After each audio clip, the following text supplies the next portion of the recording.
You guys had decided to breach the dungeon. You went in I think it's like a bad thing.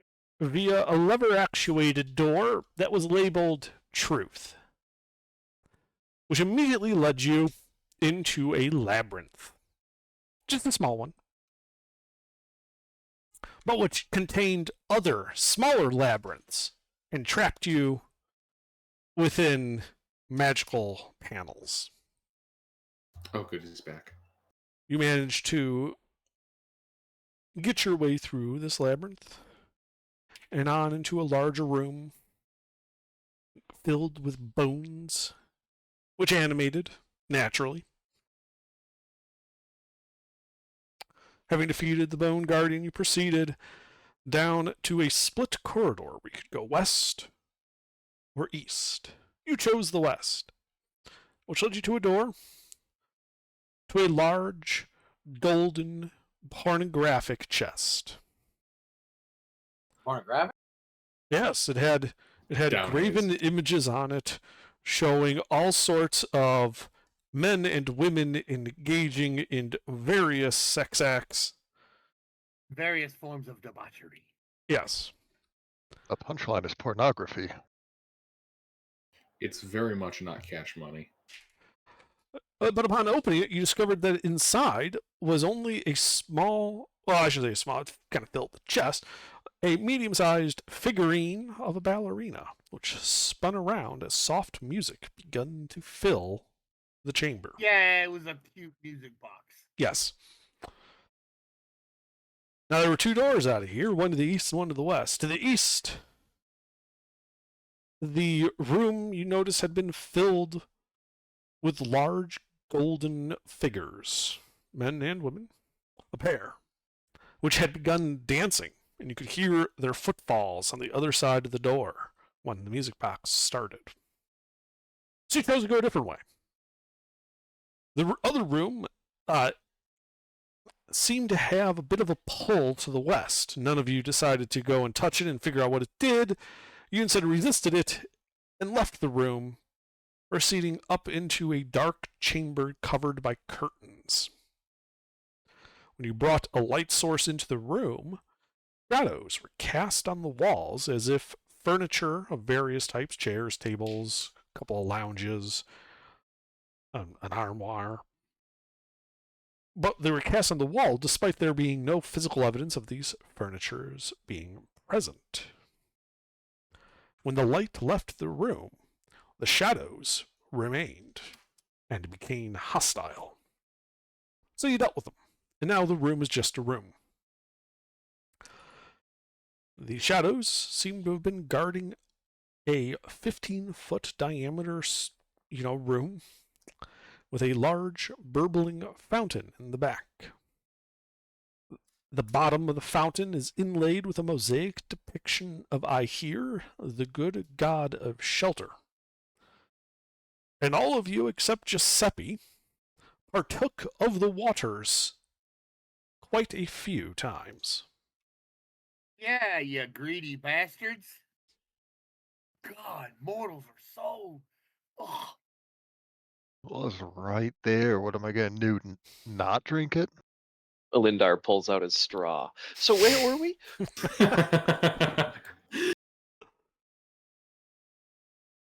So what would you guys like to do at this point? Can I sip it? You can, it's still there. Are we still sipping? I'm joking. Come on, y'all. We're good. I think you two actually need a fucking short rest. I mean, I don't need to drink water, so it's kind of pointless. Well, you should try that water. It's flavored water. I don't care. I don't need any of those abilities that we're getting. Giuseppe is of a weaker stock than the rest of us. That makes sense.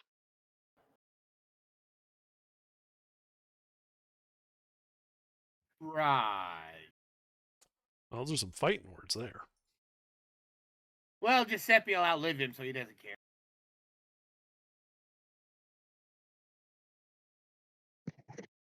He's just a young whippersnapper.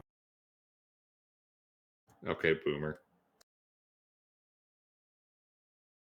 Okay. Damn, I can't believe Giuseppe died right there.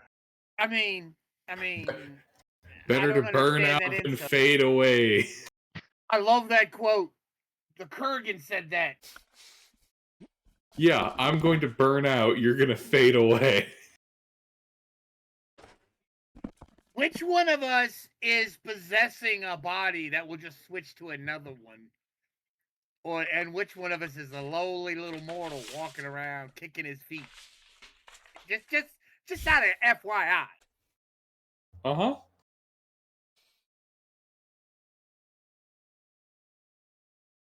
Not a matter of lifespan, it's a matter of what you do with it.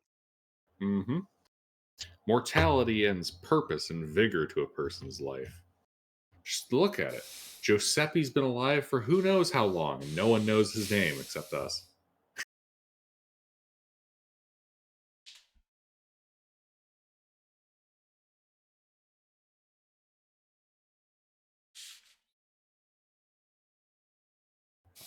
I'll take that silence as a sign of victory. I just make it a habit not to get into an intellectual conflict with unarmed people.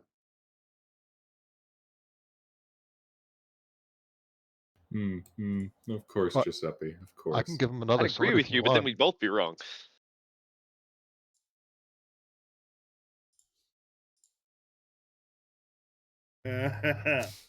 Anyway, where are we going? You guys, Gilbert and Berger, seriously, do your characters need a short rest to recover the fucked up hot water? Yeah, I could use a short rest. I could also use a short rest.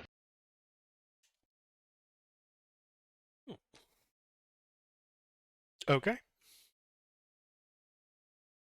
Oh, this room seems optimal. One way in. That's what you're doing. You're just going to sit here in the fountain room for an hour? Yeah. Mhm. Seppi, River, and Gilbert sit here. Okay. Well, the hour passes uneventfully. You have all completed a short rest. It's good to hear. Yep. And so if you need rolling hit dice, now is the time. I'll spend that whole hour challenging people to bouts of rock, paper, scissors. Probably losing to River repeatedly. I am cheating every time.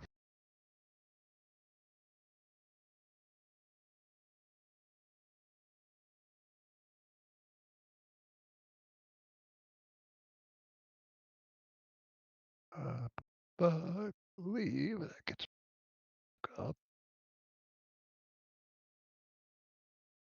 That does get me back to full. Just barely.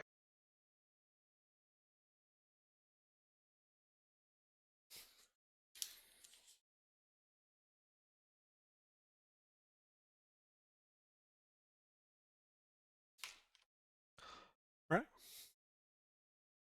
So where do you do?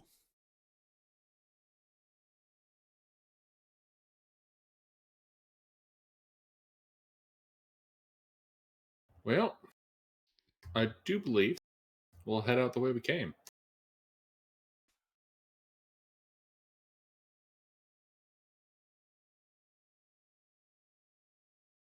Okay. So you guys walk into the room of shadows. And still, no shadows appear.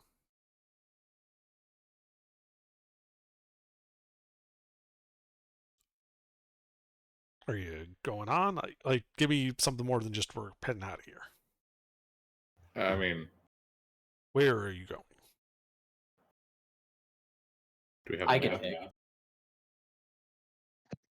Well, we'd have to go back through the magnet room. I believe that was a one-way trip, wasn't it?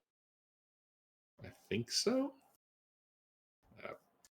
Like I said, the map would be handy. I'm sure it would. Cheeky. Okay, yeah, we step through the shadow room. Okay. Yeah, the hallway to the south, goes 5 feet, angles off to the southwest to an open wooden door a small 10 by 10 empty room beyond.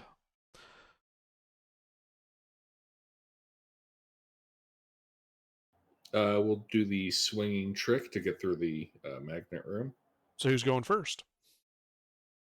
I will. All right, then make a strength athletics check.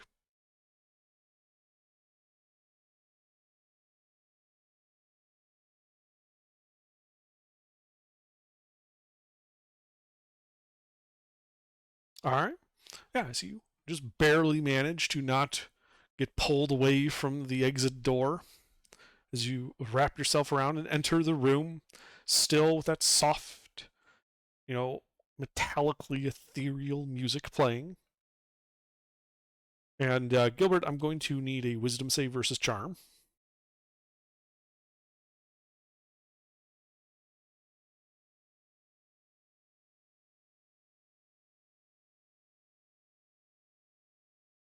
As you drop your end of the rope and begin dancing around the chest. So Elendar, Giuseppe, River. So you guys have the rope. It's held up like he's getting there, like he's getting ready, and all of a sudden just goes slack.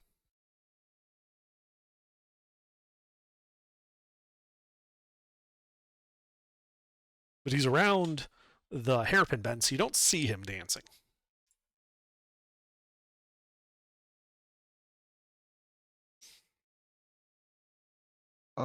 Huh. Okay. So I guess I'm next? Question mark.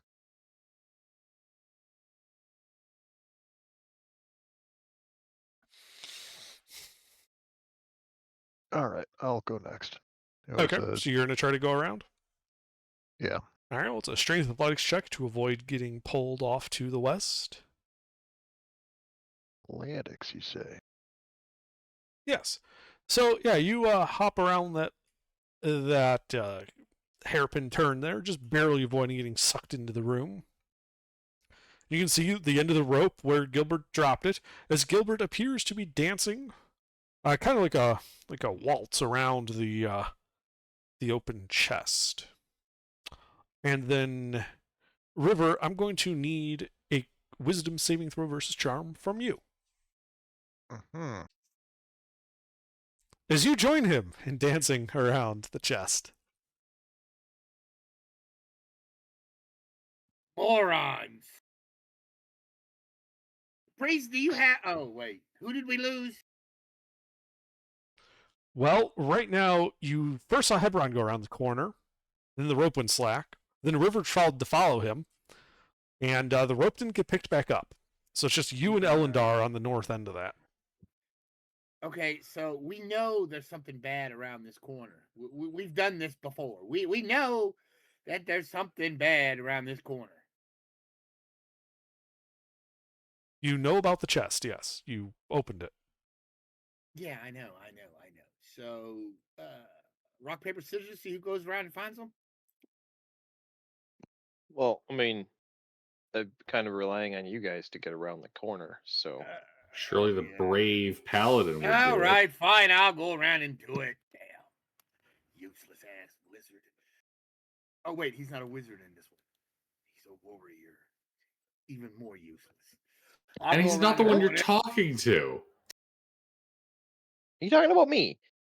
No, I'm talking about Hebron. I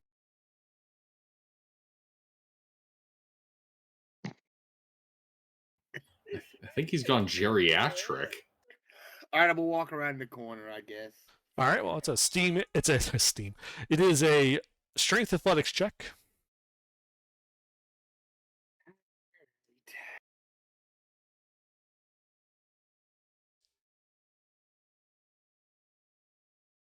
Be easier just to go get two party members, and I guess we'll have to save these.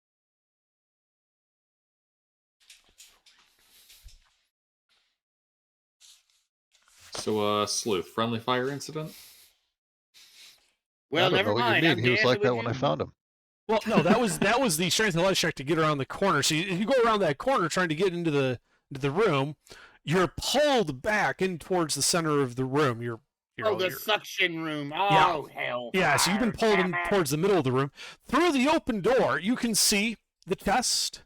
You can see you can see your two party members just dancing around it, seemingly to pay you no mind. All right. Sleuth, all right. How Sleuth, what's the far are most they from cringe me? dance we can be doing on him? The Macarena. Fortnite default dance. Yes, we're gonna be Fortnite default dancing where he can see us. Sure. I don't have any. I don't have anything. How far are they connected. from you? They are Yeah. currently varying between 9 and 12 feet away.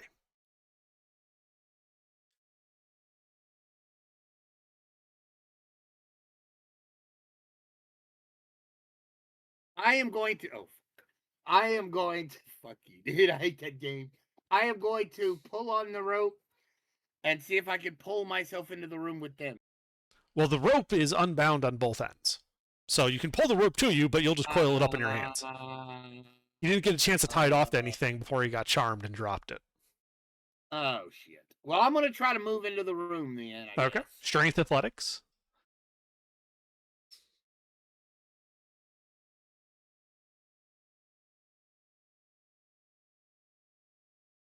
That's wrong. Hang on.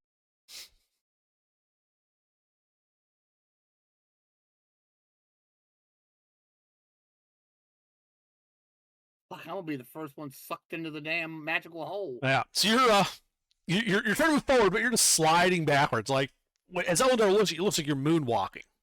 Oh god. And then you touch the back wall, and you stop moving Oh god. as bolts of lightning arc from the wall through you. At this point, you need to make this would be a Constitution saving throw. Oh god.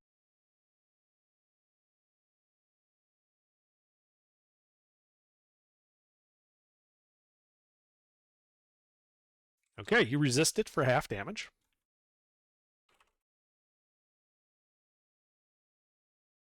As you take. Got the R there under. Just Yep, scared the I shit did. out of me now. As you take 26 points of lightning damage. Oh dear God in heaven. The sound of bacon frying on the wall.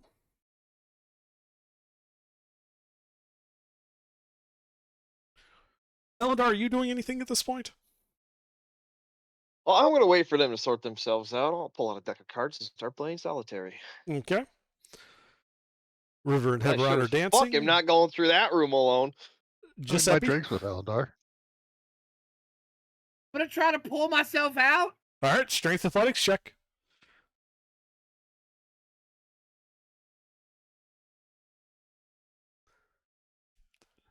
I want y'all to look. I ain't fast to say. Oh my God. Okay. You have a +6. It's a 16. You should have passed one by now. As No, right? you continue to fry. Another con save. So Eldar, the Drake isn't very smart, but it is smart enough to play poker if you want a change of pace. Oh, sure. We'll do some 5-card stud. God, I'm dead. That does not succeed. You take 52 points of lightning damage. I am unconscious. I have more HP than you. I wasn't at full. We just came out of a fight. We just came out of a long short rest. Yeah, you guys just had a short rest. Why would you Well, not I roll had- hit dice? We have fucking 10 of them. I did roll hit dice. I was almost dead. I rolled and got 50 something back. I spent most of my hit dice. I was only back up to like 60, and he hit me for check. Okay. Hope you get a 20. Wait, hold yes. I'm on. unconscious. Mister. Before you got electrocuted the first time, how many hit points did you have? 52. Oh. No, 54. Okay. 54. I'm sorry, 54. Okay. 54. And when he hit me for 52, which was half of that, I was like, oh shit. And then he hit me for 52 again, which is half of it. Which, Mister, you've been hit by 52 twice. yes. The first 52, you save for half. Right. That brought me down to 28. And then the second one was for 52, which takes me to 0. Okay. Yeah, he And failed he the did second fail the con second save. Yeah, I failed the Okay, second okay. con save. I didn't pass. 'cause I Sorry. When he was saying it, it sounded like he had taken damage 3 times. I'm thinking he's taken damage twice. What? So No, I've taken a combined of 78 points of damage in 2 attacks. Right. Okay. Mhm. well, Elendar, Oh, I so love- you see a big flash of like bright bluish white light. Except he's sitting there trying to pull off. He does not succeed. More bolts of lightning. He collapses to the ground. You can start to see the blood flow from him, though it would appear that he is currently not being electrocuted. Oh, goody. Bring Well- him back up so he can fry again. I do have this spell called Healing Word, so I don't have to get close to him. So yeah, we'll just second level Healing Word.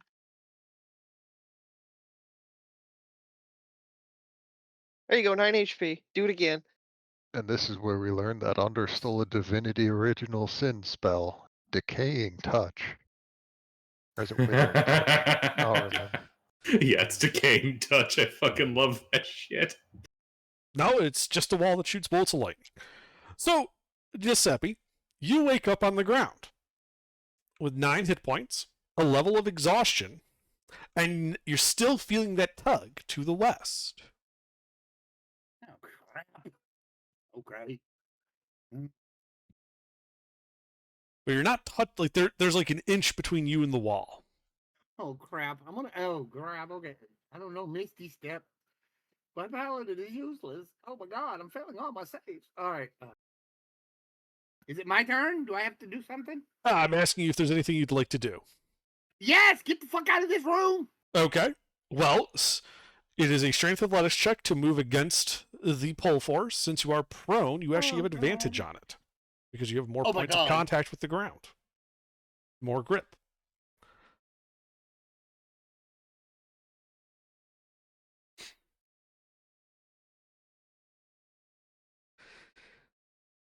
All right, you succeed in crawling to the midway point. Are you going for the northern door back to Elendar or the southern door to the room with your dancing comrades?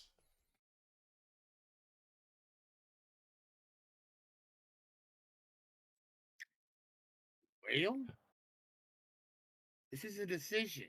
Should I go for my healer to hang out with him and maybe we'll just go on out of here, or should I go save the idiots? Or Well, here's a going thought out of here. process. We're towards the If you come exit. back to numbnuts. me, Oh, you have to huh. go back through the Shocky room. Oh, yeah, okay. Well, then I'll go to the party. Yeah, I'll go to the Okay. party. It's another yeah. strength athletics check to keep moving forward. Oh, Jesus. Again, you're at advantage as long as you remain prone. You're essentially just crawling along the ground using that resistance there.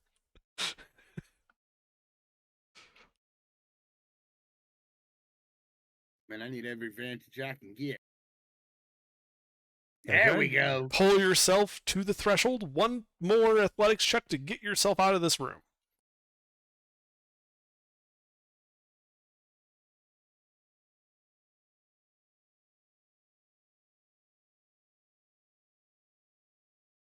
All right, you succeed in getting out of this room. The pole lessens. The sweet song of the obscene box fills your ears, and I need a wisdom save versus charm. Is this a spell? It is a magical effect, but not a specific spell.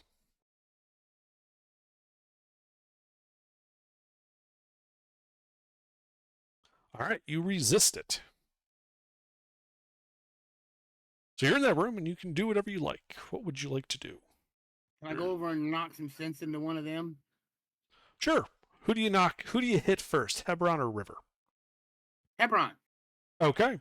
So you just give him like the Gibbs slap from NCIS? Yeah. All right, so you want to Yeah. whack Hebron upside the head. Hebron, you take 1 point of bludgeoning damage. And then you get to make another wisdom save. Oh, please fail. Because I could just start wailing on you then. He succeeds and stops dancing. Oh, yeah, the Godzilla kick.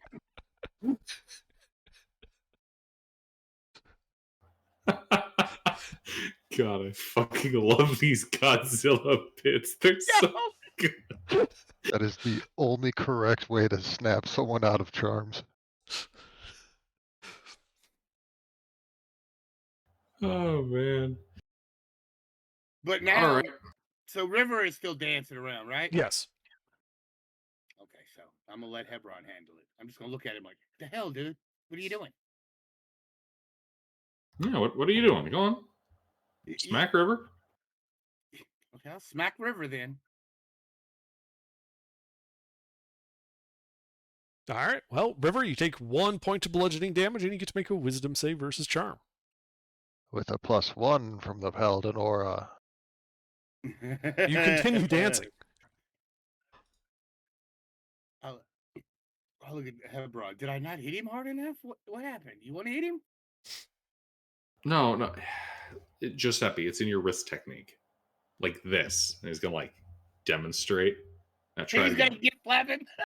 Yeah, put some backspin on it.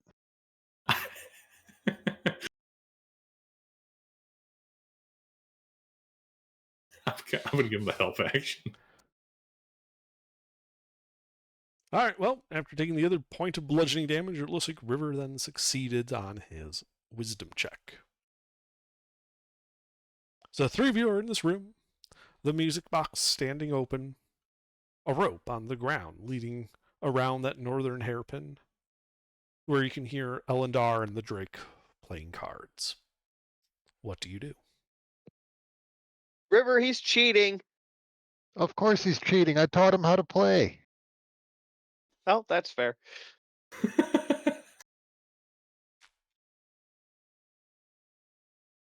I don't know where he got the other deck of cards from. What do you think I filled his backpack with? He needs so many aces for how much he cheats. That's also fair. And it also explains why he had 5 of a kind. Only 5? You're going soft, little guy. No, we're playing 5 card stud. Yeah, Anyway, you usually guys he gonna pulls pull me 7 back out. over? Oh, right. Yeah, I'll grab the rope and look for somewhere to anchor it over to this end. Well, there is the chest. The other doors. Giuseppe. Yeah, good enough. Giuseppe, hold this. Okay, I hold it.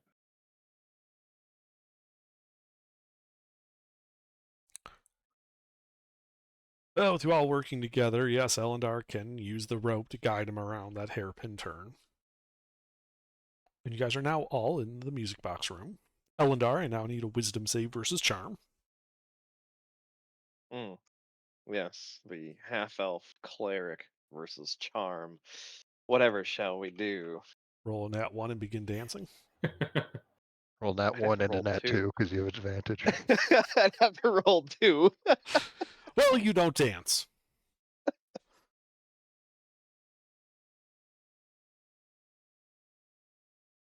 And I have resistance against charm.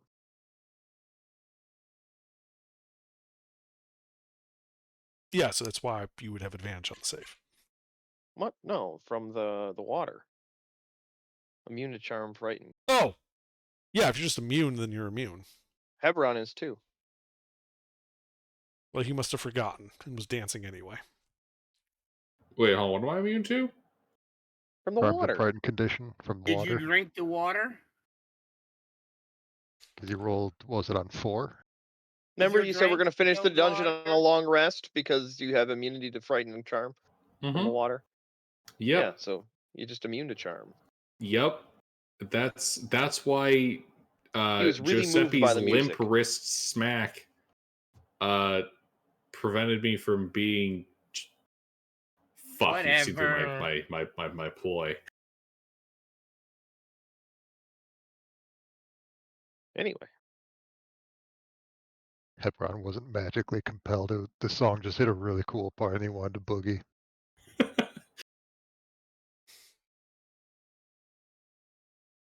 to the south. All right. You go out the south. The hollow's 5 feet to the south and angles off to the southeast. You can see it goes about 40 feet and then levels off to turn to the east. A southern hall leading back to the bone room. and another hall leading to the northeast and the unknown.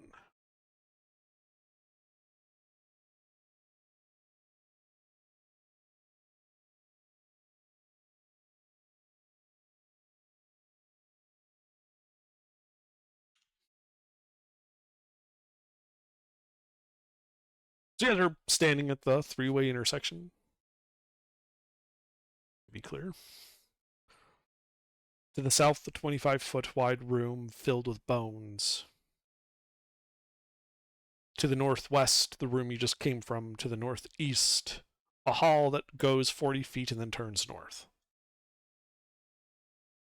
Hey, can I get some healing over there, Mr. Clerk? Please. Sure. Well, thank you, sir. You're such a kind and benevolent soul.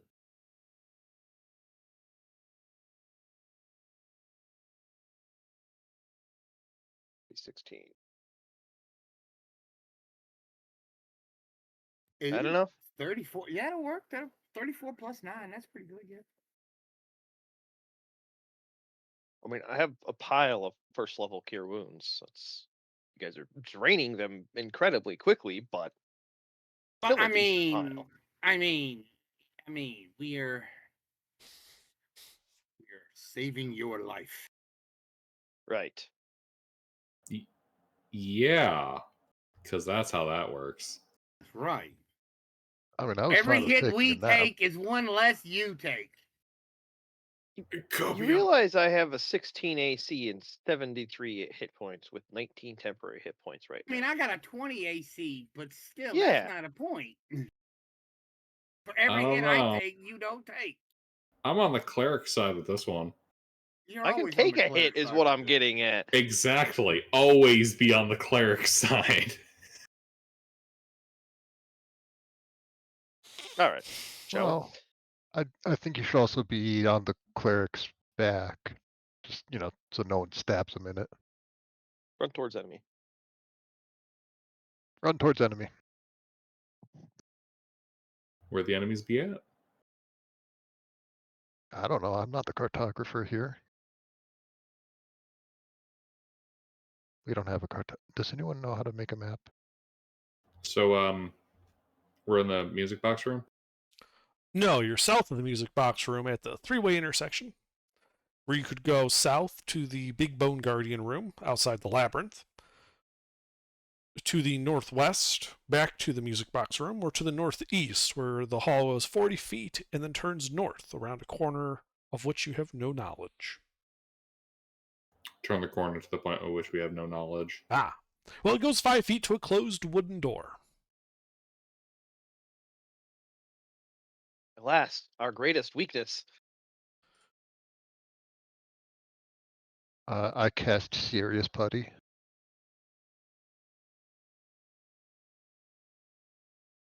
You guys want me to handle this, or do one of you guys have an idea how to deal with it? Oh, apparently River has fucking breaching charges. Oh, I got a battering ram. Close enough.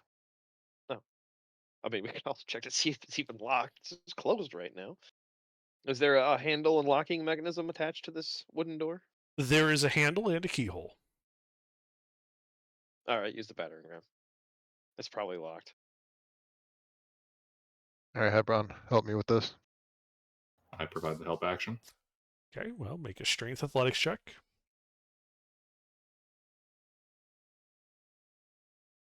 Advantage from help and +4 from the ram is a 26. Yeah, so you just smash the battering ram into the door, which immediately just flies open. The poor little latching mechanism you see all bent to hell. No evidence that it was actually locked. It was there. That's all the evidence I need. Reveals a 15-foot wide room, 10 feet deep, with two more closed wooden doors, one to the east, one to the west. A translucent pink chest with a flowery odor dominates the center of the rear wall of this chamber.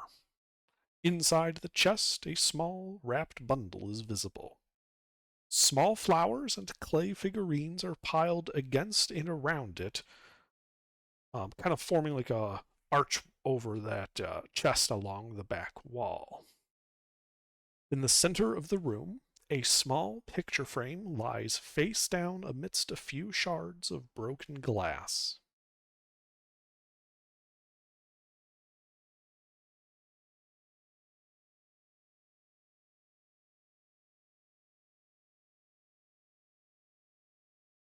Huh.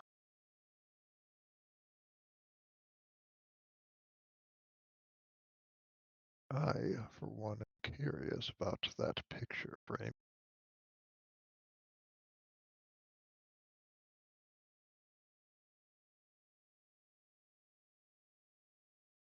That doesn't sound like any objections. I'm going to go check out the picture frame.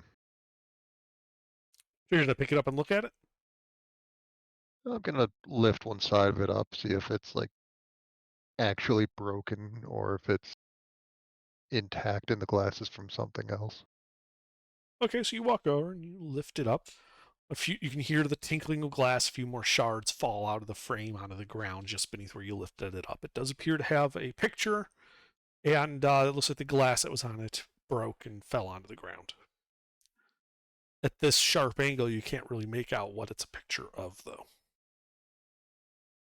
All right. Just in case this is some weird magic trap, I'm going to lift it up, pointing the frame away from the rest of the party and see what it is. So, It's like just pivot it on a corner off to the side or something. okay, what side? Let's go with the right side. Okay, to the east. So you lift it up, facing the east. Nothing happens.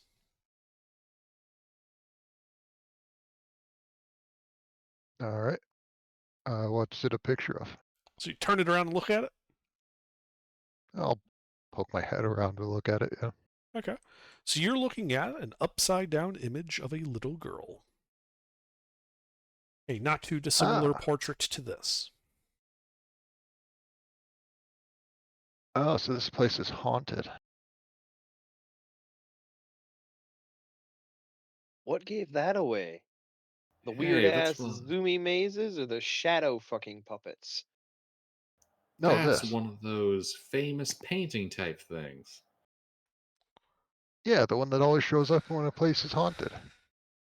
Except this one's even worse. It's a child.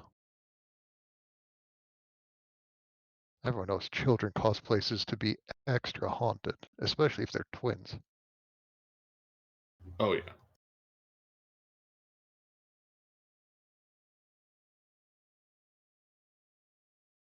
All right. I think you also mentioned there were some clay figurines or something similar. Yeah, so along the northern wall, with no doors, is a translucent pink chest. And inside you can see it has, 'cause it's translucent, that it has some type of bundle in there. The room is filled with a flowery odor, and there are small flowers and clay figurines piled against and around the chest. All right. Do the figurines or the flowers have any like religious significance? Like, Make a religion check.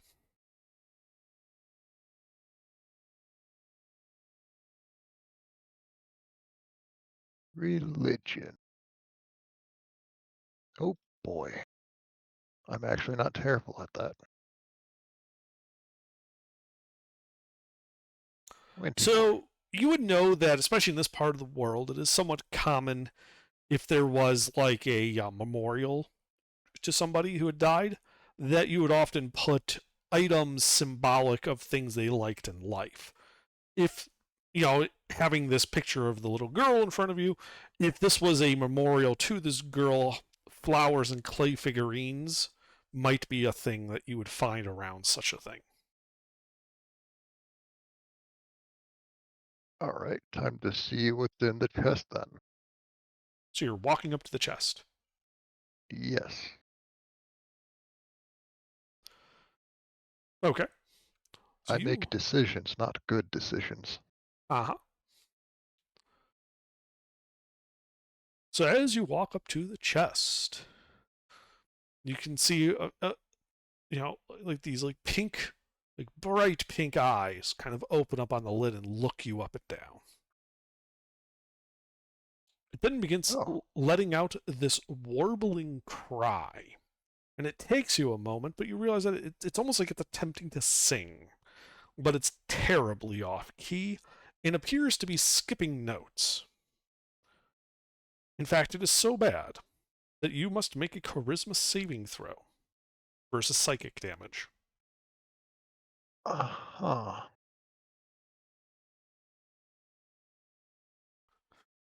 You fail and receive 7 points of psychic damage. Mhm. Is this a song I know? Like, is it a vaguely common song or that they're trying to sing and mangling horribly? Make a performance check. Okay. Performance.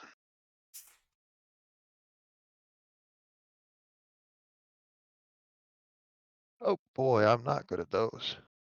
Good at this one though. Yeah, you recognize it as a funerary lament, usually performed with a violin. It appears the chest is trying to verbalize a violin piece. Badly. I have a viol in my Drake's backpack I can go get and play the song.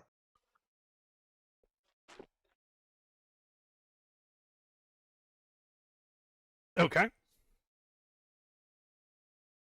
So you turn, begin pulling it out. The chest, as you're setting up for this, the chest continuing to warble, so that's another charisma save. Don't know if it's actually going to do anything, but might appease the ghost that's haunting this chest, or is the chest. Well, this time you resist it and take no psychic damage. And you said you were attempting to play the song, so that will be another performance check from you. Okay. You play it not very well, but passably. And as you begin to play, the chest seems to calm down, the eyes close, and it goes silent. As the lament comes to an end, the chest does not reawaken. It is just sitting there, translucent pink chest.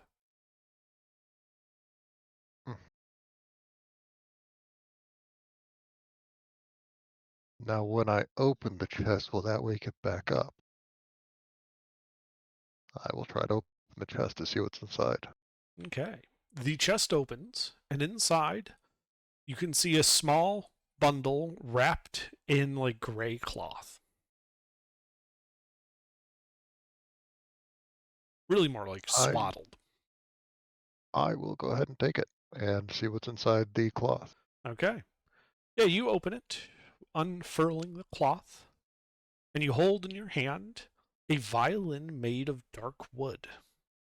Its fittings are gold, and the strings glisten a bright silver. It also has a dwemer of magic to it. Mm-hmm.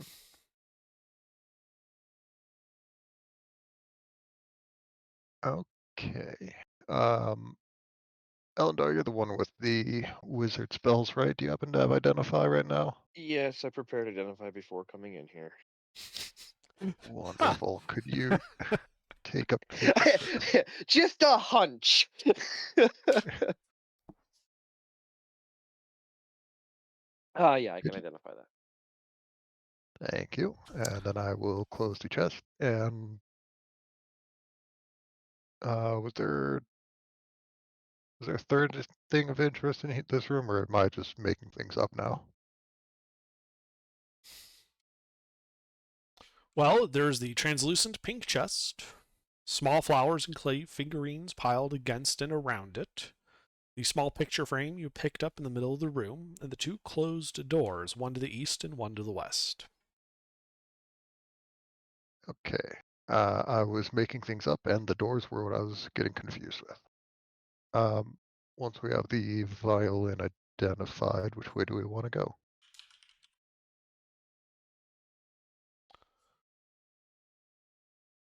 I'm actually gonna leave that call to you guys. Oh, Ruffles, do you want me to PM you the violins, or just no, put in it's chat? public. Okay.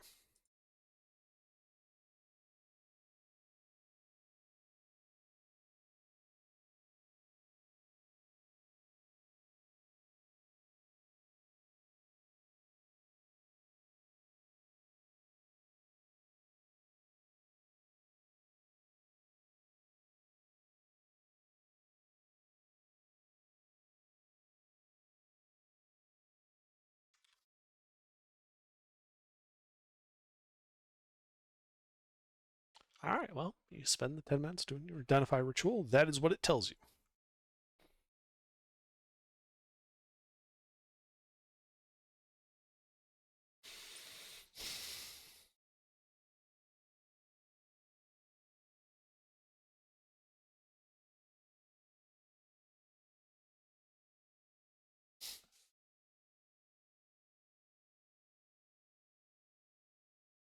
Interesting.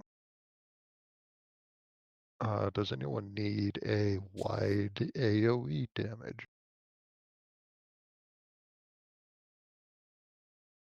No, I should be good.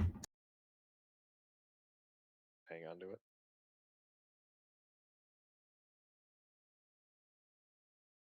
So But yeah, I the biggest downside is that second sentence. Everyone within earshot. Everyone. Yeah. Every single person. If we're getting swarmed, it'll probably be a net positive, but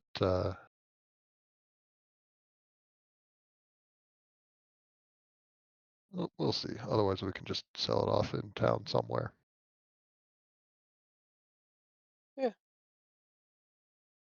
Anyway.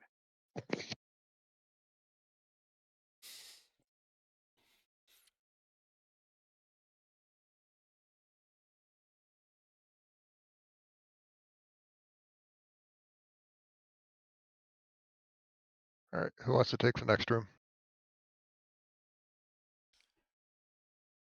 I can take the next room. Popcorn, have run. All right. Unless I'm completely losing my marbles here. 2 doors under? Yes. One to the east, one to the west. West. Okay.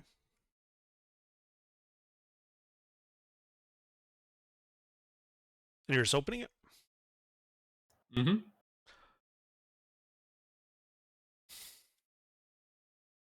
All right, so you open That's it, correct. revealing it a 10-foot deep, 20-foot wide room. The room is filled with what appears to be a gigantic amber model of a castle under siege. Various little siege engines, trenches carved into the amber kind of hill that it's resting on. You can see little figurines set onto the parapet and around in the defensive trenches around the castle. And that's when you see a trebuchet, around the city kind of actuate, a little amber marble thrown into the wall, shattering into amber dust. A few little amber bodies go flying.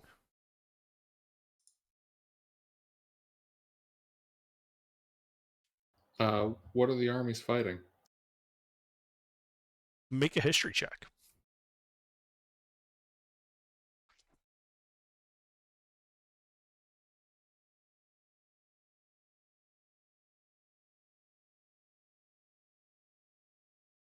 Unclear. You're not exactly sure who these guys are supposed to be. What do the miniatures look like? Humanoids. Both sides.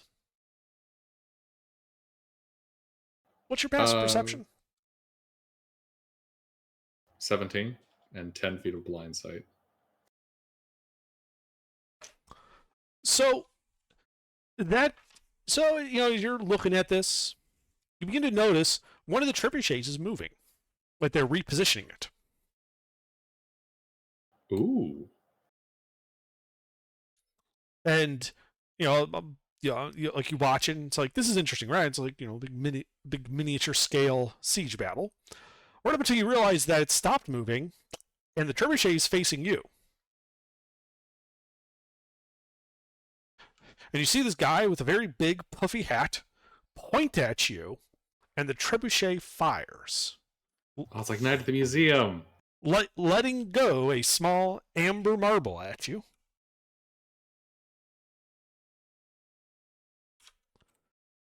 Does a 13 hit you? No. All right, we had better roll initiative at this point then.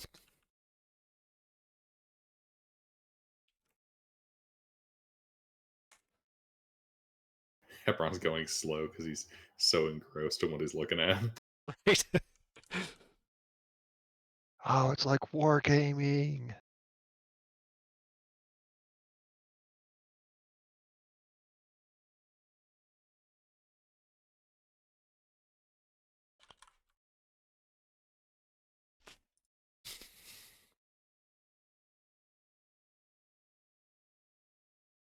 Mister. We still need Mister's initiative.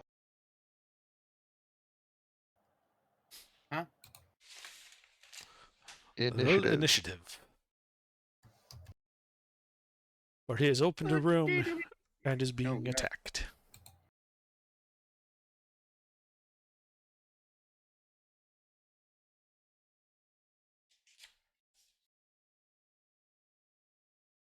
I'm just not gonna roll good at all tonight. Fuck.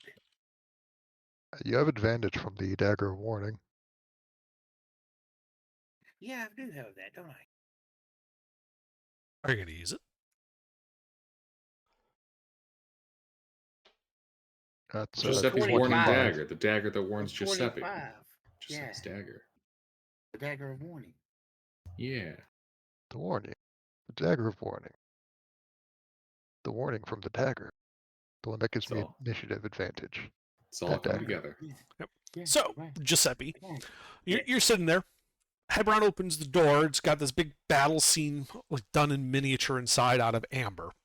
But one of the animated amber miniatures turns its trebuchet to face Hebron and launches an attack. Little amber marble goes shooting over Hebron's shoulder and impacts the wall, where it just explodes into amber dust. Neat. Is it just one little amber? How big is the little amber? It catapult? is, well, the catapult is about a foot tall. About a foot tall. So it's a model size, right? Yes, this is a model size siege battle done out of amber, wow. filling a 20 by 10 room. Oh, that sounds neat. Hebron should be able to handle that all by himself, right? I'm just gonna stand and observe for a minute and see how bad it goes for him. Seriously, that's what I'm doing. I'm not gonna do anything. Okay. River, do you do anything? I am going to walk over to the catapult, carefully to not step on the other toys, and tell them that if they can't play nice, they don't get to have toys, and I'm going to just pick up their catapult. Okay. Well, I'm going to say this is like a contested grapple. So go ahead and make a athletics check. Advantage from size difference. Sure.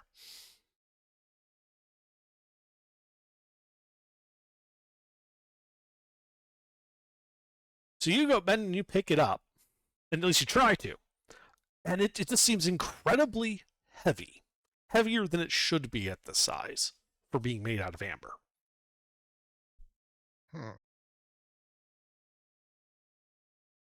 And it does not budge.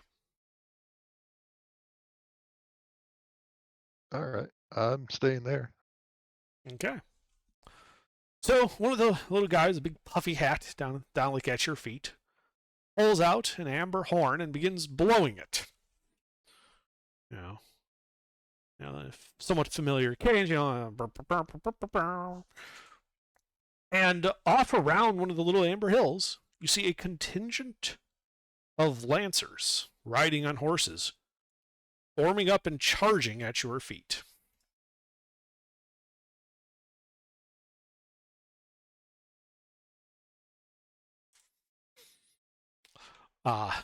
I don't think they break through your armor. Not quite. As the trebuchet fires at point blank range right at you. And misses. By a little bit. By a little bit, yes. At this point, you can see little models, even the ones that were like on the castle walls. Like the gate is opening, you can see like both armies appear to be surging towards you. One of the soldiers in the lead coming out of the gatehouse has like a big amber flag waving in the breeze, a small shield embossed on it. Are these all like 1/16th scale or something?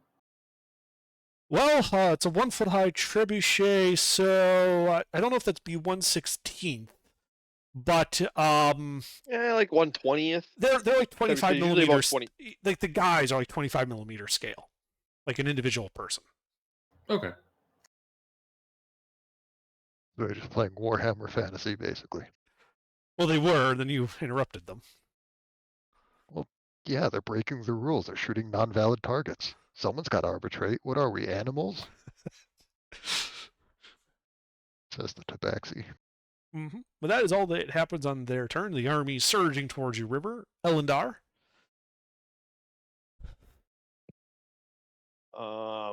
So there's this little army of guys. Yes. But Hmm. think like a field army, but they're only Yeah. 25 millimeters tall each. It's Night at the Museum. Yeah. I mean,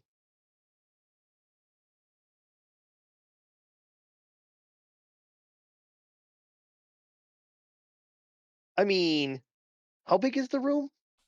20 by 10. 20 by 10. So if we wanted to create, hang on, I'm just doing quick volumetrics of how many gallons of water I'll need to drown them. And you only have to fill the room like 30 millimeters high. Yeah, that's what I'm trying to figure out. Is like, do I need 20 gallons or is 10 enough? There is no kill like overkill.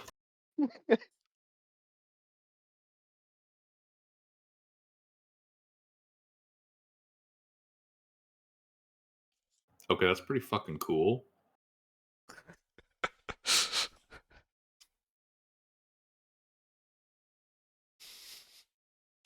Not certain why it's all gold. Is that is that the Golden Throne? Yes. That is. And it's what's inspired me to make this little amber model in here. That is slick. That's pretty nifty. It's fucking massive. Yeah, yes. Assuming that's a standard 7.5 room. Yeah. If it's any That's bigger, honestly- If these guys are 25 millimeters tall and the trebuchet is a foot tall, aren't they about as tall as the trebuchet? 25 millimeters is about 1 inch. The trebuchet is 12 times taller than that. Right. I'm thinking centimeters.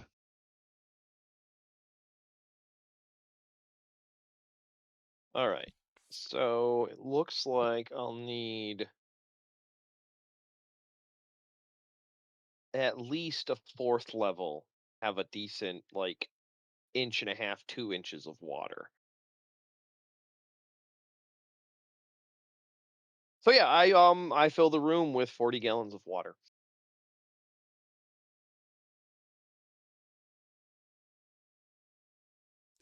That's just gonna put like, a half inch of water on the ground if you fill the room with it.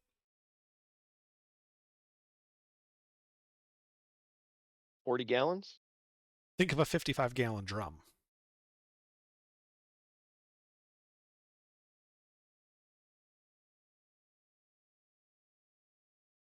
Like it'll spread out because it's water. Yeah, hang on, yeah. Yeah, no, I was doing the math wrong in my head for how big the room was. Yeah, you're gonna need maybe 500 gallons. Yeah, because it's 200 square feet. Yep, yep. I was thinking 20 square feet. My bad. Okay, no, we won't do that. Okay. Even a bit of that can No. cause some displacement. Yeah, but the biggest problem is the specification of container. So I was treating the room as a container. I couldn't just put a ball of water somewhere and make a splash wave for these guys. So yeah, we're going to. Hmm.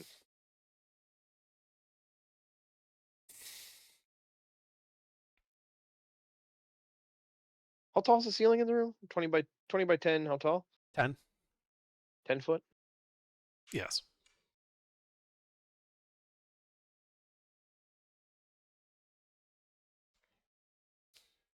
Eh, screw it. I'll just cast a 4th level Spirit Guardians and sit behind, at the door.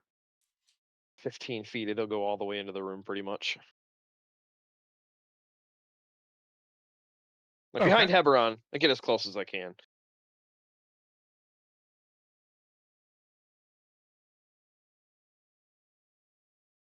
All right. Anything else? Nope. All right, Hebron. So River pushed past you, tried to touch one of the trebuchets. The armies appear to be sallying out of their trenches and out of the castle to engage them.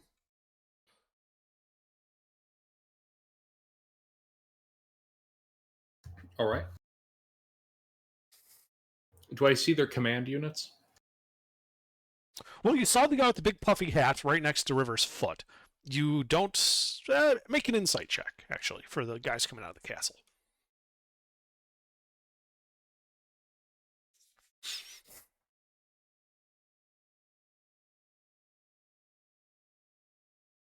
So, in front of the guy with the banner, there is this other guy who's in plate mail, but you notice the helmet's got little spikes on it, like a embedded crown, and he's got the saber drawn, and he's just charging forward across the gangplank out.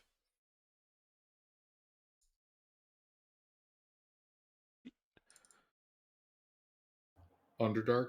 Mm-hmm. I was there the day the Battle Master slew the High King.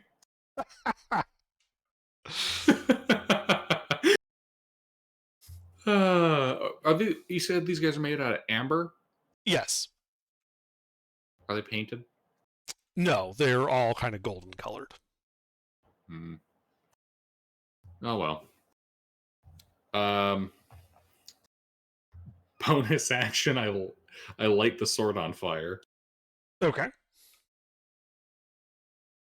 and I'm going for the High King. Okay. Well, you will provoke an attack of opportunity from some of the other units as you march just through their lines. Oh, of course.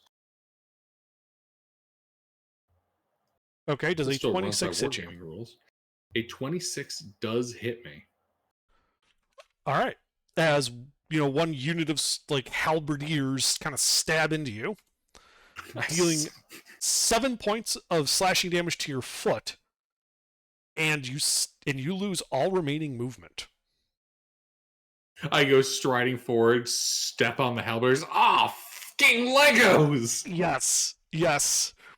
And because they heroically intervened, you lose all your rest of your movement, and you can't get to the High King. Well, The toys are kicking your ass. This is funny. not really, mister. Okay. They've done like no damage to me. He's only going and stepping on a Lego. Yeah. Hey, look. Damn, I can't Y'all- believe it happened. Joe, I that shit thrust hurts the at night. burning. I know. Oh, I I've know. done it. Yeah, we've That all shit done it. hurts. You know what's worse? A sharp edge fucking metal D4. Eh. Hmm. Or pewter halberdiers with their, halberds pointing up. Yeah, that too. Yeah. I see that they have a charge defense against large creatures, so I'm going to hit them with the burning sword. All right, roll to hit.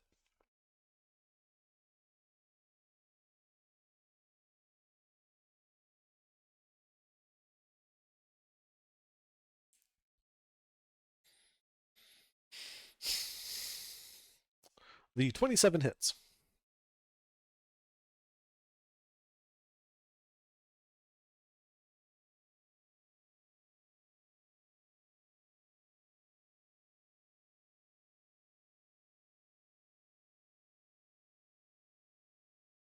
9 points of magical adamantine damage and fire. So that's slashing. Uh-huh. So you kind of like scythe your sword down like a gigantic, like one of those cartoonish pendulum traps. The Haberdiers mostly get out of the way, taking the fire damage, but they appear to be unaffected by the slashing. Even from adamantine? Yes. Well, of course they did. Of Neat. course they are, Hebron. They're in ember clad. Fuck, they're gonna detonate the reactor on me. Is there anything else you do?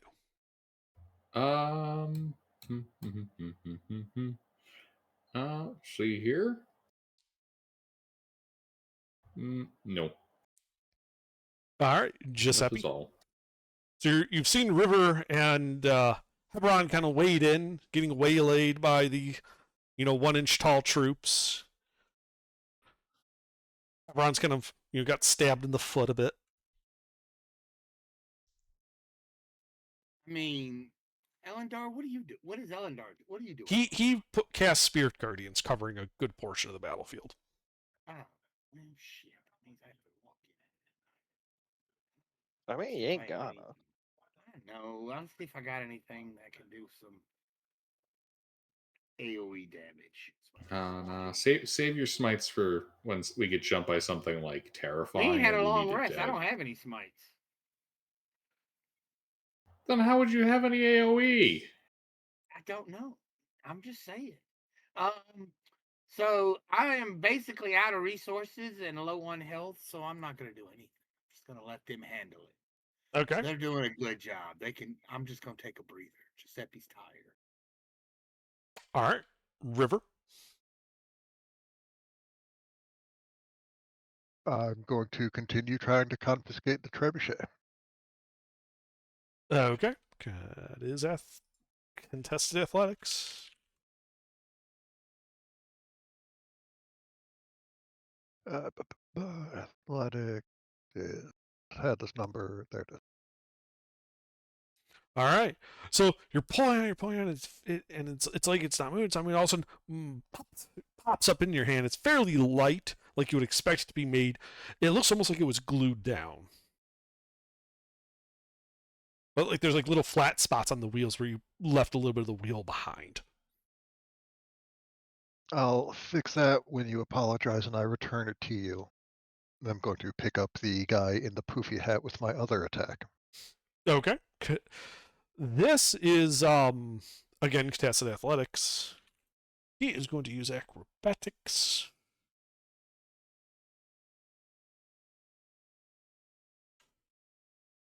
As you grab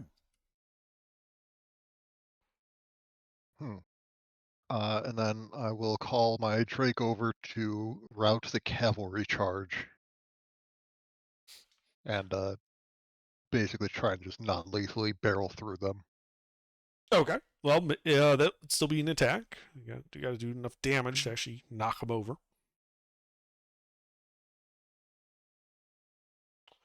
Yeah, he'll hit him. He just crashes down into their shot cav. Where it was? There it is. All right, that is 6 acid and 10. I guess this would be bludgeoning if I'm just having him pretty much shoulder check the formation. Mm-hmm. So yeah, he barrels into them. The bludgeoning, knocking men from horse, lances snap. The charge is broken. Several people go flying from their horses. The acid, however, appears to have no effect on them. Interesting.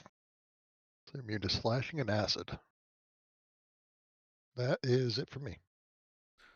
All right. Well, at the start of the army's turn, they gotta make a couple of whiz saves. Does a 17 pass?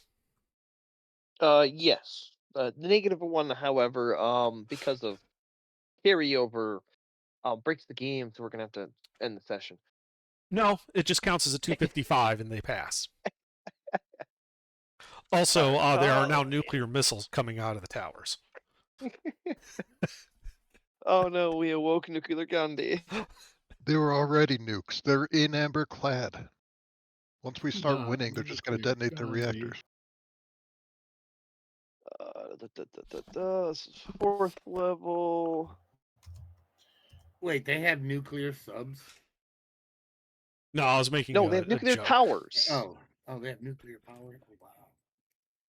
I mean, they're only 25 necrotic. Okay, yeah, you can see, you know, some people melt. You can also see some cracks start to form in the castle walls and buildings and the ground itself. Anything else? I don't know. It's their turn. What are they? Oh, Gonna that's do? right. Jesus Christ. Ah, sorry. No, you're good. Too many spinning I've done that plates. so many times. Well, the guy you have in your hand, River.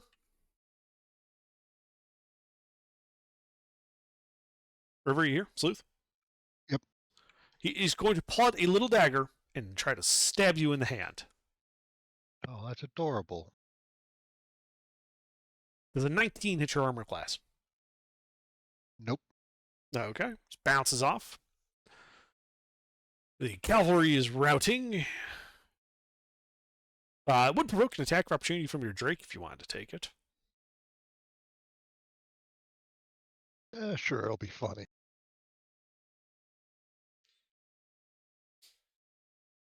He misses. Let's see. The halberdiers around Hebron are going to begin poking at his feet and ankles.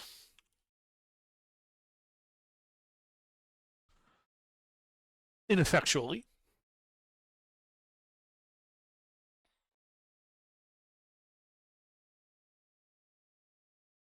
And let's see. Oh, and that trebuchet on the far side is finally going to get a line up. On River. Amber Marble was flying over River's head.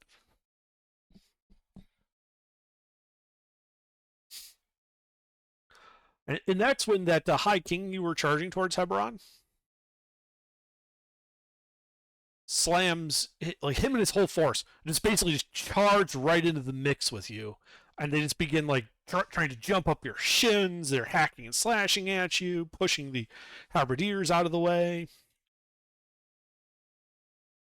The High Cane is fucking honor guard. Uh-huh.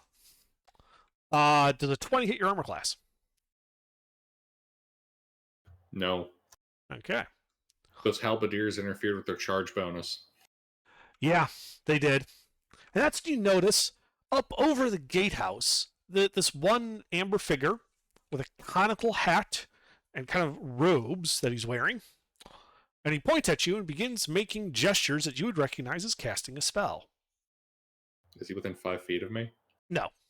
He's 15 Fuck. feet away.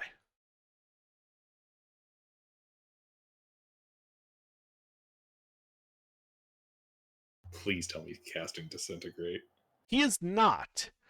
As I require a wisdom saving throw from you.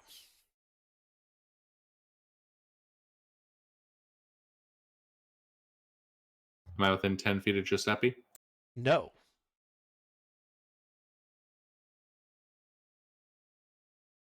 Okay. What? So you perceive everything as hilariously funny and fall prone laughing, crushing several of them. Yes, you are currently affected by Tasha's hideous laughter. Can I laugh too? 'Cause Yes. this is the funniest shit.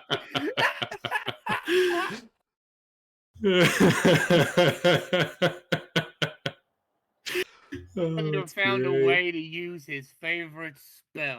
Oh, that's fucking great. All right, Elendar.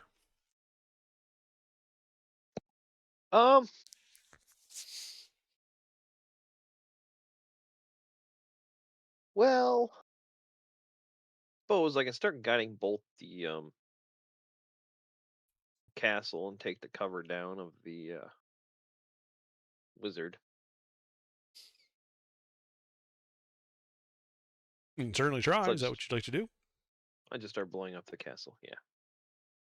Well, are you targeting the wizard on the wall or the castle itself, like the keep?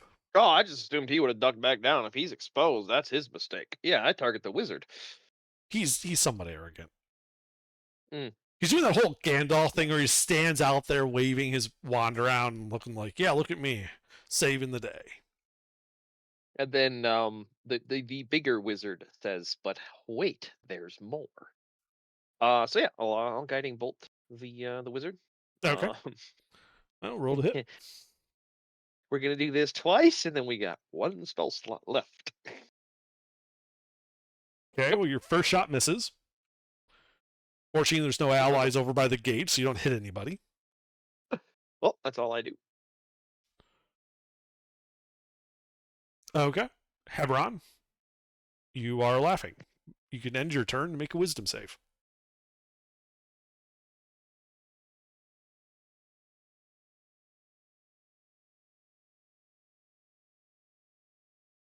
You stop laughing.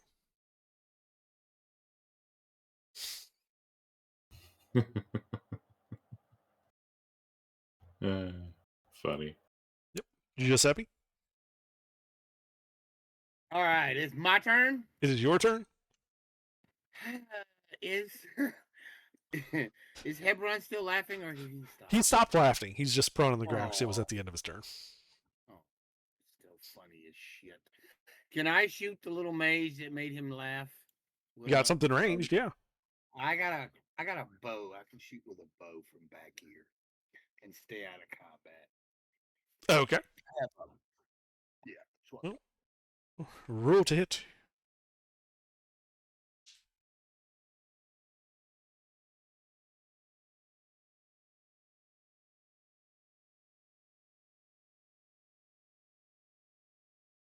Yeah, you hit him. Roll damage. Is he in melee with somebody? No. Oh. He was up on the castle like gatehouses while the melee armies are charging out.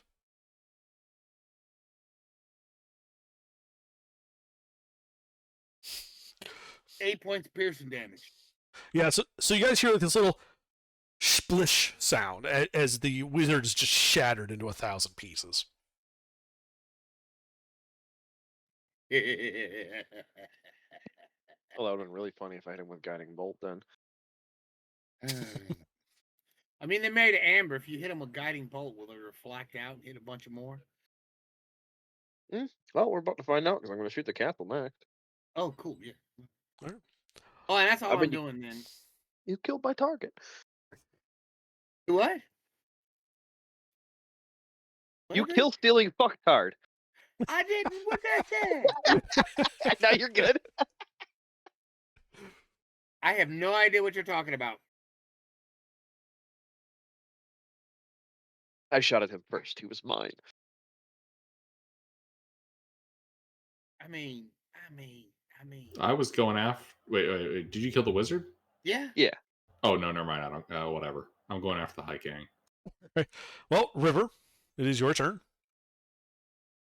I'm going to make this High King realize that his honor guard is about as useful as Theoden's, and I'm going to sick the dragon on him to just swoop him up. So you're trying to pick him up? Yes. All right. Well, they shall try to resist. Orally. That's alright. Luckily, my dragon doesn't have any proficiencies for this guy, but it does have a positive strength. So Yeah, he grabs a bunch of them. I need to just finish saving this GIF so I can actually post it. But the drag, yeah, my drake is just going for the High King to scoop him away from his honor guard and put him in timeout somewhere. Oh, that hiking. Sorry, I thought you meant the guy around, like that was the honor guard in front of you that was previously around the poofy hat guy. No, I've got that commander, or that hero. I'm taking their lord, and they're going to have a massive leadership debuff from that. Yeah. Well, there would be an attack opportunity against him as he runs over to there, 'cause you're a little bit separated. That's fine. Does a 27 hit the Drake? A little bit. Yeah, so there's some like peasant spearmen who like It's like jab up at him as he runs by, doing 7 points of piercing damage. Uh-huh. Does it stop his movement? It does stop his movement. All right. Then I will pocket the trebuchet and grab the High King instead. How big are your pockets? It's a foot tall. The trebuchet. I thought you said the trebuchet was. Trebuchet is a foot tall. The Oh. guys are an inch. Okay. I will put it on my backpack then. Okay. That's more reasonable. And what else are you doing? I'm just going to grab the High King. So It's you're also not- moving over there.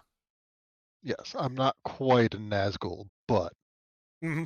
Well, some of the other units are still going to try to stab you. they're welcome to try. Does the 26 hit you? A little bit.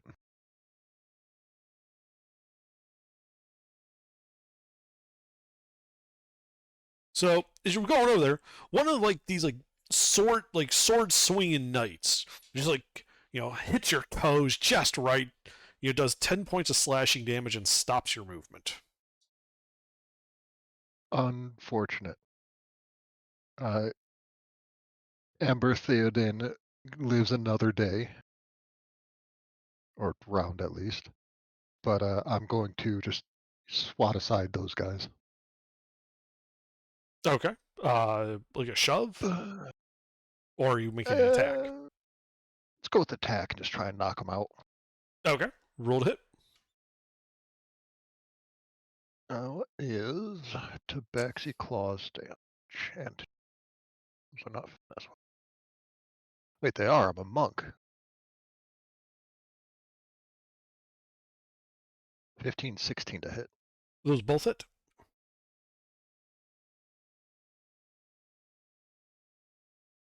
Do 6. That is 8 and 10 non-lethal damage. What type of damage?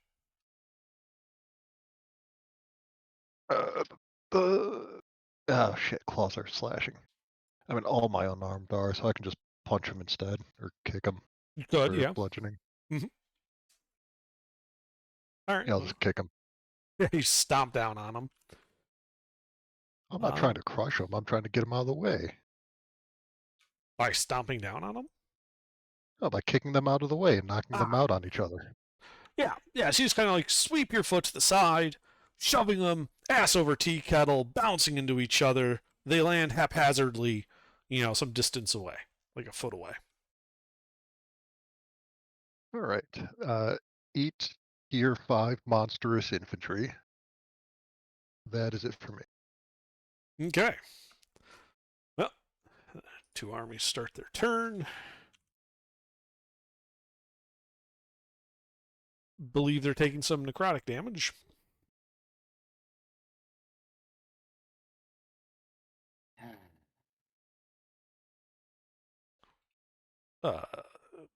Ruffles. Oh, yeah. The enemy started their turn. I believe you need to make some damage. There you go. Damn what? Damage.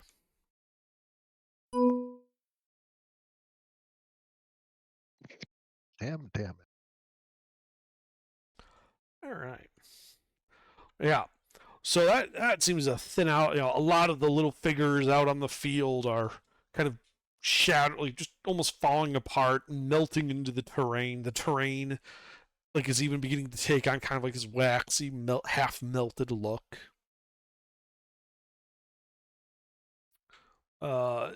River and Hebron, you guys would both feel, since you're on the amber terrain, that your feet are kind of sinking into it, like almost like you're standing in mud, like the ground is no longer solid under you. Icky. Let's see the remaining forces out here. Let's see, those guys are just gonna continue trying to swing their swords at River.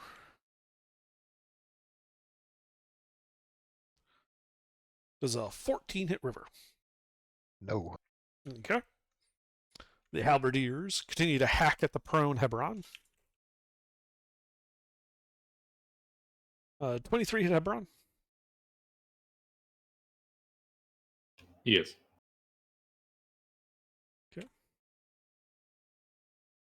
Doing 11 points of slashing damage to you. Ow. And one of the trebuchets begins to fire at Hebron. Actually, no, this would be at River. As it swings, the arm kind of comes loose, and the whole, not just the marble, but the arm that was slinging it is also spinning towards you, and I believe a 27 will hit you. A little bit, yeah. All right, so the big arm hits you for 12 points of bludgeoning damage as the marble hits and splashes onto you, dealing 16 points of acid damage. Ow.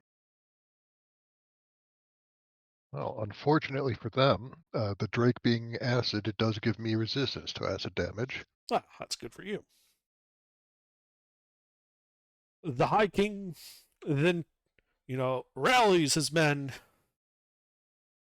and moves into melee with Hebron, two of his elite swordsmen attacking him.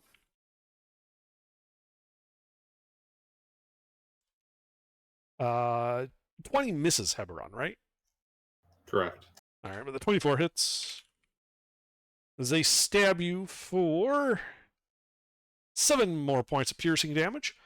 As the High King unslings a great sword and hacks down at you.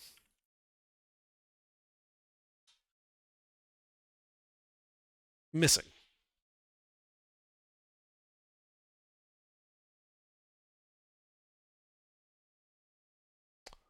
All right, Elendar.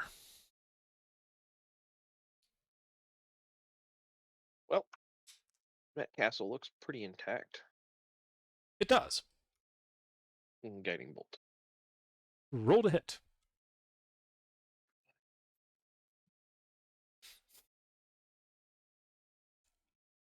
You missed. Oh no. Okay. Literally missed a broadside of a barn. Well, not exactly a marksman. That's why I use guiding bolt. Right. Anything else? That's it for me. All right. Hebron. You start your turn on this acidified terrain. Why is it all ass? Because I'm laying on my ass. Right. You take 6 points of acid damage at the start of your turn. Okay. All right. And you are currently prone, surrounded by little 1-inch guys hacking and slashing at you with halberds and swords. I stand up. All right. You stand up. You hear one guy who's on the back of your shoulder, shoulder, trying to find a chink in your armor. You hear him make the Wilhelm scream as he goes falling to his death. All right. I will slay the High King. Roll to hit.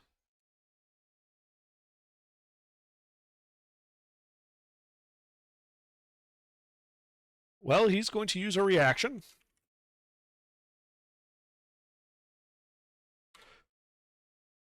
No, that 22 he attempts to parry your 23 and fails. As a result, that hits him. The 19 misses.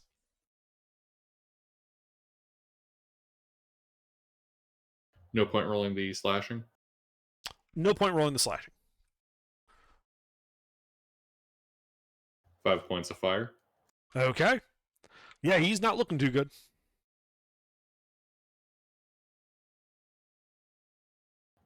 Bonus action. I bring the shield down. Am I able to use this just to sweep the terrain? Yes. Yes, I believe that we would just call that a contested athletics check then. Oh, I have a size advantage, don't I? Not that it matters. Doesn't matter. As you just sweep them aside, half of them ending in the moat, the dry moat, the other half kind of being flung all over these now acidified hills. The ground immediately around you is clear.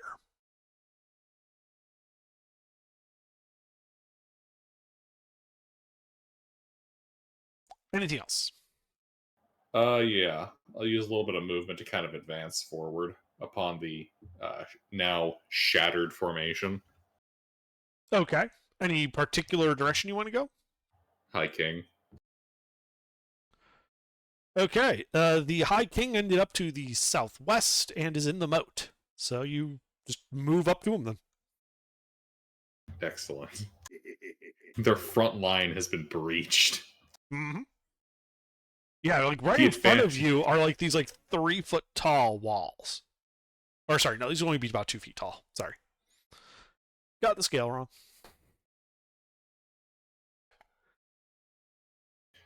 This is the advantage of having a unit with high mass.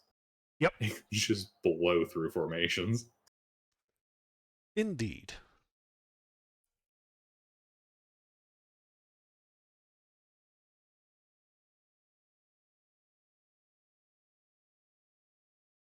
That's all I got for now. That's all you got. All right. Giuseppe, you do anything? Is the fight still raging? Yes. The party appears to be pushing them back, but they still resist. All right, I guess I'll start shooting some more arrows into people. What looks like the biggest threat on the battlefield? Of the little wax amber figurines. Make an insight check. Yeah, shit. Okay.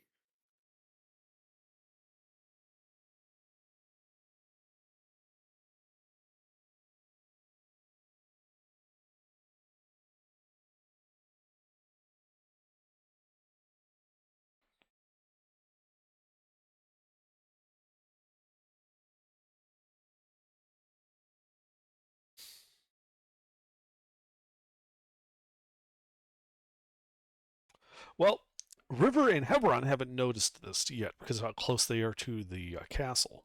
But being further back, you can see that it looks like a contingent of horse-mounted archers is attempting to move around and flank them.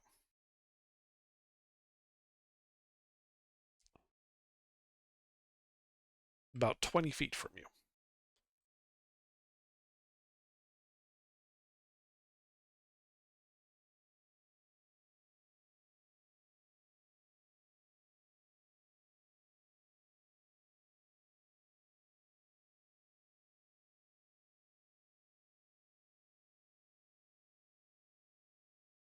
Mister, you hear me? Yeah, I'm gonna whip the one in the front, and I'm gonna step 10 feet forward and use my whip to whip the one in the front. Okay. Roll to hit. Those will both hit. —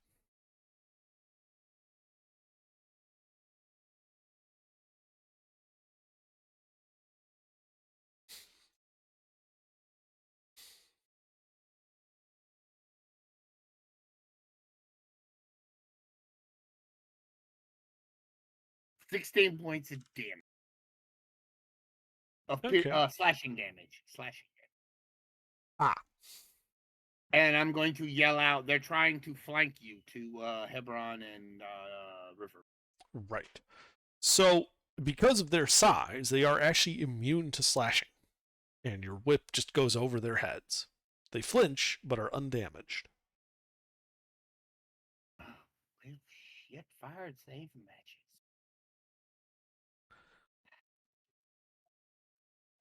Anything else in your turn? No, that's it. All right. River, you start your turn standing on the acidified terrain. You take 7 points of acid damage at the start of your turn. I take 3 because resistance. Mm-hmm. And the Drake is immune, and he's going to pounce on that High King. Okay. Like so. Kill Stealer. Yeah. Roll to hit. I am going to try and grapple the High King. Ah. There it is. Right, size advantage. He's medium. I actually need it this time. You do need it. He does. Uh-huh. All right. I goose.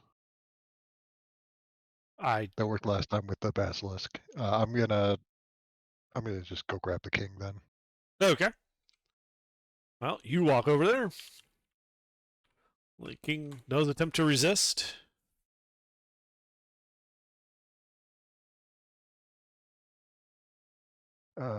Eventually, I will remember how numbers work.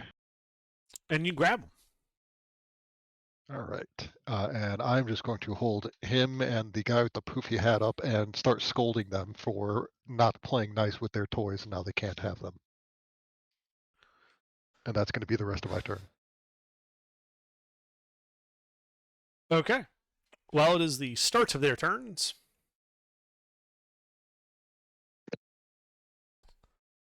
I do believe they have both failed their wisdom saves.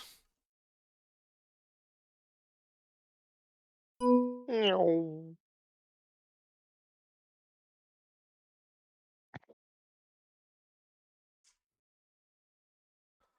Yeah, that is not only the terrain, but now also like the castle kind of taking on the somewhat melted look. Many of the figurines sort of falling to pieces or becoming much less detailed, almost like they've been microwaved a bit. Not the two figures in your hands, though, River. They're still fully detailed. And let's see. Well, the guy in the puffy hat is going to try and stab you in the hand. I think he misses. A little bit.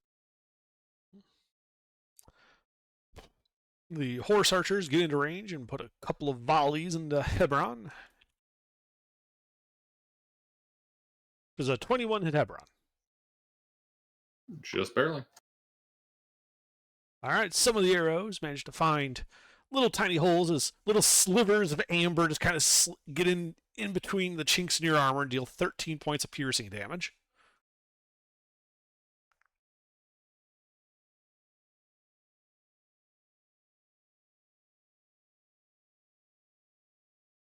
Let's see. The High King is going to, he doesn't quite have can't bring his like big two-handed sword to bear against your hand, River. So he's instead just going to try to bite you. Does the 17 hit your armor class? Nope. Okay.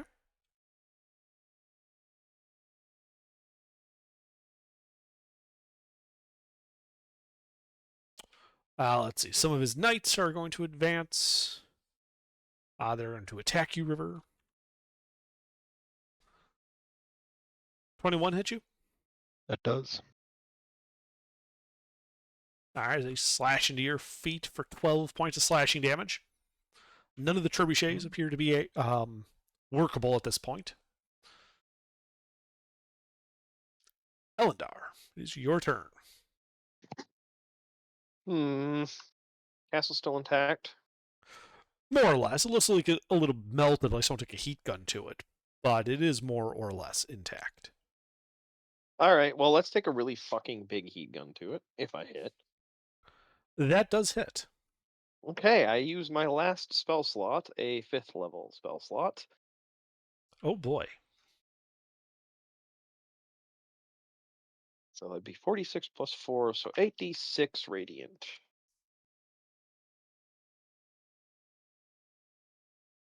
Not bad. And it's glowing.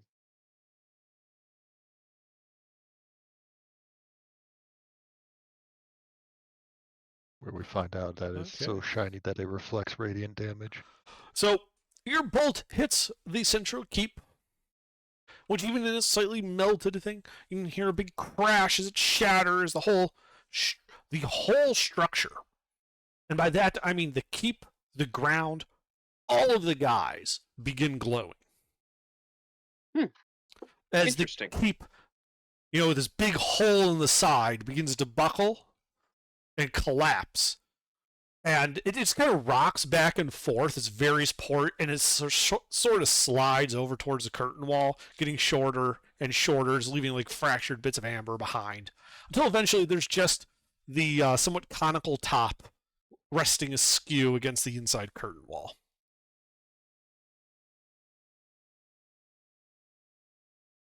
Well, if that don't make them stop fighting, I don't know what else to do.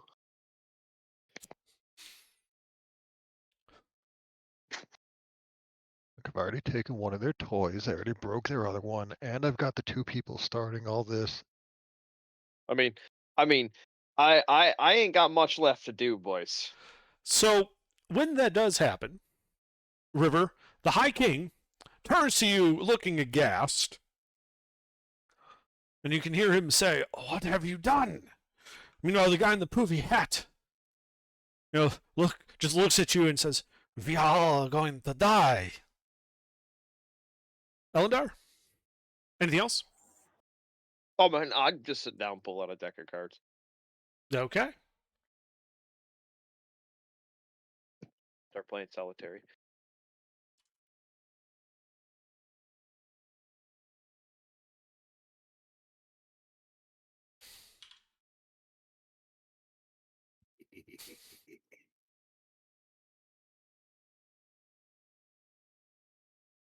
Hebron, you start your turn on acidified terrain.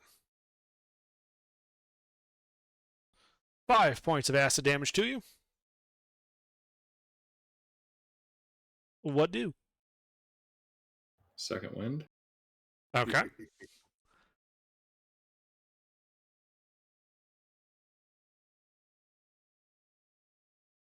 I'm gonna get off the terrain.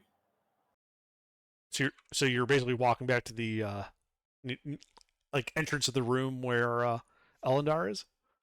Yeah, I'm gonna do it by jumping the battlefield though. Okay. Yeah, like if I'm gonna cross through halberdiers, I'm going to hop the halberdiers. Fair enough. Give me an acrobatics check to make sure you can tuck your feet up high enough to avoid attacks of opportunity.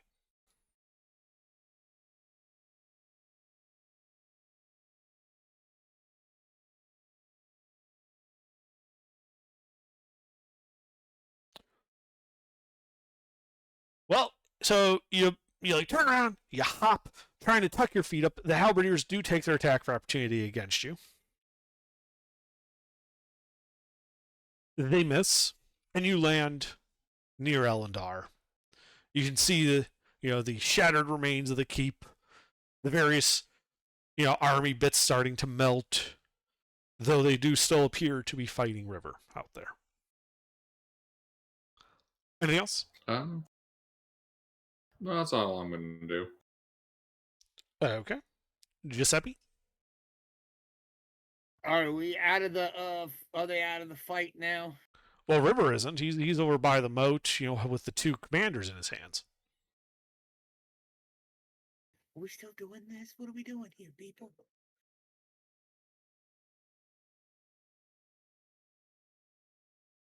I guess I'll they're okay. Guess I'll throw some arrows at the ones. Some of them, I don't know which ones. Why are we still fucking with these things? Great 'Cause they question. might have loot. If only you were paying attention to what was happening. You jumped out. You're not fighting them. The only one fighting them still is River.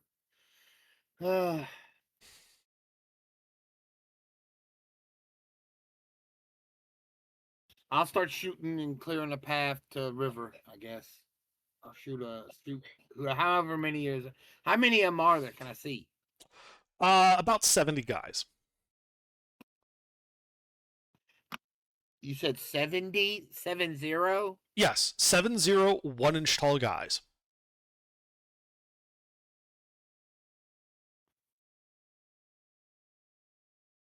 It was 2 armies fighting a siege. They had quite a few guys. A lot of them have already been broken, but there's still about 70 active ones. Chip, chip, chop, chip, chip, chip, chip, chip, chip. I'm not gonna do anything. Okay. Well, River, you start your turn on acidified terrain,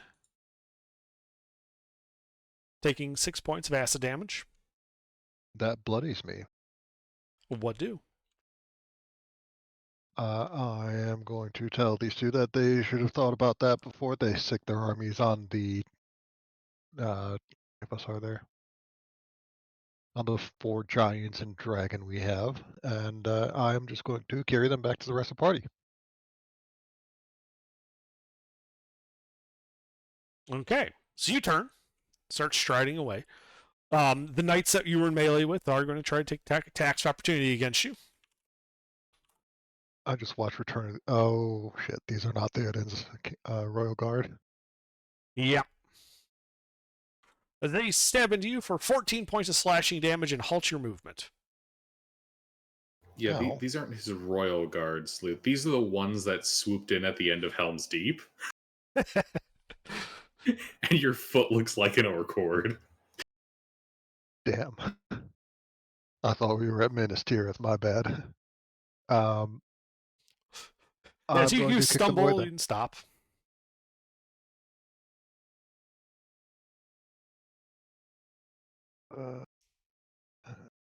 Or kicking someone. 14, 18. Oh, the 18 will hit. That is 9 non-lethal damage. I'm just kicking them out of the way. Okay. Yeah, you kind of kick some of the guys out of the way. Anything else? You weren't the really able to Drake move that swat. far. I'll have the Drake swat some more of them out of the way and just do another attack. Okay. Also a hit. Acid did nothing. No. Not add that. Yep. That is 8 bludgeoning. All right, yeah. Yeah, so you, between your kick and the Drake's sweeping motions, you're able to clear the space around you for the moment.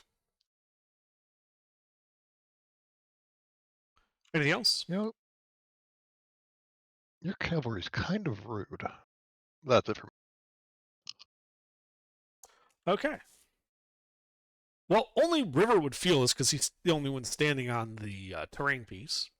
The terrain piece begins to rumble. And you begin to see units from both armies now running away from the castle. And you. As a fist kind of punches up through the broken basement remains of that keep. River, the 2 commanders in your hands are now screaming at you to stop being an idiot and run. Yeah, it's your armies. As another hand comes up, claws kind of digging into the amber terrain. As what you guys would classify as about a garden gnomed size horned figure with rubied eyes and large golden fangs stands up. God, the third act enemy is always chaos. Beams of golden light emit from its eyes as it sweeps the ground and the entire area. I need you to make a dexterity saving throw. Huh. The ranger with 22 dexterity. Yes. 18. Okay. That will be enough to take half damage. As you take, it'd be half of that, so that would be 18 points of radiant damage. Mm-hmm.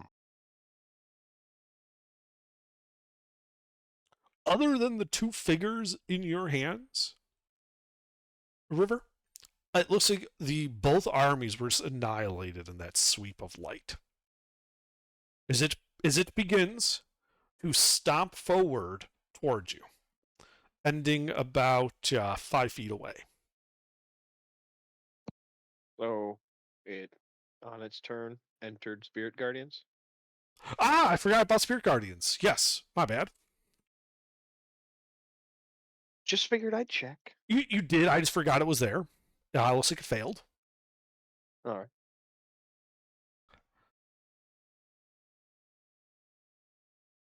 Okay. And it looks like you did get hurt by that. Yeah, I rolled that. All right. That is all that happens on its turn. Elendar. Hmm. Well, that thing's kind of cute. Sacred Flame. Deck save. The little Nomi, whatever, but it is. Mhm. Dragon. No, passed. Okay. Now, mind you, I'm sitting down at the entrance of this room playing solitary with a deck of cards. Mhm.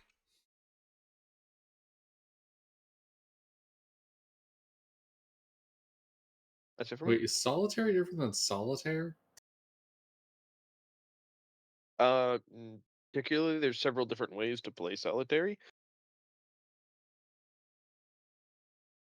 Some of but them you're even use probably a deck of thinking of just cards. a colloquial difference between the same word. So no, Okay. they're just different ways of pronouncing the same word, like either and either. Except that Gotcha. there's one that is correct. All right. I'm sorry, Elendar, are you done? Yeah. All right. Hebron. Yeah.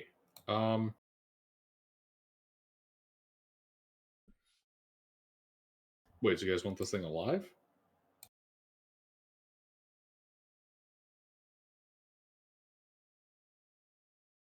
Guys? I mean, You? Mm. I don't care I for the don't care. Chaos Spawn. I got the 2 I don't commanders. give a shit. I've already got the 2 warlords. That's the high priority models. Alrighty. Well, I've got no interest in a chaos mini, and it's exhausting that they always end up being the surprise villains in every fight. So I'm how close is it? From you, it would be 10 feet. I'm gonna walk up to it and hit it with my sword. Okay. What? Yeah, you just walk right up to it. 2 hits. Do I bother rolling slashing? Yes. This is a small creature by comparison to the ultra tiny ones. It does not have slashing immunity as a result.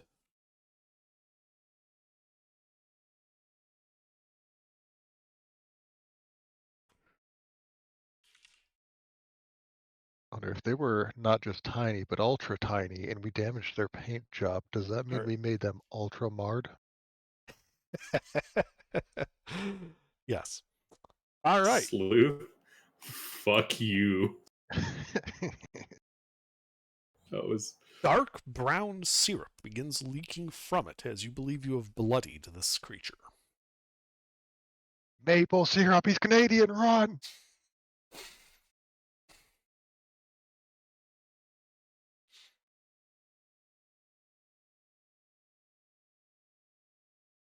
Anything else?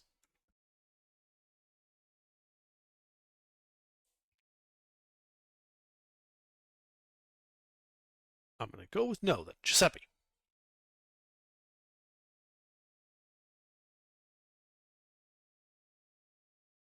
Can anyone hear me? I can hear you. Again. Okay. Mister, it's your turn. Can hear you. All right, what are we doing? Why are we still fucking with these things? Now there's a new Yes, it's Chaos every Gnome. time.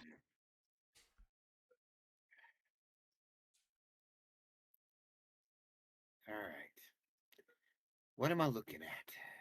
Well, you're looking at something about the size of a garden gnome with horns, rubied eyes, and large gold fangs. Oh, that I can hit. Oh, that I can definitely hit. It's in. I'm gonna walk up and slash it twice. It's in combat with Hebron, isn't it? It is.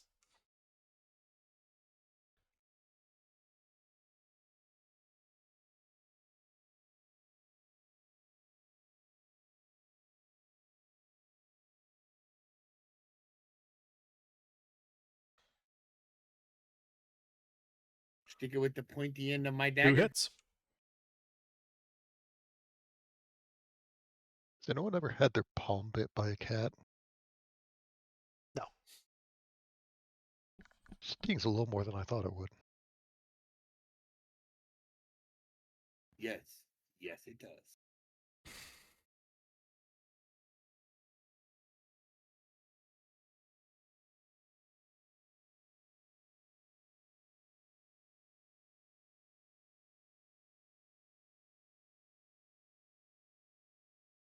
I almost forgot my sneak attack damage to the first one. So that's All right. 31 points of piercing damage as I shank it twice. Yeah, you shank it twice. More holes opening up, more brown, sticky liquid beginning to leak out of it. It is near death. Well, Yeah, your I'm blaze is off again. coated in like this maple syrup like substance. Yo. Well, then I'll use my bonus action to stab it one more time. Okay. Roll to hit.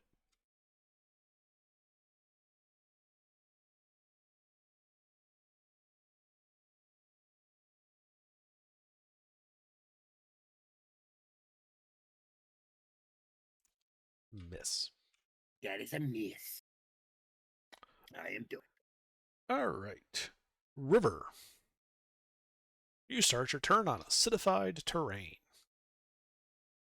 That seems to be a running trend. Yes, you take 3 points of acid damage. Uh-huh.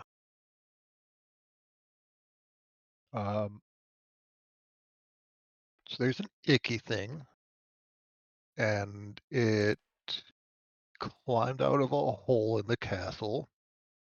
So I'm just going to stomp it back down that hole in the castle.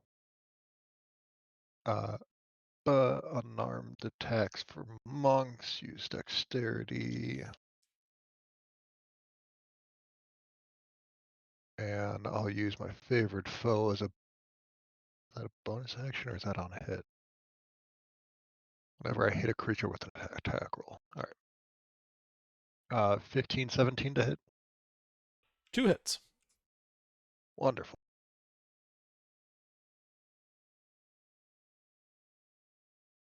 That is unarmed, favorite foe, extra damage. 17 non-magical bludgeoning, and I'm just trying to stop this thing back into the castle hole it came out of. Yeah. Yeah, so you kick it back into the hole, begin stomping down on it. You feel the plates get sticky, you feel them crack under you, until with finally one last stomp, you feel your foot kind of break through something until you hit what feels like solid stone beneath you. As the amber ground, the walls, even the fleeing 1-inch tall figures turns to golden dust before fading away, leaving at your feet 2 large rubies and a pile of golden teeth. Do I still have the 2 warlord units? No, but your hand is covered in like Fuck. golden Cheeto dust. Fuck! You guys are out of initiative. I was gonna use them for my army! And now your fingers are just covered in Cheeto dust. I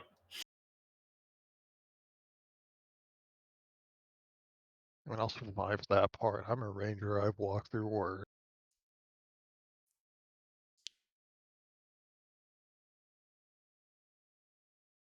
Alright, I could use a juice box and a snack.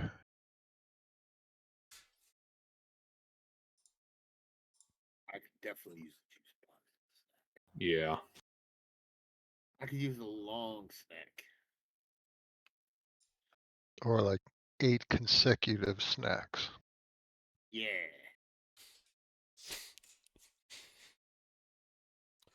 Well, other than the 2 gems and the pile of gold teeth, this room does now appear to be empty. Yay! How much gold would those teeth sell for? Like if we just sold them as gold? It'd be about 2 gold pieces each. There's 20 teeth, so about 40 gold. Oh total. wow! Hey, that's 40 gold. That's cool. The 2 rubies look to be about 100 gold apiece. Alright. 240 gold in rubies and gold teeth.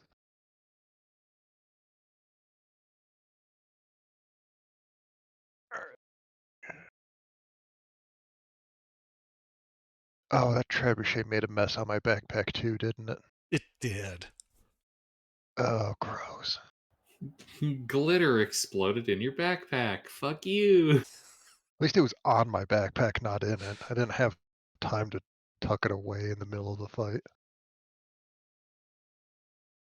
But, like, you know how, like, if you leave, like, a colored crayon on like, the back seat of a car in like, a hot summer day, and it leaves, like, that colored residue even when you clean the wax up? Oh, man. There are, like, two, like, parallel gold lines on the top of your backpack now as a result. I mean, could have been a worse color. Could have been like Death Guard green or whatever.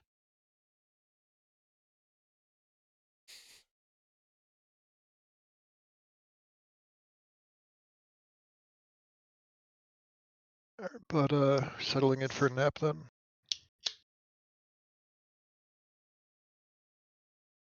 Sounds good to me. So you're just waiting an hour as a short rest in this room? And I only need a short, I think. Giuseppe and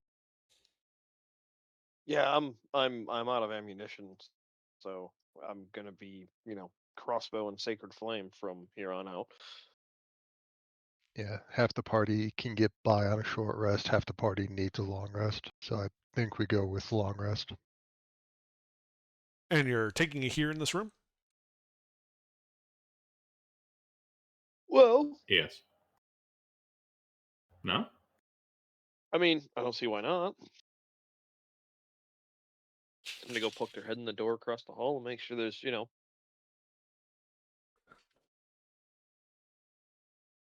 not like a basilisk waiting there.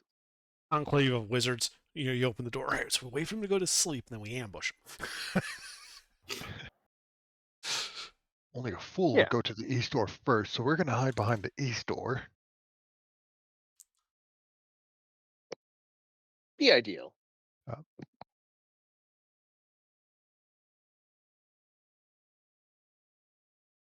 Just in case we do get ambushed, though, how many people are below quarter health? I mean, I didn't take any damage. Besides, Hebron, Giuseppe, good on health. Yeah, for now. I mean, if we're not in major combat, I mean, yeah. But you know what? Fine. Twist my arm. Why don't you, Giuseppe? I will cast Wisdom. There it is. 36 healing onto you. Then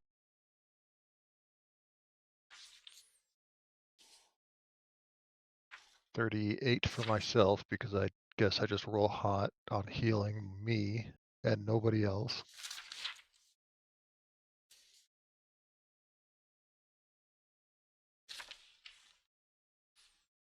Alright, so I am back above half health. Not by much.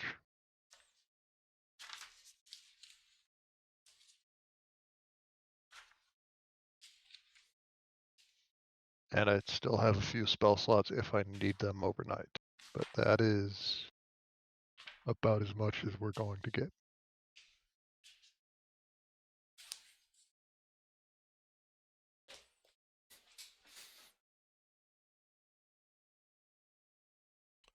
Okay. So are you guys closing the door, leaving it open? You have a fire. How are you guys setting up your camp in this room? Well, I thought Hebron was gonna go check out the other room. Sure, I'll take a quick peek. All right, so you go over to that east door, you pop it open, and it reveals a 5-foot wide hallway that immediately turns to the north, goes 5 feet, and turns to the east, and looks to continue going off to the east, from what you can tell from this open doorway. Yeah, we should be good. Oh, you know. Well, I close it. which way is the door swing?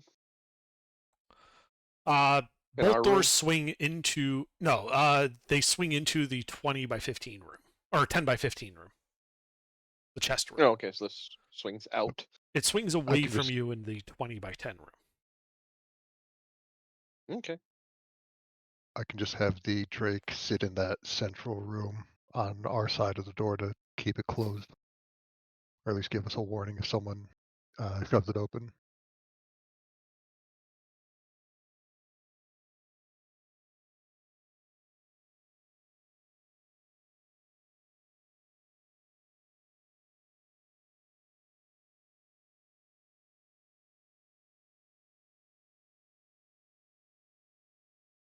Yeah. That works. Then long rest, chat order, or any opposition to chat order?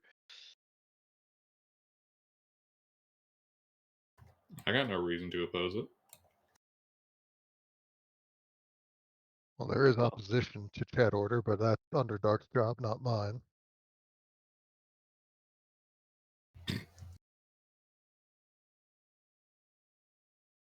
Chat order it is. All right. That's good. What's your all passive perceptions? I'm 18, first watch. 17. Second watch. I think Giuseppe's the lowest. I can have my Drake be with him, but I have 18 for fourth watch. All right. And I'll have the Drake on third with a 13. Okay. And how many of you are wearing medium or heavy armor? Medium. I am. Mr. River? I am not wearing armor. I am a monk. All right, I Giuseppe. am wearing studded leather armor. Okay. So the question then for Elendar and Hebron is, so this doesn't normally come up because you guys don't usually use up a bunch of hit dice. But if you finish a long rest where you sleep in medium or heavy armor, you only regain a quarter, not a half, of your hit dice. To a minimum of Right. one. Okay. So it's up to you if you want to sleep in armor or risk being ambushed outside of your armor. I do appreciate the reminder about that rules. Thank you. Yeah, no problem. It almost never comes up, which is why I have a reminder on my screen about it. Because otherwise I would forget about it. But this is one of the few cases where it might actually matter, because I know you guys spent a bunch of your hit dice. That is true. That is true. I'm actually just going to be rolling with a quarter of them. Okay. Oh, yeah, I can take my fancy scale off and put my studded leather back on. Yeah, Mr. wearing light armor is fine. Mr. While you're here, did you record the 36 healing I gave you? Actually, No, you know but what? I can do that right now though. All right, and then what's your passive perception for third watch? 16. All right, So our lowest is 16. How much did you say, Sleuth? 36. 36. 36. You know, under. Mhm. Given that I do have this set of light armor, I think actually, Ruffles said there makes a lot of sense. I'm actually going to swap. I should say, strip down to the light armor. Okay.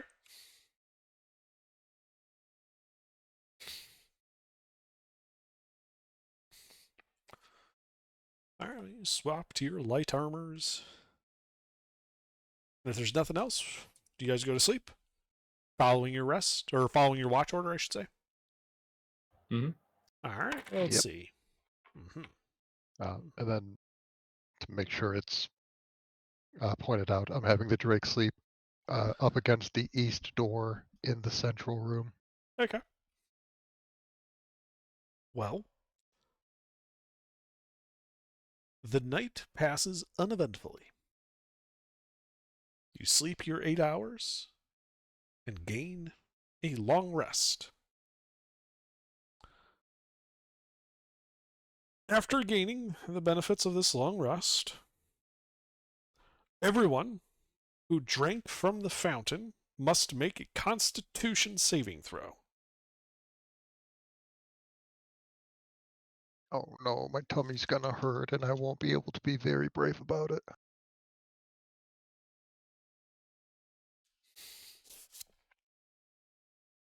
The DC is 15 plus 3 for every sip. We're all within 10 feet of each other, aren't we? I would Yes. have a +1 from Giuseppe, so we're at 13 Uh-huh. total. Okay. Might make a difference. Ruffles, mister.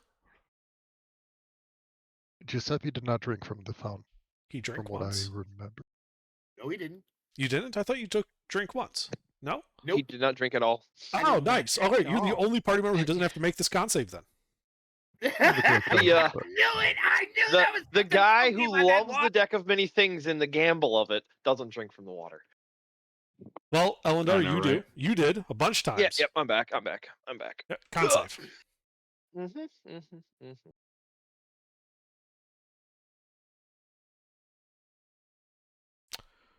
Hmm. You all failed.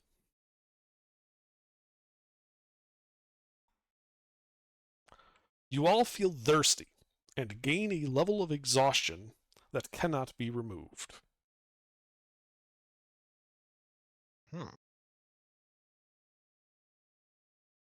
Hmm.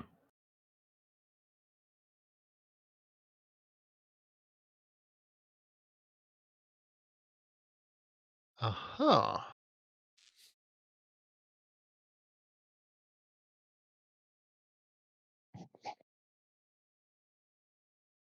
That's unfortunate. Yes. But as I thought, that occurred. Cannot be removed. Yes. So things like greater restoration, like you can tell that this is some type of deep exhaustion. Even things like greater restoration would not be able to fix this. Resting won't fix this.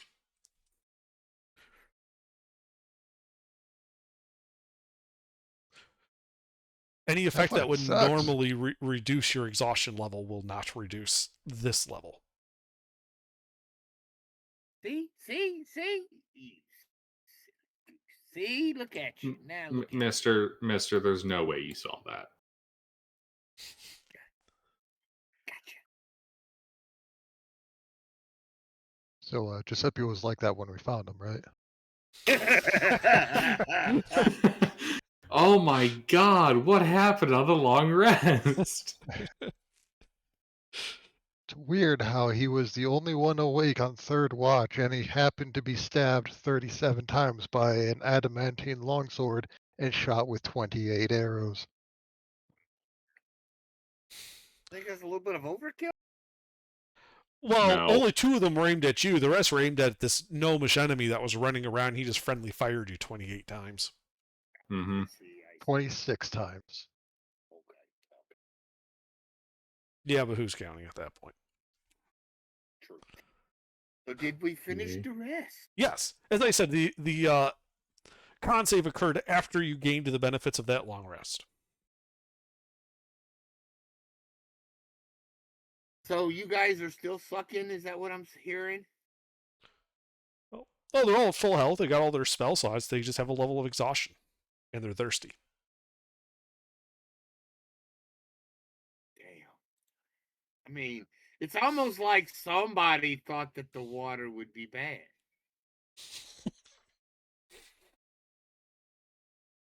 I mean, Under never gives us anything for free. Y'all should have known better than that shit. Oh, he does. Actually, yeah, he historically does, mister.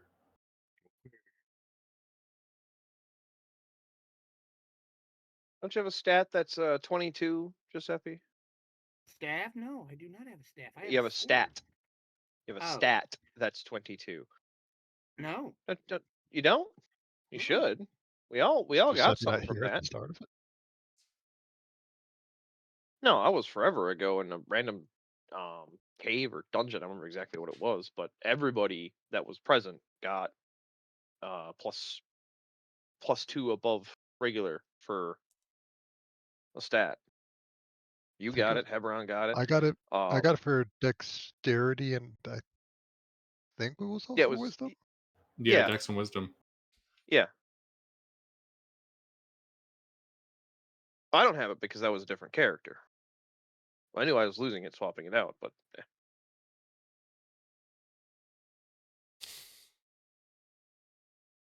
Anyways, that didn't have any onwards. negatives, Mister. Yeah, generally speaking, Under doesn't do gotchas. That's why the gotchas he does work. Like this one. Yeah. Well, if you recall, that thing was at the end of the dungeon, having defeated the big boss. That was, the reward you got for not fucking it up. Yeah, I found it. My stat went from 18 to 20. It didn't go to 20. I didn't Right. have a 20 on one of my stats. This was a random hostile dungeon that you found a fountain in and decided to try and drink it dry, despite its weird magical effects. Yep. And it was in the Well, I mean, I am kind of library thirsty. We a- should go back there and drink some more. It was in No. the library of a, was it neutral or good aligned Yeah, it was a god good of god. shelter That was or the image something? of a good god on the bottom of the fountain. That was a Mhm. mosaic. Our actions were entirely reasonable. And I don't have any way to check if things are consecrated or desecrated. Paladin. Yeah. You know what? Now that you mention this, Sleuth. you mean me? Yeah. Useless paladin. Oh, you mean me? You want me to check see if stuff that's great? Okay, I can do that. It's almost like it's a paladin's job. I mean, Ours is useless. okay, I remember that. Useless. Okay. There was eastwards, onwards to the sunsets, no, onwards to the rising sun.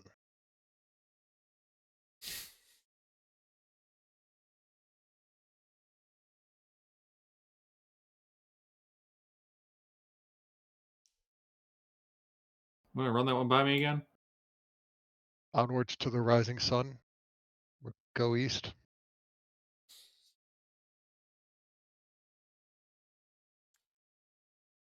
The rooms we Yeah, haven't we can do explored that. are off to the east. Although I think our rogue should take point.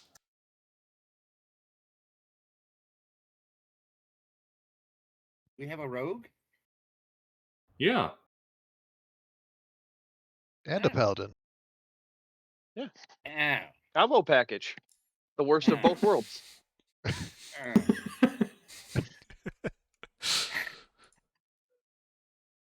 Fine. The problem with being insufferable about being right, you'd get volunteered for work. No, volunteered is when you do it yourself. This is being The voluntold. problem is I'm insufferable, but I am also right. So Yeah, so take point.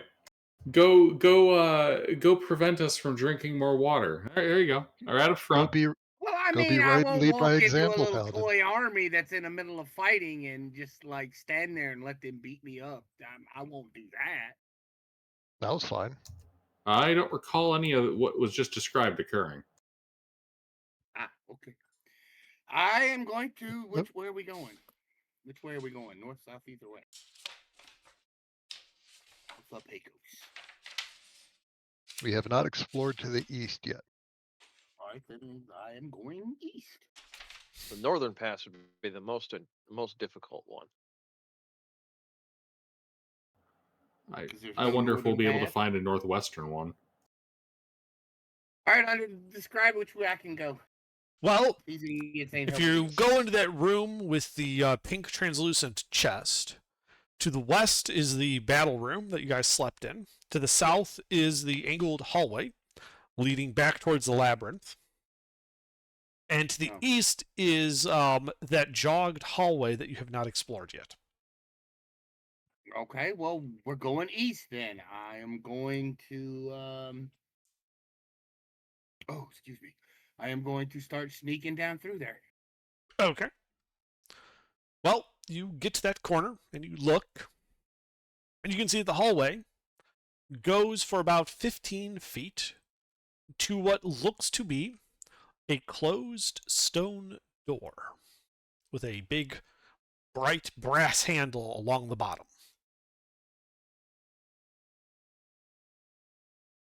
Along the bottom? Yeah, like a pole bar. Oh. Oh. Oh. Does that mean that does the door look like it swings up? Yes. I'm gonna move up. Like it has a rotary hinge on the top. Oh fucking hell! So that means somebody just got. Hey, I'm gonna go back to the party. Hey, Hebron, come here. I need you to open this door. No. I think you got it. I Come mean, on, man. any door will open out if you hit it hard enough. I mean, look. This is how I see it. You are the heavy armored tank. If there is an ambush on the other side of that door, it will do less damage to you than to me. No, you're like a super good paladin rogue ninja dude. You got this. I am not raising that door. So either you come raise this door or we're not going in there. I believe in you. That's, you're misunderstanding what I'm saying. Seppi, the way out is sealed behind us. The way out is now through. You're the one who's going to have to sit here for eternity. We'll be not dealing with this problem in a few days. Damn.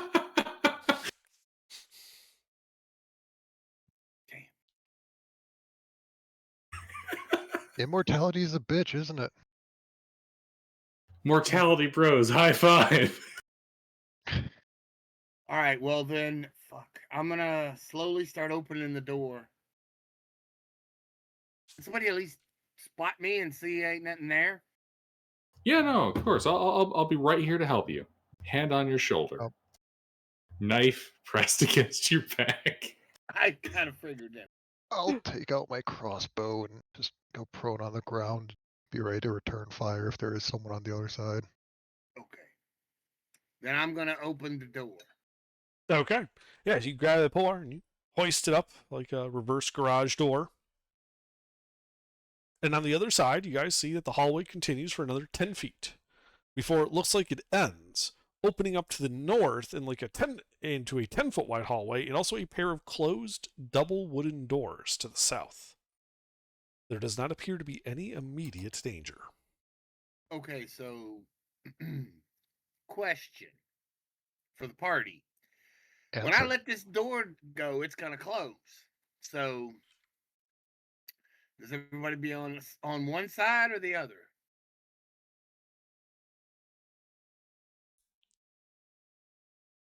I mean, we do have a battering ram. We might be able to just flatten the hinge with it open.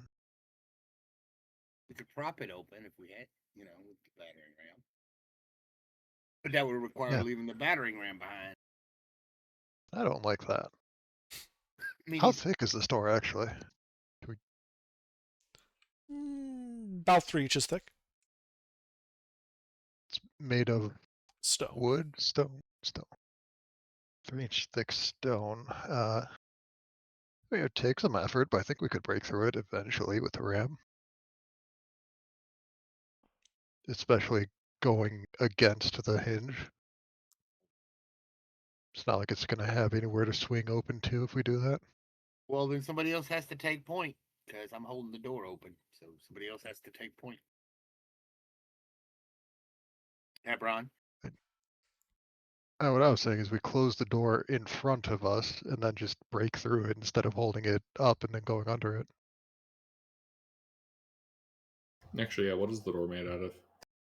Stone. I test it with the adamantine. It leaves a mark.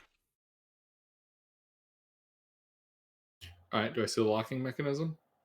There is no locking mechanism. There's a hinge above it. Okay. Am I able to damage the hinge with the adamantine? Yes.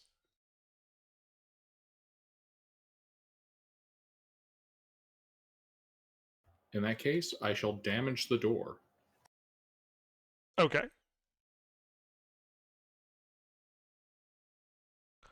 So you're just like breaking the door? Yeah. All right. So you hit the door, make an attack roll. It does have some resistance.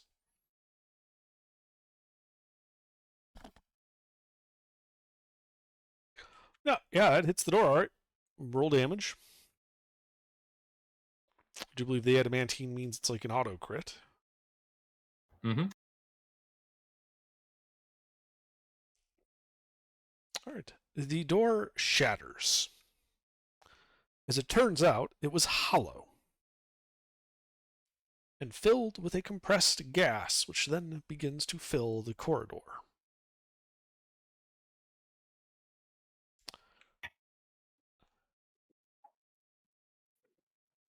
I need all four of you to make a Constitution saving throw versus poison.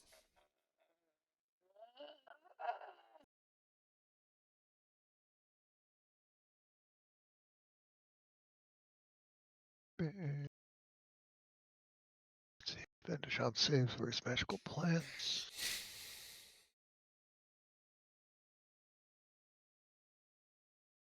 I don't suppose this is a magical plant that impedes movement or a spell cast within 5 feet.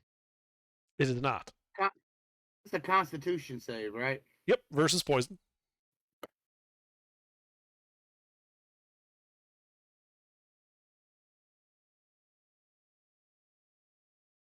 Goddamn. So Hebron is the only one who passed it. He takes half damage. The rest of you inhale deeply and suffer 19 points of poison damage. Damn it. I don't breathe. The cloud then dissipates, leaving the broken shards of this door behind.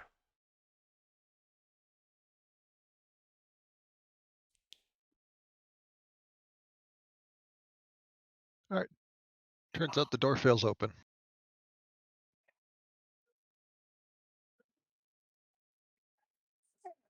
You know, usually when you say that a door is there to contain gas, it's to prevent it from leaving a room, not to have gas on the inside. It was a hollow core door. I'm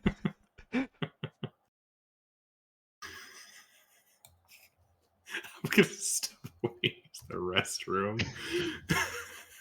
Yeah, the poison has that effect on people.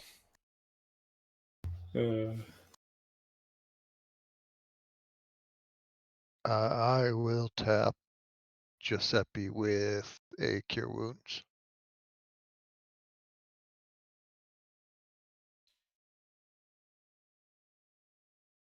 For 11 health.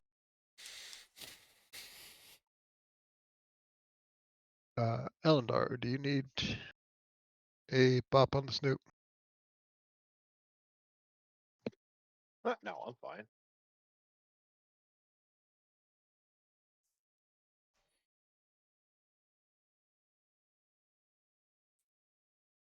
Oh, yeah.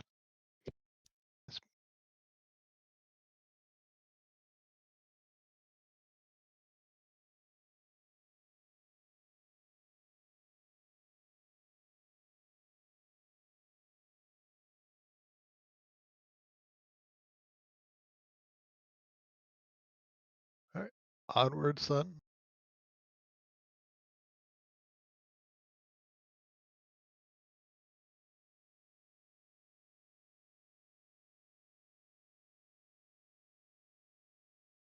Oh, it's probably for Hebron. Taking a piss. We Giuseppe can go peek the corner and see what's on the agenda. Sure, why not? Mister, I did give you 11 healing if you were here for No. that. Yeah. I'm just salty. I'll move forward to the corner and see what's going on. Well, this isn't your campaign. You're not salty. All right. Yeah, so you go to the corner. There's a 10-foot wide hallway, which goes north about 15 feet. Then it begins to turn to the northeast. Now, the right wall begins to curve to the right. However, the left wall turns at a sharp angle and goes straight northeast for about 20 feet or so, upon which this wall you can see has been plastered, and a very detailed mural has been painted depicting a disc-like city floating above a canopy of jungle trees with a large stone pedestal set into the perimeter of this floating city. You can see that the hall continues to the east after this panel, and it looks like there might be a second panel to the east of this.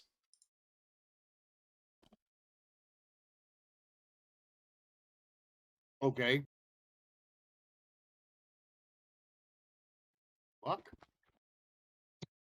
Under, are you winning against your mic? Underdark, your Are you fighting yourself, or what the hell's going on, Under? your mouse Wait. seems to have taken over your computer. Hey, hang on, I've got Discord's like stuck on and it won't send the message. I don't know what it did. Sorry about that. No, you're all good. It sounded like you have a mouse inside your mic for a second there. Yeah, I don't know what Discord was doing, but it was stuck in transmit for a bit there.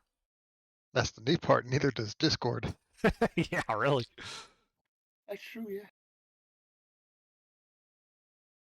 No, So, I'd see that- lifted up my headphone and was scratching my ear because it was just itching like crazy.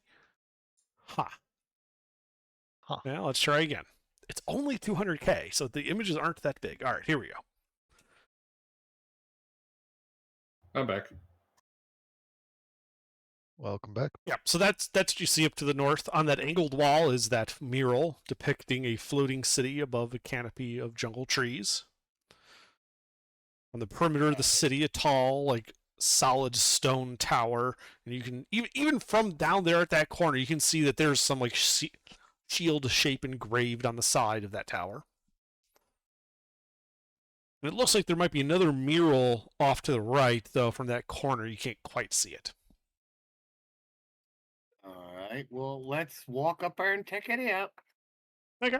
A floating city, you say? Yeah. So as you walk up, Lord.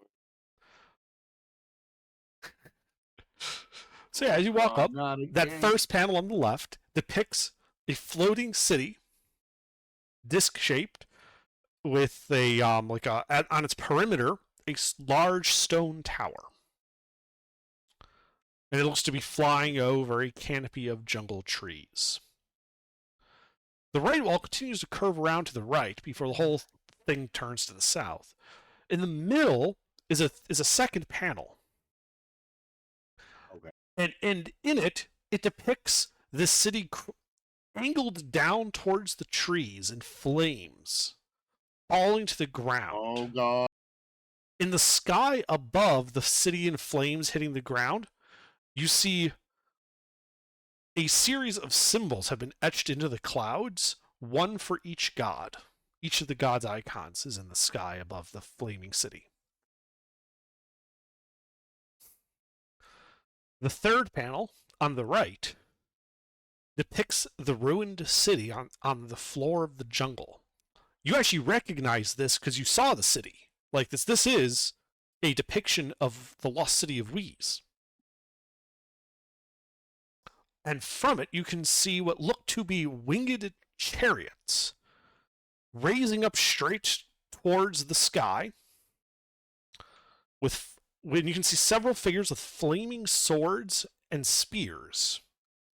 And they appear to be charging towards a large doorway in the sky, ringed with arcane runes of the gods.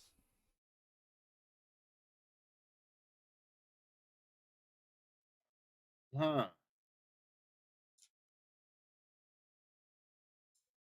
Huh. So, there was a flying island that crashed, a flying city that crashed down, and then winged things flew out of it with swords going into a doorway in the sky. Am I getting all that right? Yeah, except that they were chariots being carried up into the sky. It looks like there are Okay. people manning the chariots with flaming weapons, Okay. charging the towards dark. like a portal in the sky. So, okay. I don't know how to respond to this without. I don't know, because this sounds a lot like, the knowledge that I would have as a player, but I wouldn't have as a character.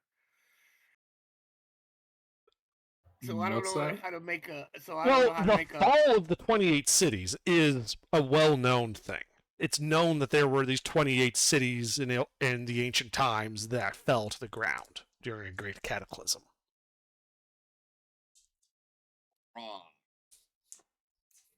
It is unknown why they crashed.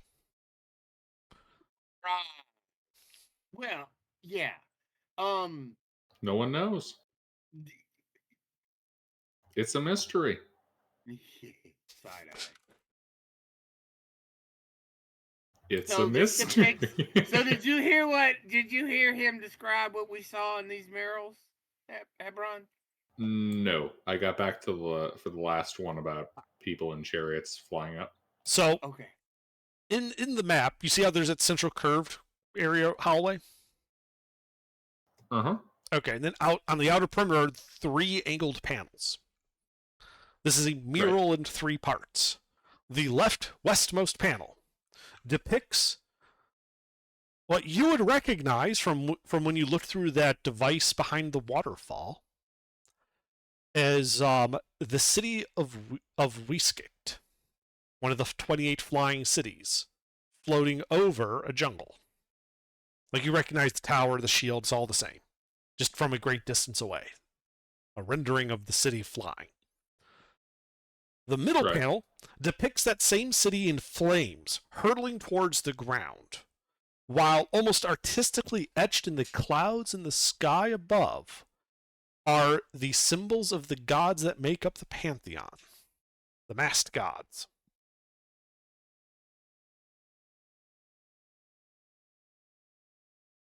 Right. The third panel you recognize is the lost city of Whis, as you know it, which you now know to be the crashed remains of Whiskate. And from the ruins are several figures on chariots, winged chariots, flying up out of the city, wielding flaming weapons, swords, spears, halberds, staves, flying upwards out of the city towards what looks to be a doorway floating in the sky. Ringing this doorway are arcane sigils for the masked gods.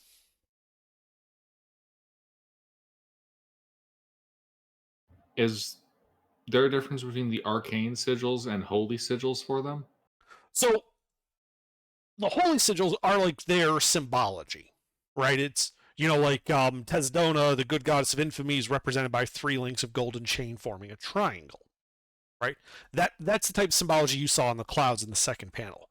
The third panel is more like arcane runes for the god's name. Like there is a rune for Tesdona, just like there's a rune for conjuration or abjuration.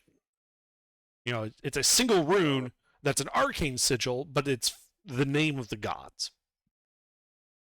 Oh. What would there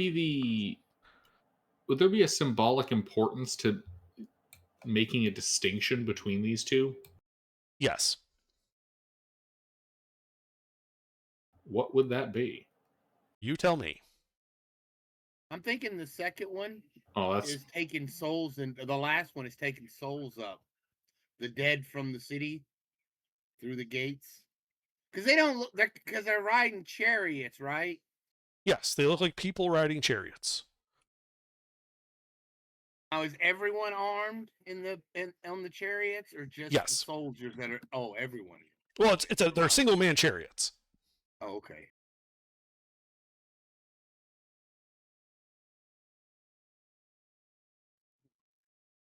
Maybe the people of Whis were leading an attack against the gods. after the city fell.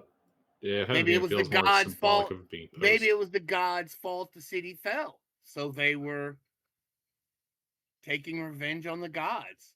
And the first sigils were when the gods cast the spells to bring down the city using their symbols. The second one is how the people of the island got back to them by using the sigils that we would know, the arcane runes that we would use in a spell. I mean, that's just what I think. Hmm. It's probably not. Is that not it? That's not it. Under. You tell me. I mean, that's. How do I do that? Roll what? There is no roll. Investigation, Insight. Oh. This is something for you guys to think and ponder about.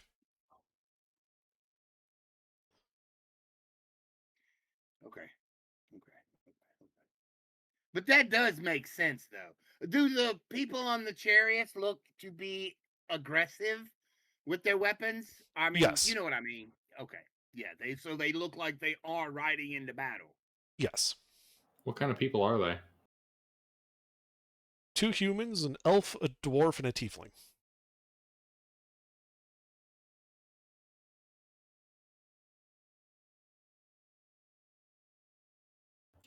Whose style of work is this? Is this Make Is the that mural- make a history check for. Can we get guidance? Yeah. Guidance?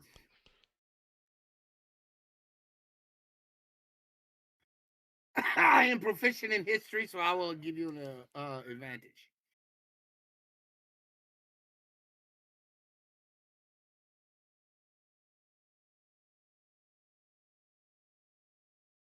I'm old, remember? Yeah. Okay, so we'll stick with the total of 15. So, the 15 would tell you that the style of these murals is old. Actually, they'd really be more like think like some mural done in like ancient Greek styling. That's what it kind of looks like to you. It is a old archaic stylized form. You know, stuff like you would see in like old ancient ruins. So it's very, very old. You've never seen murals that are this old, supposedly, this nice. Like, in terms of being intact. Usually time causes damage, even if they're just sitting there.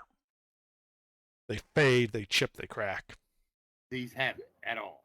Correct. And the These murals look are- like well kept. Still, like the colors are vibrant. There's no visible cracking or chipping. All Are they right. magical? Does anybody know how to check? You like me to cast Detect Magic? Please, sir. All right, I originally cast Detect Magic. Okay. So the whole like floor, ceiling, walls, they're all highly magical, as are the murals. That's the kind of like same type of background magic that has permeated this whole place since you've been here. Well, I mean, that makes sense. Yeah. You also know that Dungeon that type of magic meant that when just a reminder, because I know it was last week for you guys, but it was all of a day ago for the party. You remember that when Hebron attacked a door backed up by this magic with a magical adamantine sword, it didn't even make a scratch.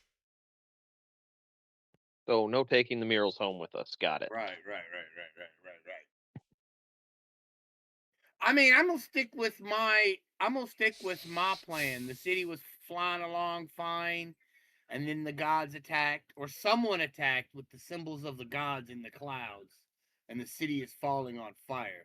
That is significant. I'm thinking it's the gods attacked and used their symbol to signify themselves, and then we retaliated by summoning a doorway using the magical script we would use to summon them. At least that's my opinion. I'm still sticking with that. Under. Yes. It's a mural of the city being totally fine, then a mural of the city being cast down with the holy symbols of the gods, and then the third one is armed chariots flying up towards the arcane symbols of the gods. To a doorway ringed with the arcane sigils of the gods, yes. Not just the sky, but a doorway in the sky. Hmm. It was a It- it was a city of mages. There's a good chance they made the first attack in some sort of hubris or attempt at ascension, and the gods just retaliated in kind, and the city did not fare nearly as well. And then they conveniently left the part out where they started it.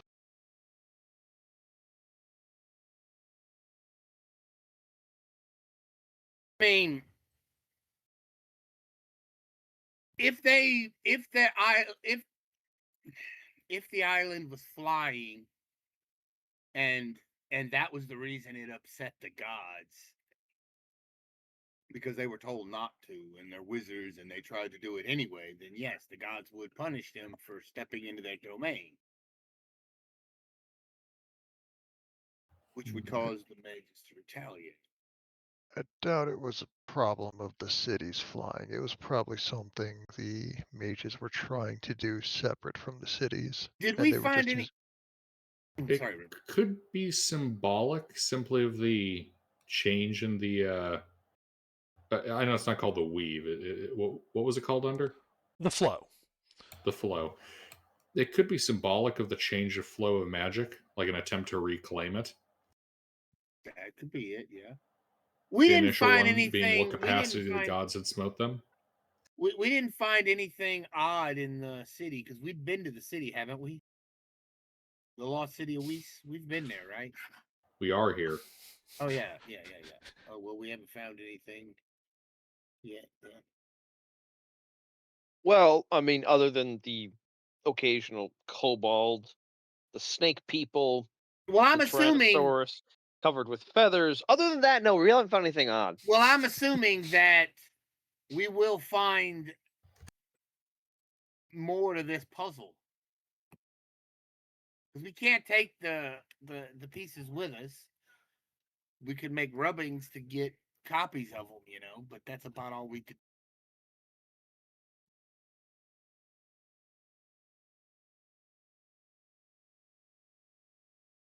If we continue on, I'm sure we'll find more about it. Maybe, I don't know. Because all we know right now is speculation and conjecture. We don't know anything. Well, we Under. knew that the city was flying, and then it wasn't, and now it's a problem for the mages. Right, but we don't know any of the who's, the what's, the whys, or the hows. Under. What's been the cultural reaction to this? What do you mean? So, at least with on the Ravam continent, how is this event viewed within like the cultural zeitgeist? It's Was not. this It's about as prevalent as the Bronze Age collapses in ours. interesting? Okay. So it's considered ancient history, mildly interesting, but not something most people care all that deeply about. It's not used in any kind of morality tales or anything. On occasion, but it's more just because they like opened up a history book and found some convenient characters. Not because they specifically targeted it or that it's like a recurring tale of it, the same way that say the Nazis are in ours. Okay.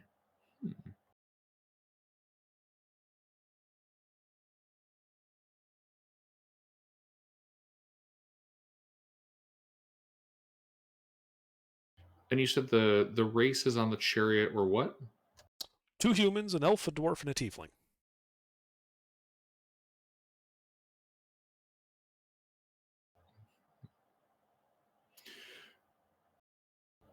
Do flaming swords have the same kind of like cultural vibes that they do with ours? Yes.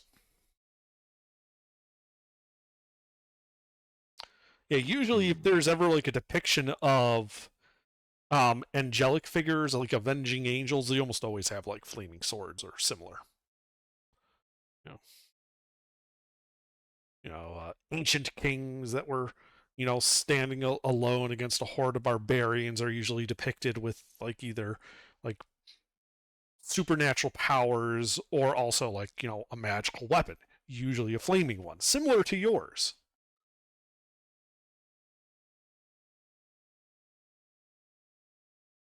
Fires are just freaking cool. Alrighty. So, yeah. I'm fairly certain they got smote and had it coming. Got smoke at it coming. Arrogance of wizards. Useless wizards. I got a family that are wizards. I understand. The root of Yeah, all but- evil. But these guys were useless wizards. They got smote. Their city fell. This is one of the. Do we know anything about anything of the stories of the 32? Oh, we already know this. This is from the other game. Never mind.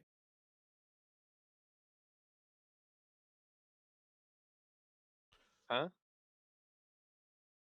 I mean, what's common knowledge is that there were these 28 flying cities. There was a cataclysm. They fell. And as they were the centers of civilization at the time, civilization basically collapsed.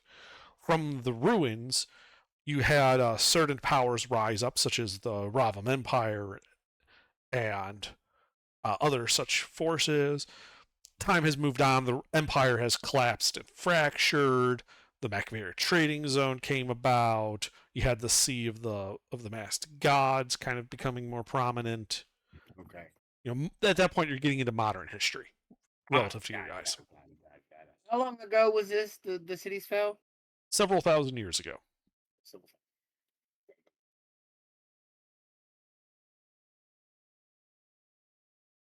So we could just squirrel this information away, I suppose. Continue on into the dungeon. Mm-hmm. Yep. But if this was wrote, here's another question: who designed this?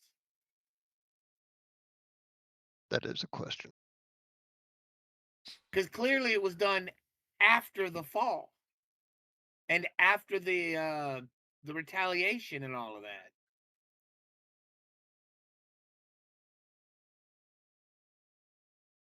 So whoever's running this place probably made this. Yeah, that makes sense. I answered my own question. Let's go. Let's find out whoever's impotent flailings this is. All right. Which way can we go? Back. Well, under the- so there was the pair of wooden doors you bypassed to when you saw the murals. You also can tell the hallway does continue to wrap around and go to the south. All right. You want to check those doors, Hebron? I mean, I can.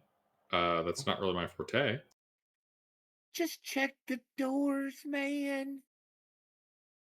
You're the rogue with the good skills for that. My God, just check the doors, man. I have to walk over and do it. Shit. I mean, we're gonna have another kill the tiefling or kill the halfling incident here. Oh my God. No wonder the Septimus kills a lot. Oh my God.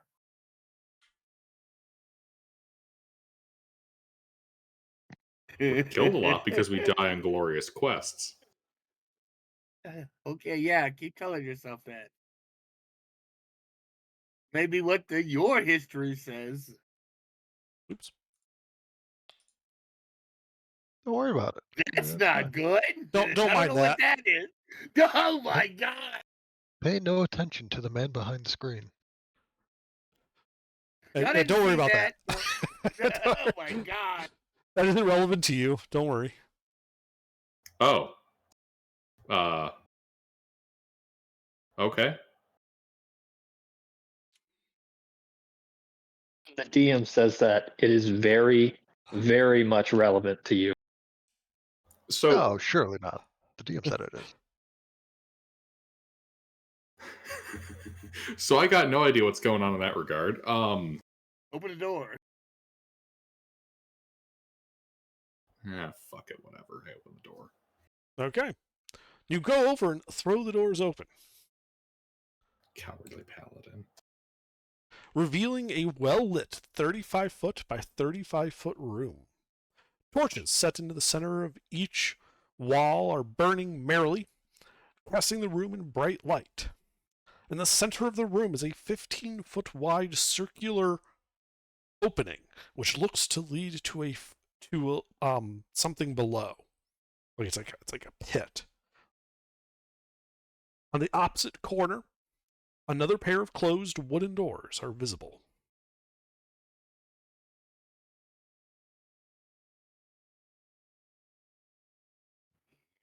How deep is the pit? Do you walk over and look? Yes. Okay. You walk over. And the pit looks to go about 10 feet down. And then it looks like it opens up into something like a room beneath you. And then, like another 10 feet down to a stone floor, upon which you can see what looks to be like a carved floor. It's not made up of individual stone pieces, more like they laid like a slab of stone and carved it. And it looks like a single large eye looking right up at you. Okay. So I got some rope. Or do y'all want to go in the door or do you want to go down in the hole? The door. Never. So the hole, at the bottom of the Ever. hole, you see that like 20 feet away. Yeah. Never, ever, ever move over an eye like that. That is bad omens. The eye, you can tell from being up there, is like exactly as wide as this opening in the floor is at, but though it is 20 feet down. Man, look. What do y'all want to do? Y'all want to just bypass this and go to the door? This eye looks interesting. Go on. I'm going to go to the door. Okay. That's what I thought. I'm opening the door. All right. You open the door. You have dark vision, yes? Yes. So you open or reveal a 10-foot wide hallway that goes 45 feet to the south to another pair of closed wooden doors. Midway down on the left-hand wall is a single unlit torch set into a sconce.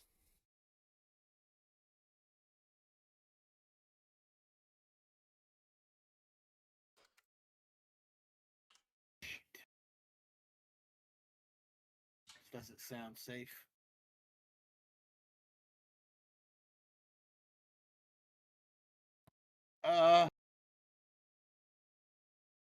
We'll sneak through here.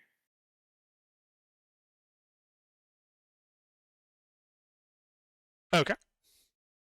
To try to get to those doors on the other side, I am going to avoid the torch. All right. You I am not going to light the torch. No, thank you. Sure. Why don't you give me a stealth check as you carefully creep past the unlit torch?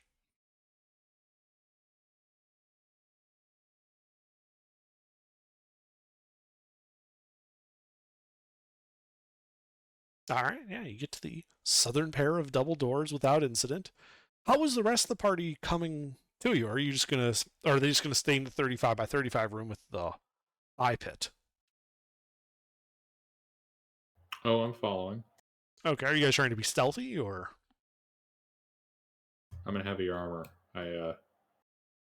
Yeah. Let me get to the door before they start in.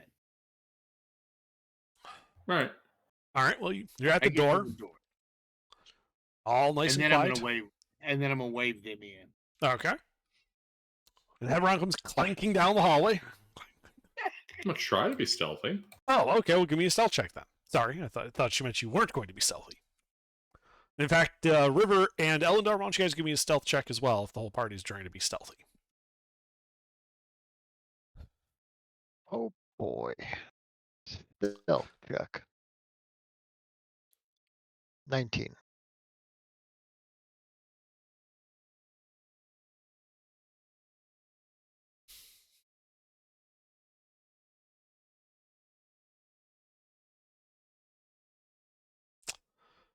All of you in heavy armor? Oh, I'm unarmored. I have exhaustion from the fountain. Oh. Mm-hmm. So, yeah, they come clanking up behind you. Elendar is deciding to practice his one-man band routine. I mean, I still got a 19. Hebron practicing a one-man band. No, not Hebron. Hebron got a 10. He was loud, but normal. Elendar is the one with a 1, going one-man band style. Exactly. But you guys get to the door. Nothing One of my untoward favorite happens. panels. Yeah. All right, I'm gonna. I got a 24. I got a 19. I got a 4. Gotta love it. I'm gonna Hoots is open fun. the door.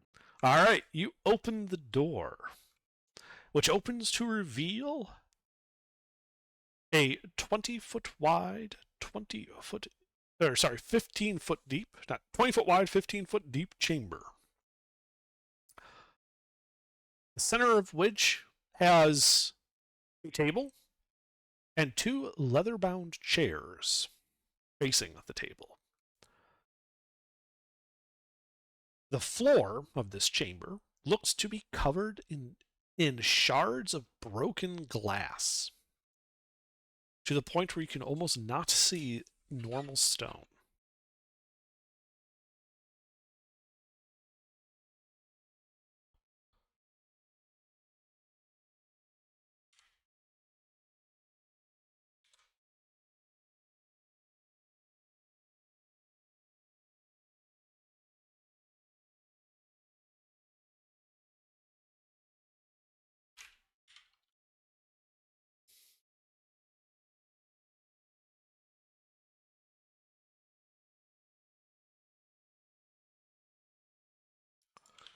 I should mention there's like a brief like L type shape thing, so it's blocking some of the room's view from just the doors.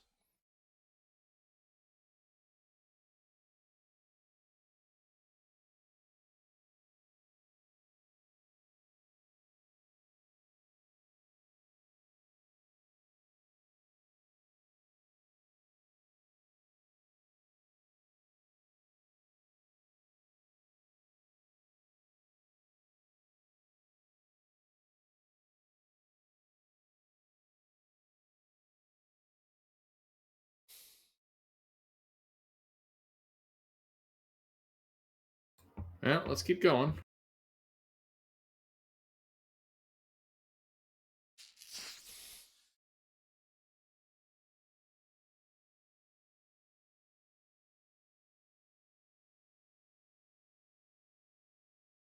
Well, what do you do?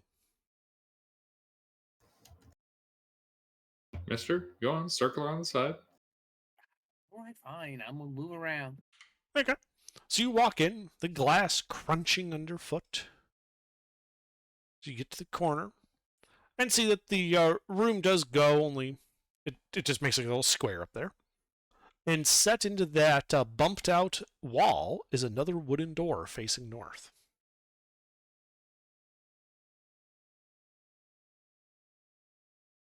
I'm gonna move to that door and open it, I guess. Okay. So you get to that door and you open it. Now you can tell, looking into this deeply misty room, that there is a light source in the center of the room. And you can see that the wall along your left kind of continues straight, the wall along your right continues straight, but you can only see about like 3 feet in front of you. It is a thick mist being lit by, something inside, which is just kind of obscuring any real details. All right, I'm gonna close the door and gather the party there and explain what I found, and 'cause I believe it's a trap, and I don't want to be the first one to walk in.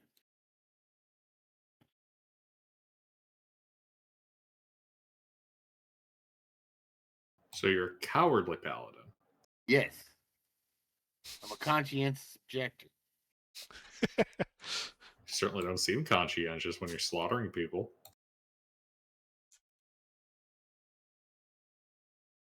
Giuseppe doesn't slaughter people. I beg to differ.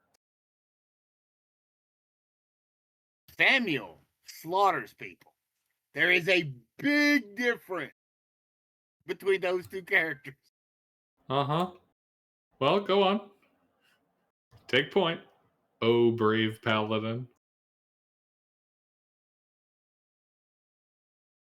Oh, that's right. You can't see anyway. If you walked in there first, you couldn't see anyway. So I guess I'll sneak into the. I'll go stealth and sneak into the smoke, the foggy room. Trying Okay. to move towards the light source Okay. slowly. Sure. Give me Yeah. a stealth check as you sneak into the room.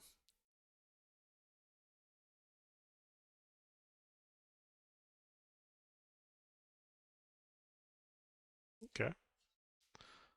Yeah, and as you feel, there's quiet. There's like the mist is kind of moving, but in like that kind of convective way as a result of what you can tell is a like a bronze fire pit set into the middle of the room. Dark coals with smoke coming off of them. You can also make out just to the right a closed wooden door. And then I'm going to need you to make a con save.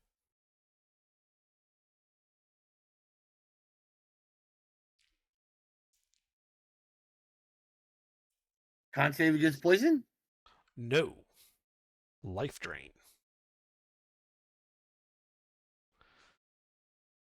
Oh, good thing we sent him first. No life to drain. All right.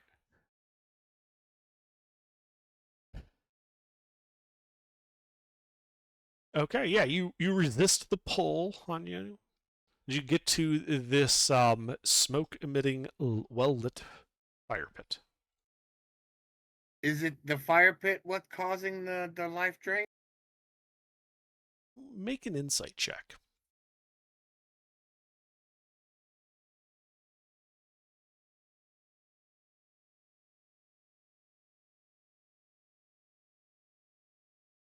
I don't know.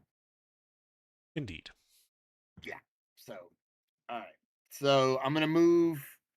I'm gonna move back to where the party is because they are still on the other side of that door. I'm assuming, right? Or did Unless y'all they follow fled. me in? Unless they fled. Did you follow me in, Hebron? Did y'all follow me in or no? No. Okay. Well, then Wait I'm for gonna the go back. Hand signal. Oh yeah. Well, I'm gonna go back in and I'm gonna explain what happened and what I believe is, and I won't tell them what I believe because I don't believe nothing.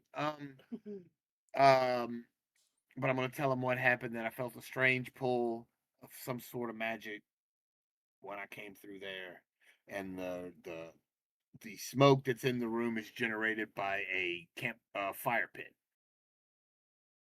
and there's another door. And then I'm gonna go back in and head towards that door.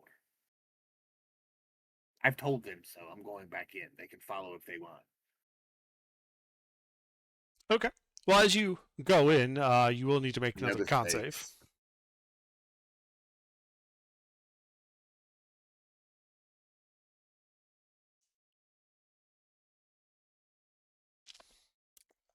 All right, That's you're fine. not good enough. Oh, okay, cool. Then I'm gonna go in through that door.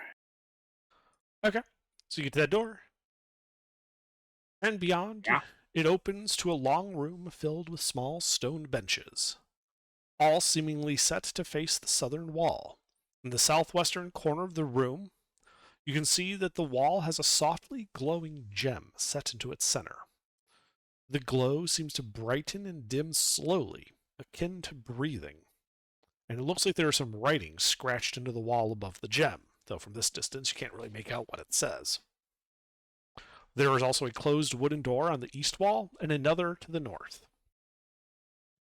I'm gonna wave the party through. They can't see me if I wave them through, but I'm gonna wait here for the party to gather. In the mist. I thought, is the mist in the other room? No, but If you're I was at the going in door. You're at the hallway? threshold of the door. No, I'm gonna go into the room without the mist. Yeah. Okay. Yeah, so you step out of the mist. Yeah.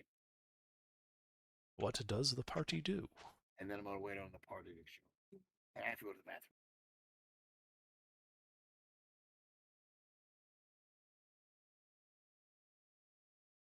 Wait, What does the party do? he waved us forward, right? Follow him. Hmm? Okay. So you guys walk through the mist, and I need con saves from all of you.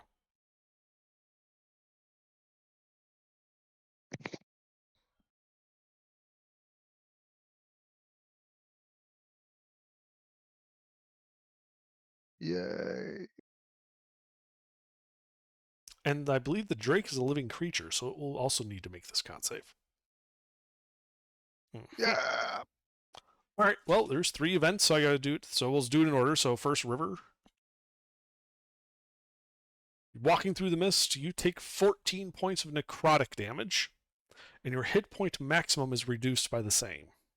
You'll regain this after a long rest.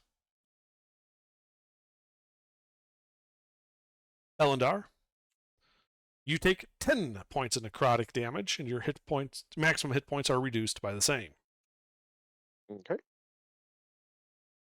The Drake takes 12 points of necrotic damage, and its maximum hit points are reduced by the same.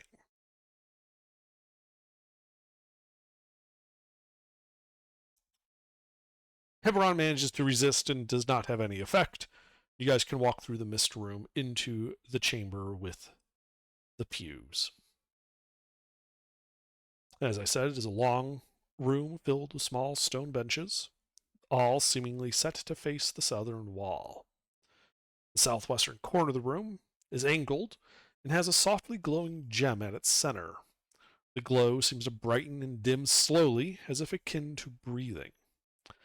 And writing is scratched into the wall above the gem, though from your current position at the northern end of the room you can't quite make out what it says.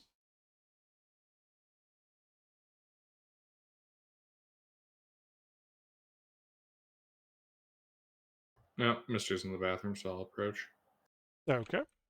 Well, the first thing you realize is that it is All right, written I'm in back. common. The writing etched on the wall is a poem. Ask 2 questions, receive 2 answers. Trust, but verify.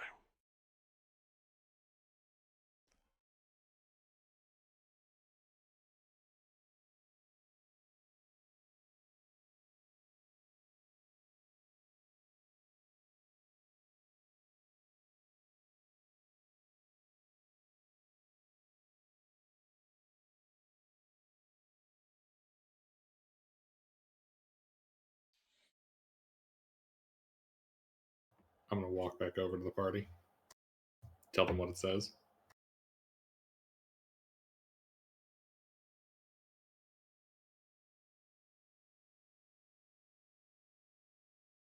You guys have any ideas?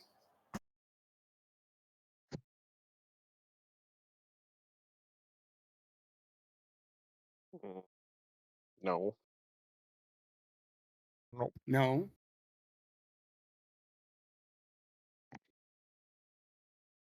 Okay. I walk back to the thing in the center.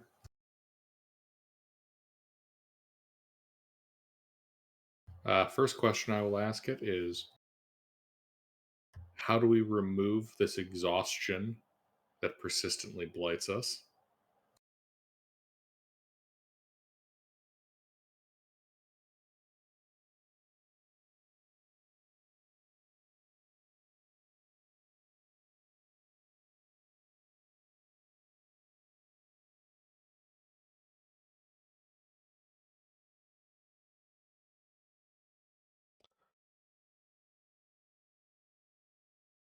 Well, you ask your question, the gem just continues brightening and dimming slowly. You have to ask it 2 questions, I think.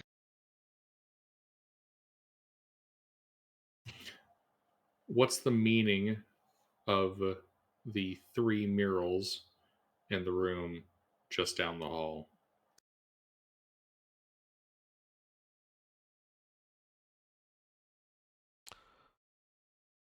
All right. The gem glows brightly, brighter than you've seen it so far, and a voice begins to issue forth. While an addict's thirst are quenched only with that which he seeks the most. As for the murals, Wait, before you continue, he does could not. you repeat that? No, I mean before you continue under. Sorry. Like, could you repeat that first part because it came through a bit choppy. Apologies. I'll speak to it in a normal voice then rather than the voice of the gem. An addict's thirst is quenched only by that which he seeks.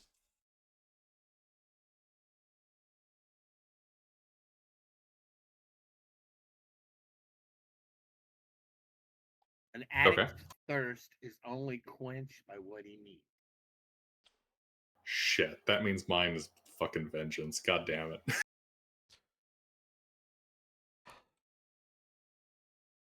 As for the second one, the murals. Our glorious leader painted those as to establish what he means to do.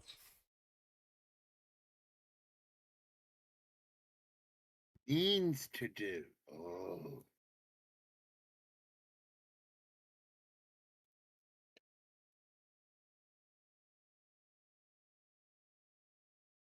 Dirty? How does he plan to do that? Hebron. What? How does he plan to do that? Find out. How many questions can you ask?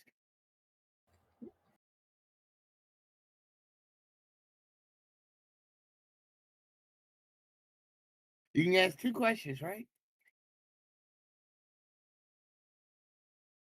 Well, hold on. So, if those are meant to be what their master means to do, that would mean that what their master has already partly done these things. He's figured out the spell to open a doorway. No, it doesn't mean he's figured it out. It means that at minimum, the cities have fallen.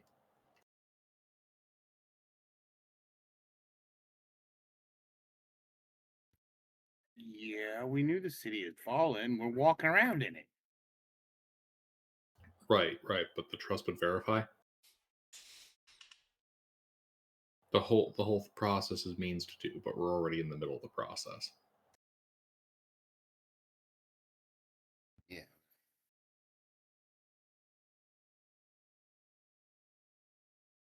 As for the addict stuff, I suppose we're going to have to figure out what each of us is addicted to. What was the exact wording again under? An addict's thirst is quenched only by that which he seeks.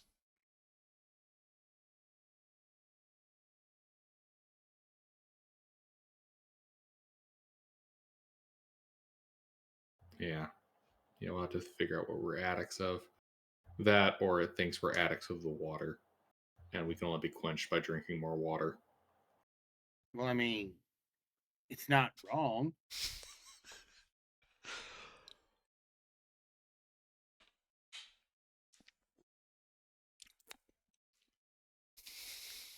Fucking magic water fountain junkies. I mean, all of you guzzled it like it was going out of style, and then woke up the next day going, I'm fucking hungover. And the first thing you want to do is go back and drink more. Sounds like addict behavior to me. That was a joke, mister. Was it, Gilbert? Right. Yeah, because we ended the session with it. The joke was that we'd be spending the entire night rolling the same dice again. All right. Hmm.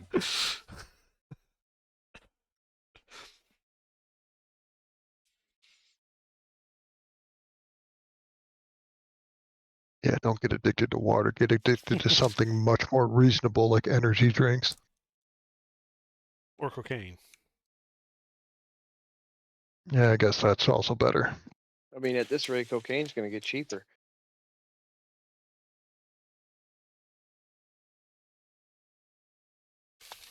Going to get cheaper? You mean it's not already cheaper than water? Do not become addicted to water. It'll take hold of you. That's fucking jackass biological necessity.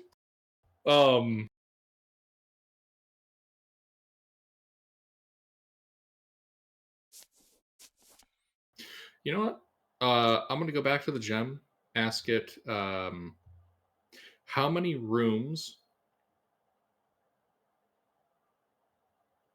do you have to walk through to get from here to the westmost entrance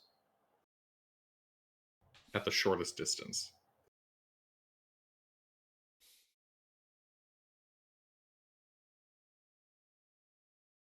The second question I'll ask it is,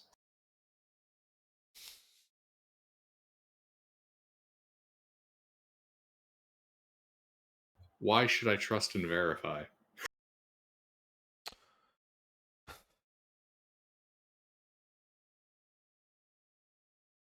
I mean, that's what a soldier does. He trusts you telling him the truth, but he checks anyway. Cop So does the that too. gem glows brightly. The voice issues forth. I've already asked your 2 questions. Step aside and let someone else ask them, you greedy bastard. Damn, it figured out I'm addicted to asking questions, just like vengeance and water. Alright. One of you guys is up. Well, I'll jump at once. Shit, I guess I'll go. What do you want me to ask it?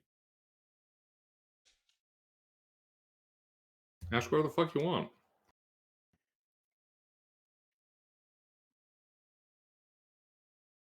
Okay. Fine. Don't want to help me? I'll be an ass.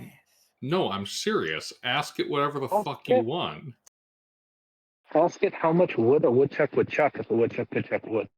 What is Nah, we already the- know the answer to that. He could cut a quarter of a quarter of conifer. You give him a quarter for every cord he cut.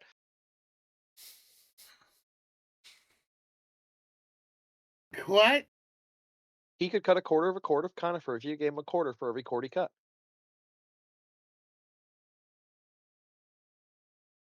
That's gonna be a Wisconsin thing. I've never heard that before. That's a good deal. I've never heard that before. It's I gotta mean, be he would make 2 cents. Wisconsin.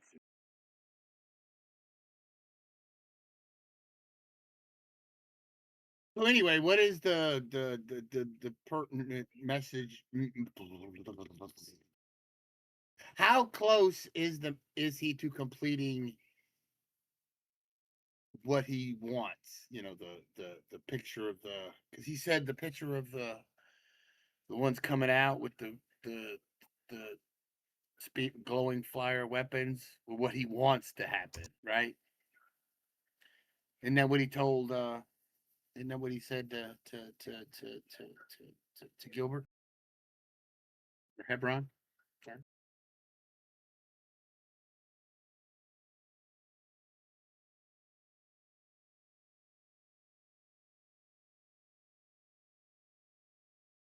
What? Didn't he tell you that the third mural is what he hopes to accomplish, right? No, I asked him what are the meanings of the. I asked him what's the meaning of the murals. He said the It's third what he. one is It's what he plans to accomplish. right. The third one is No, right? not the third one. All of them. Oh, My question wait. was regarding all of them. Yeah, but that doesn't make sense. If the thing is oh. That's why I answered you the way I did.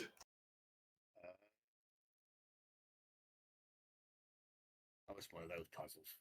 Fuck, I didn't want to think. I'm high. So let's see.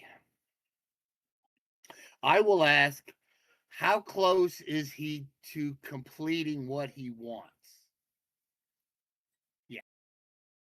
Because if the mural is what he wants, how close is he to getting to that point?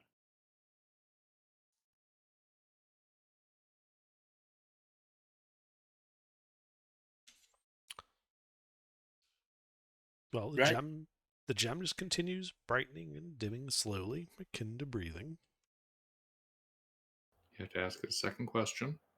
Oh, I have to ask the second question? Okay. And then my second question is,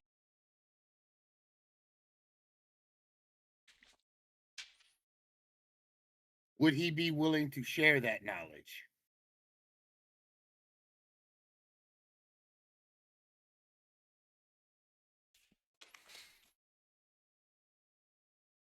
Our glorious leader will have the project completed within the year. As for sharing it, I do believe he intends to take all of us with him.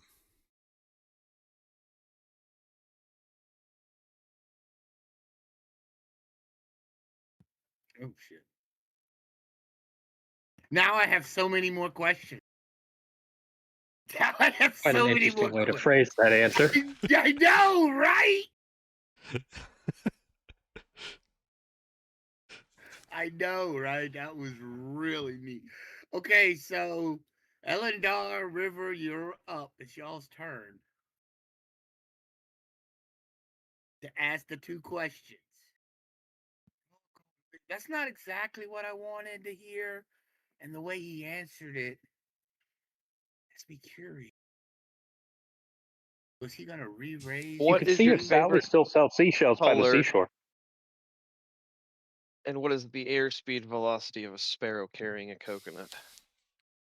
I'm sorry, what did you ask? I African got or stepped on. American? I asked the two Monty Python questions. What is his Favorite favorite color, airspeed velocity of an unladen swallow. African or European? Yes, about laden with coconut. So the gem glows brightly, and a voice issues forth. My favorite color is gold. And what the fuck is a swallow? Better Kind than a of- spit. Ayo. Spitters are quitters. Anyway, sorry. You should ask it, what is the meaning of life, everything, the universe, and all things? You know Under's going to say 42. Yeah, that's an easy Then one. what is the meaning of 42? Everything. The question that you just asked. Yeah, That's yeah, how he's you'd going to get the inverse of respond. the first Yeah, question. seriously. The line of the party's trying to ask this thing Ligma jokes. No, I honestly don't have any question to ask. So I was like, you know what? We're going to go meme with it and just Monty Python this up in here. I mean, you could ask it, you know. I can't answer shit. What I asked he- it too. I know you could ask it what he meant by taking everyone with him. You know, yeah, you know. I asked for him to share the knowledge. I was actually more talking about the runes to open the portals. That sounds quite interesting. But now we know he doesn't know what a swallow is. So Probably never been outside. It's a stone. I mean, But we also know that he has missing information, so he can't be entirely relied upon. well, it's your Trust turn but with your two verify. questions. It's your turn with your questions, River. I don't fucking know what to ask it.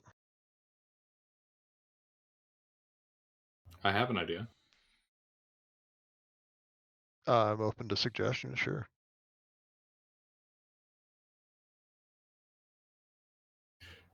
Ask it how to reach Nesset's lair. Actually, no. Yeah. Ask Ask him how to reach Nesset's lair. And a second question.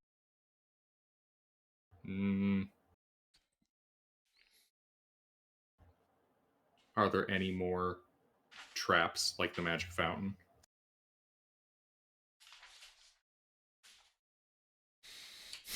That was a bad question. That can be interpreted anyway. Yeah. How do we get to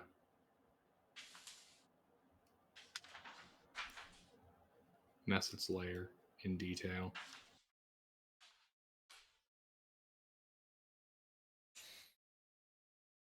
And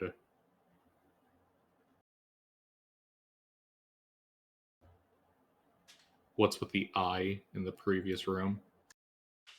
The eye in the pit in the previous room? That's a good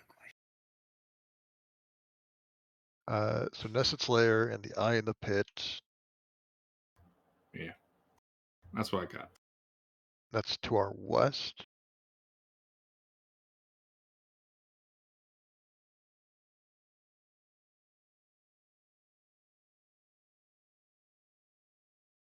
North. All right. I will ask the gem.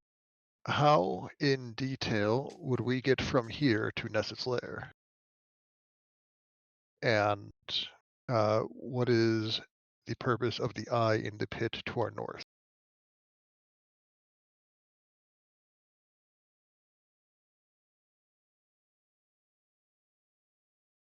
The gem glows brightly, and a voice issues forth.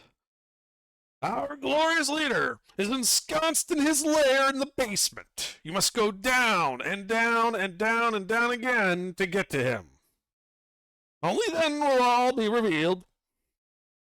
As for the eye, it is the way to the third challenge. Complete the second challenge, and the path to it will be revealed.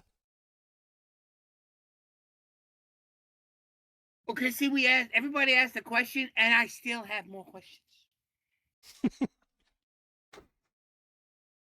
Well, by the sound of this, there are at least floor levels. there are there are 4 levels we need to go down.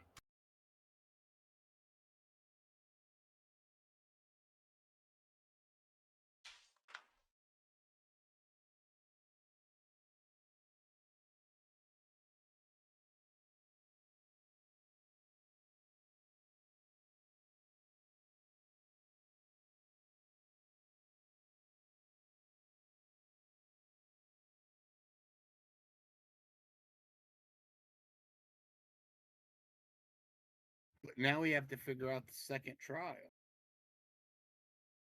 What's We even can the start the first third. trial? I don't know. We know the eye is the third trial.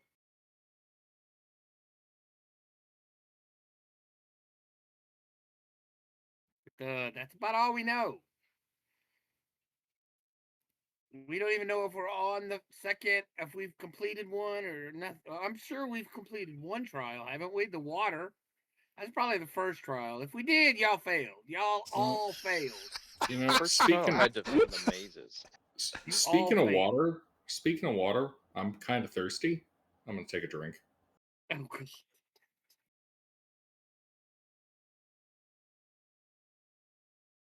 Yeah, but nothing quite quenches that thirst of yours.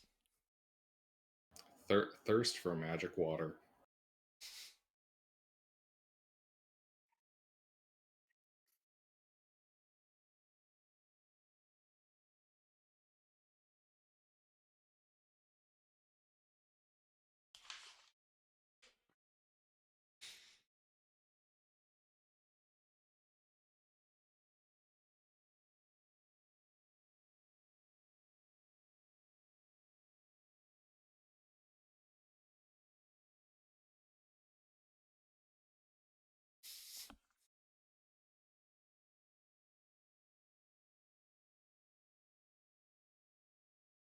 All right.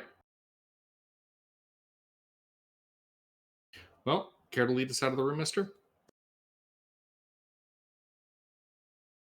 Why am I leading you out of the room? Which way are we going? North. Okay, I'm going north. To the north. All right. Well, you open the northern door, which reveals a 15 by 15 square room. The room appears empty, aside from the opposite corner having another door facing north, and the fact that the ceiling is covered in downward facing spikes.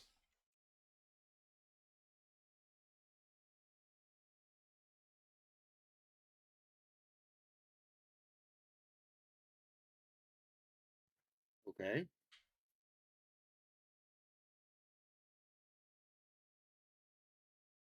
Run that by me again. It is a square, 15 by 15 room. In the opposite corner is a closed wooden door facing north. The room appears empty, aside from the ceiling, which is filled with downward facing spikes. Okay, that's what I thought you said. Yeah, okay, yeah, yeah, okay, yeah, okay, yeah. Mm-hmm. So yeah. Yeah. Yeah. Do I Yeah. see anything on the walls that look like on the outside of the room or in the room that look like switches or anything without going into the room, just from looking? Does the Make door a look like perception check. Yoki, that I can do.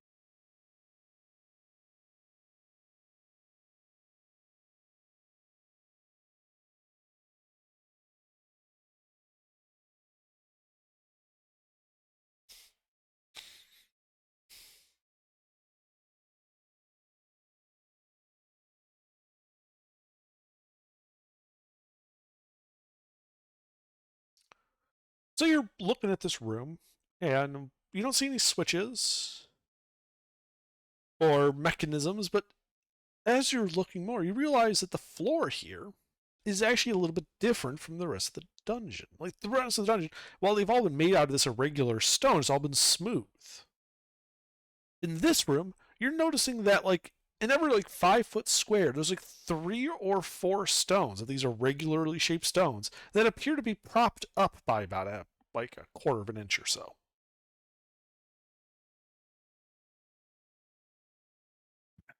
Plates. Okay. Yeah, the room looks to be filled with like this multitude of these small stones that have been propped up some. Well, I'm going to inform the party and ask them if they want to go through this room because I don't know.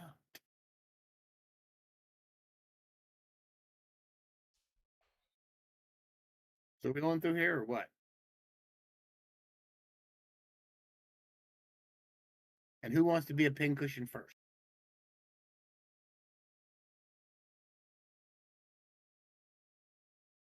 Mm. Uh,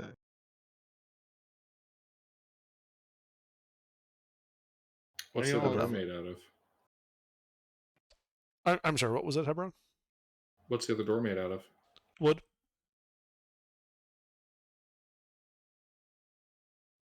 Got an idea? I'm gonna hit that door with a sling. The sling will have alchemist fire in it. Okay. So you whip up your sling, sling it at the door. The door's big enough, there's no need for an attack roll. The door catches on fire.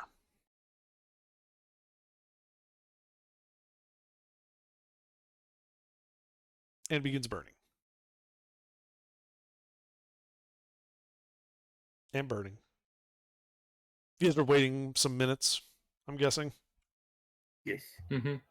All right. 30 minutes goes by. There's a loud clatter. The door appears to have collapsed away from the room and fallen into what appears to be a hall heading north.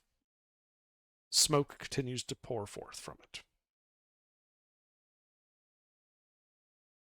Well, let's rest another hour. Like another half hour. And we need a short rest.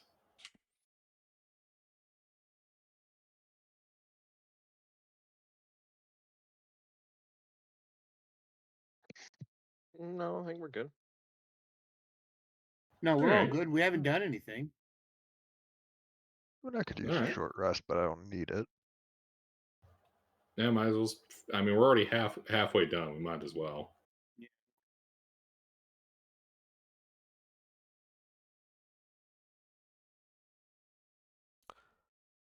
All right, well, the rest of the half hour passes without a further incident, the smoke eventually tailing off. You've had a short rest. If there's anything that you wish to do with that.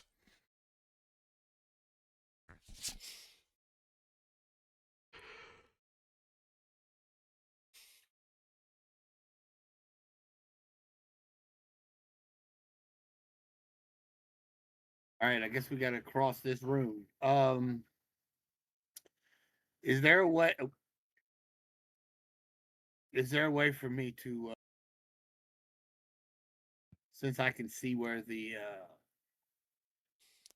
upright ones are, can I move across the room carefully to the door? It would require an acrobatics check, but yes.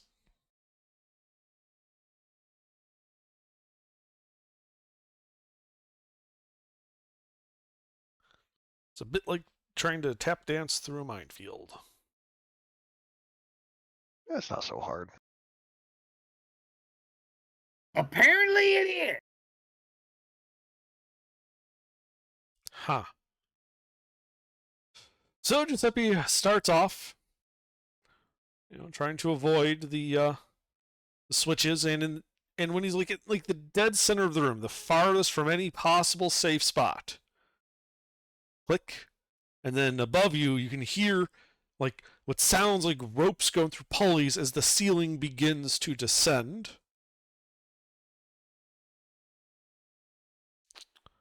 And it looks like you've got... Oh, actually, this would depend. I need you to make an initiative check, Giuseppe, on whether or not you will be able to take an action before the spikes get uncomfortably close.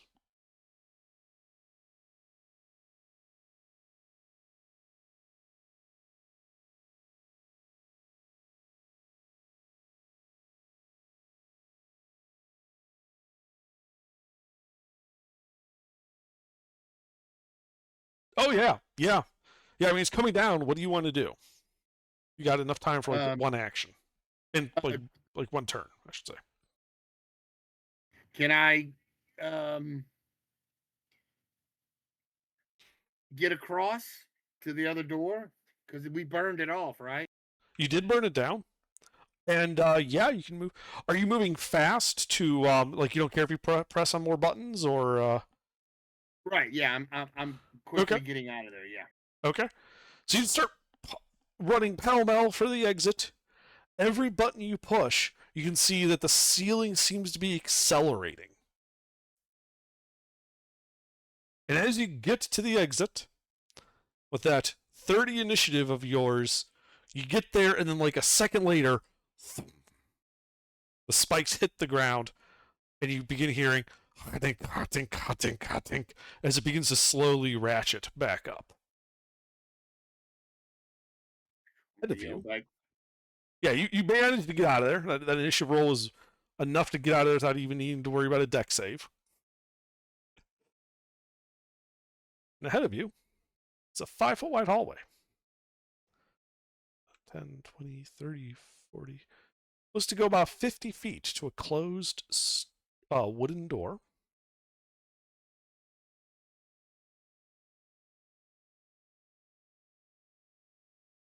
Just updating the map.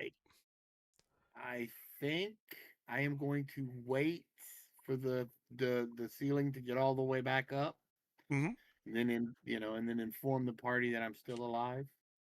Okay. The other thing, as you're standing there and the ceiling cranking up behind you, is this whole hallway also looks to be uneven, filled with stones that have been propped up about a half inch or a quarter inch. I mean. Son of a bitch! Is the spikes on the ceiling? No, the ceiling is smooth. Are there things in the walls? The walls also appear to be smooth.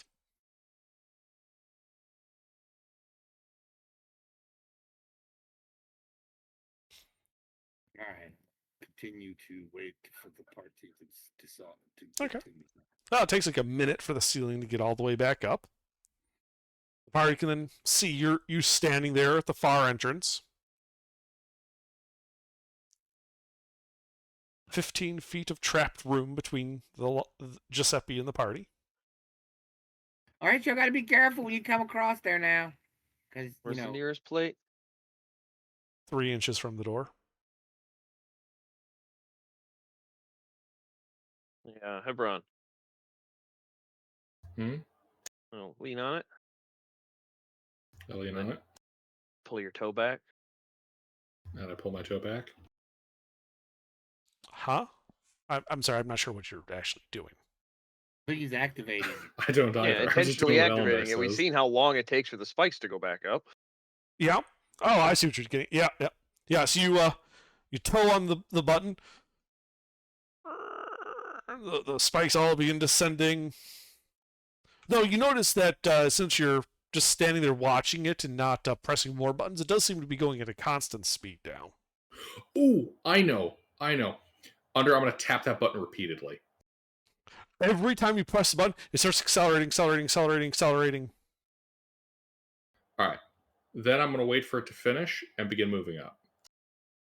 Okay. You will need to make a small deck save because you're sitting there tapping on the button, and that spike's coming right down towards your foot, and it's accelerating, and you pull it back in time. You don't get a spike through the top of your foot. I got the shield. Yeah, and Don't it sound too slams into the disappointed, Hunter. ground, and then it just begins ratcheting upward. As it starts pulling up, I tap the pressure plate. It appears to have no effect. Okay. I haul ass as it's rising. Okay, so you just run under it as it's rising up. Yes. All right. Yeah.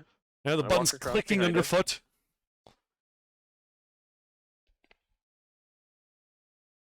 And you guys get across.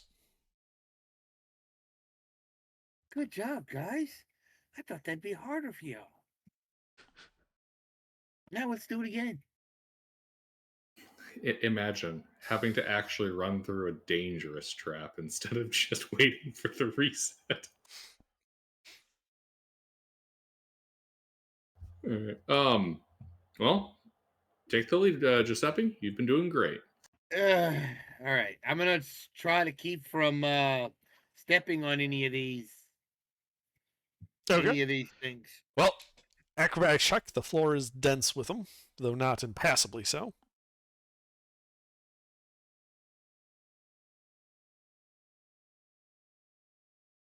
You know what, guys? I'm actually feeling kind of lucky about this. I think we got to keep Mister on point. So far, nothing bad's happened since we stuck him on point.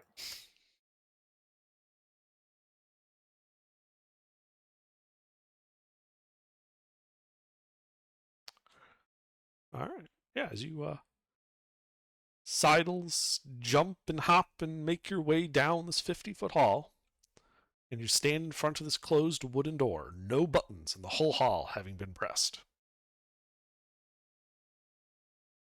The door have any keyholes on it? It has a handle and a keyhole, just like every other wooden door you've encountered in this dungeon. Oh, okay. Well then, yeah. Open the door and peek inside. All right. You open the door, which swings open. It was unlocked. To reveal an ostentatious altar sitting on an ornately carved stone floor in the back center of this chamber. The curved walls behind the altar are stained deep black color, as if ink had been haphazardly splashed on it and then wiped off repeatedly. Okay.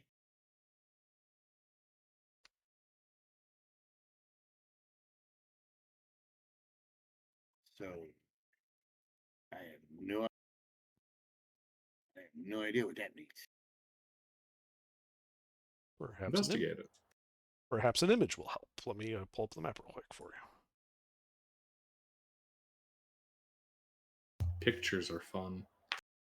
A picture is worth 1,000 words.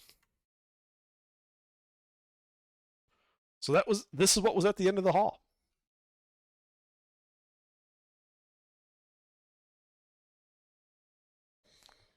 Oh.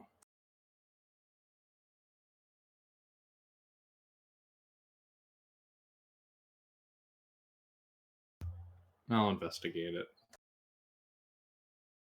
So right now Giuseppe's the only one at the end of the hallway. You guys are all waiting at the other end Oh, near the yes, crusher that's trap. I'm gonna flag the party to me. I'm gonna tell them to be careful. I don't know what Indeed. these pressure plates do.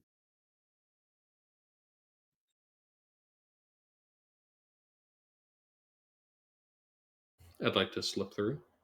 Okay. Well, whoever is moving forward will need to make an acrobatics check unless they don't care about stepping on the buttons.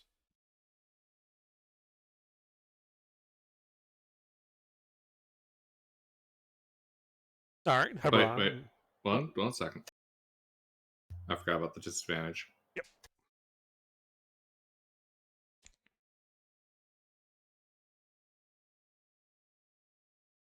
Uh, 16. Okay. Is anybody else going with you, or is it just you? River, Eladar? I'm looking at the pressure plates going, not today. So you're staying put over by the crusher trap. Yes. Okay. River? Fuck it, I'll go with what would you say it was? Athletics? Acrobatics. Acrobatic. And remember, you're at disadvantage from your exhaustion.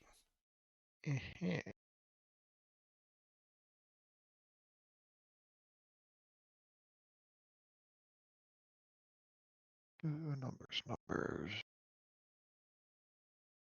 15. Right. So Hebron's out in front. Just as he's getting to the door, and you're about halfway down the hall, River. Click, click. You step on one of the buttons. That's not good. And you wait. I would like Or to what run. do you do? All right, you start running. Click, click, click, click, click, as you're just pressing all the buttons on your way in. Remember, I imagine you just throw yourself into the room immediately. Yes. All right, you throw yourself into the room. Eldar's standing at the end of the hall, just seeing like at the midway point, River just starts hauling ass. You can see Elendar, the buttons depressing under his footfall and springing back up as he keeps going forward. River gets to the entrance of this room and enters, and all is quiet.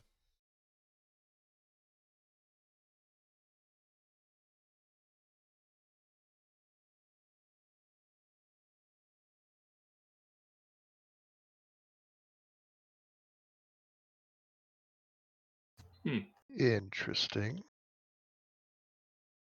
Where's the earth-shattering kaboom?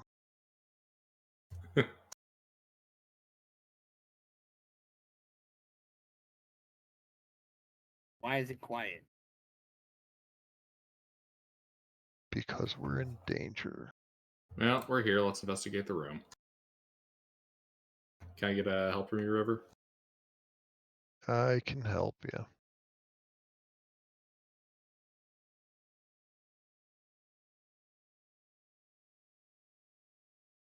Uh, 2600. All right. So I assume you're just like starting at the south, working north. Yeah, full investigation. All right. Yeah. So you're poking around. Most of the walls seem to be this same brick. Though you do discover in the middle of the south wall, there does appear to be a bit of a lip, and you think that there is like a door there you could just pull open. Then you continue your investigations up towards the north and the ostentatious area. Do you enter the area around the altar?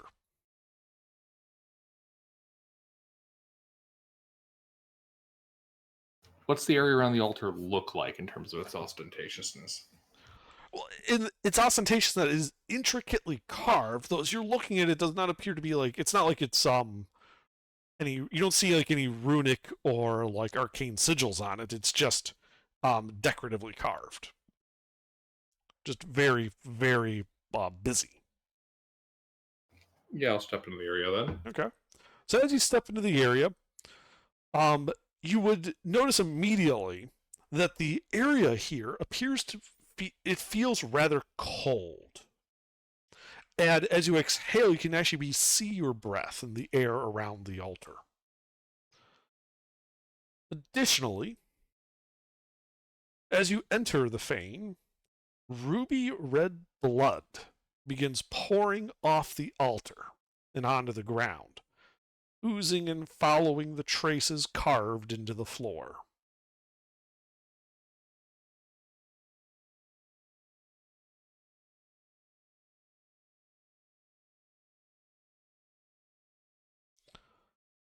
Do you continue your investigation? Yes. Okay. So you start poking around, getting towards the back, and as you kind of just walk around, you can begin to see frost forming on the altar. The temperature is getting even colder. You're beginning to shiver. It's so cold. You know, you're thinking it's well below freezing at this point.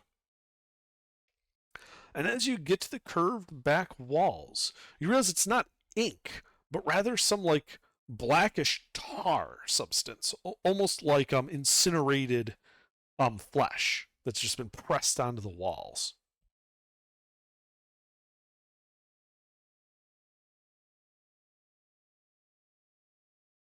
It occurs to you this is probably not a good thing.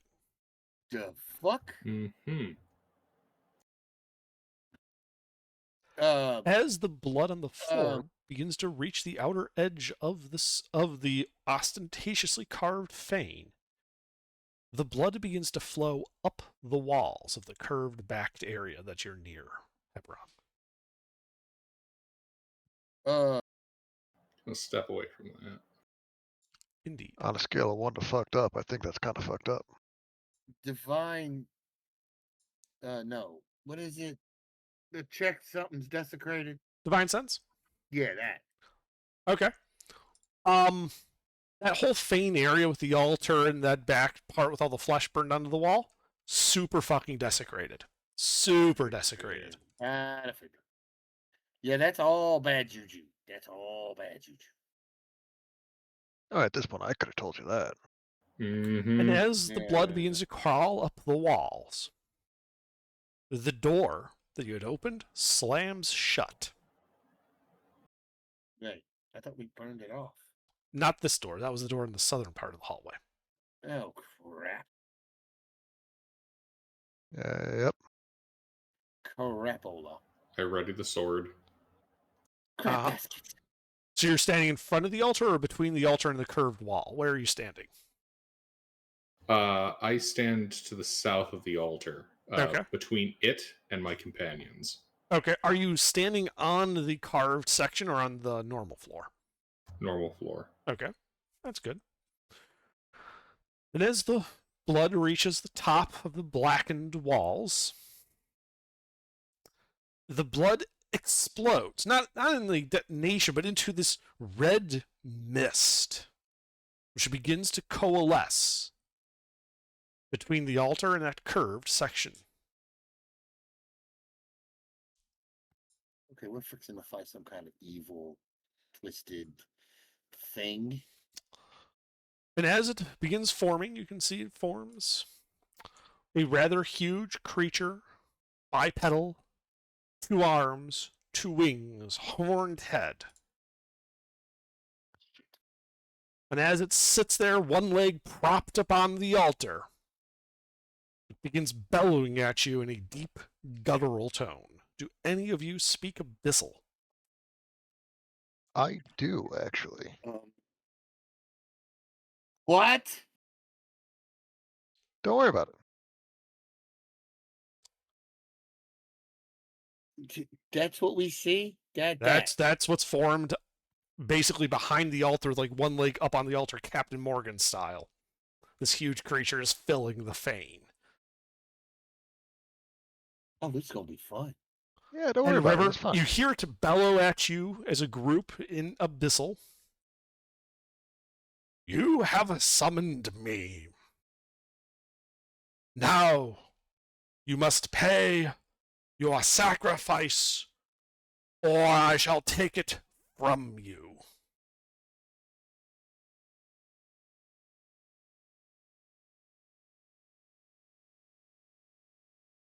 What do you do? Uh-huh.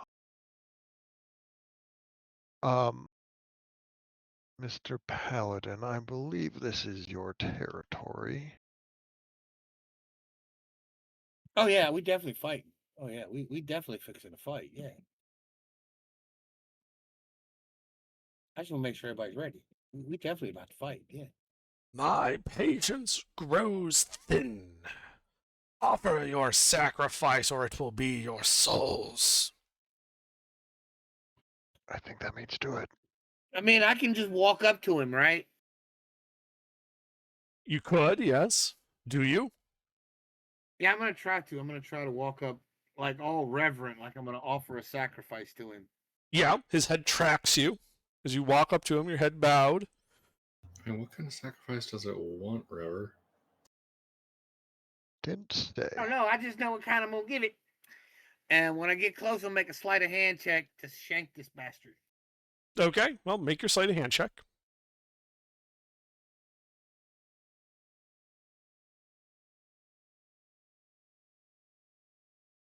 Okay. Well, Is he surprised? he is.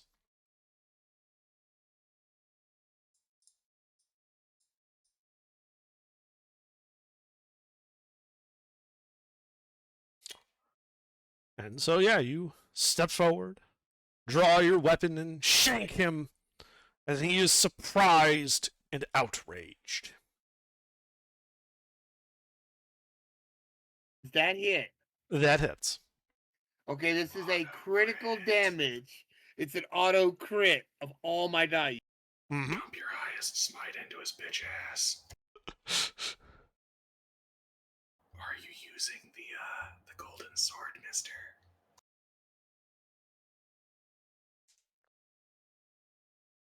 Use it, mister. Is he a fiend, right? Oh, yeah. Oh yeah. Mister, use the golden sword.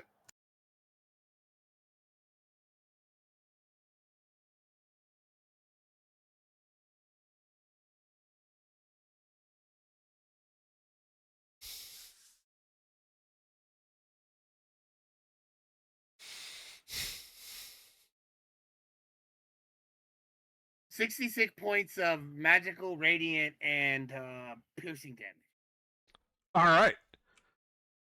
So, yeah, he takes all of that, bellowing in pain and rage, fire just exploding from him. And you guys should roll initiative.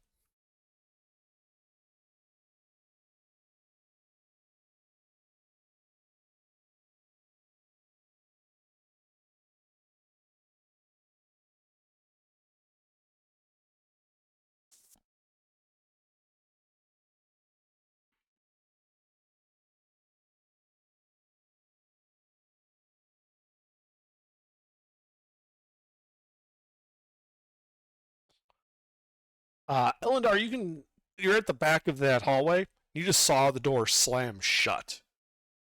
Followed by what sounds like a large bellow of rage of something definitely not the party. Are you going to participate in this, or are you just going to wait there?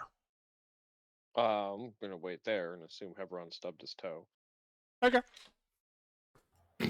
What? A reasonable assumption. All right, River. You saw Giuseppe approach the fiend and stab him, smiting him and damaging him. So, what do you do on your first normal turn? I am going to use favorite foe on the fiend when I hit him, No. and I'm going to sick the Drake on him. Okay.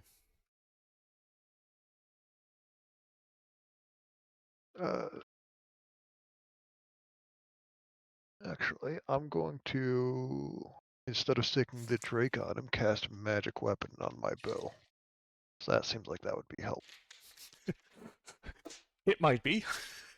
Oh, God. Huh. Well, fortunately for you, it is a huge creature, so there's no friendly fire from that nat 1.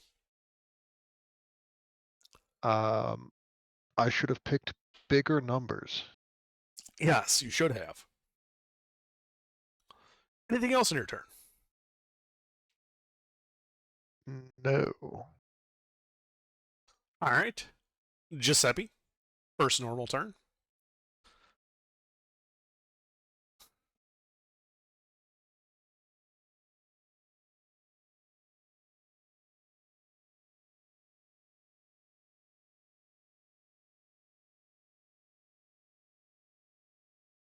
That's my first attack. Hit.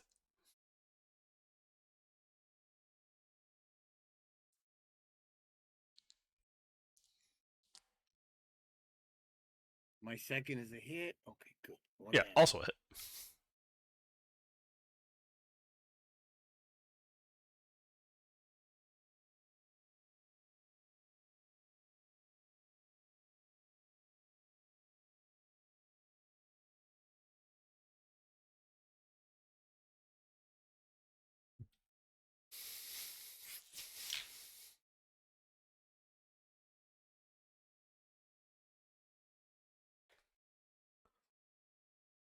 $61 points of piercing and radiant damage.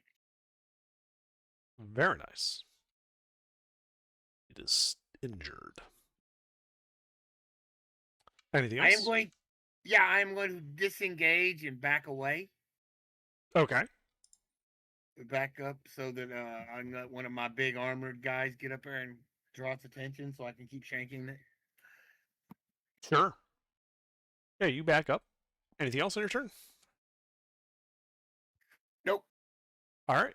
Hebron. Well, I'm kind of curious what that secret door is, but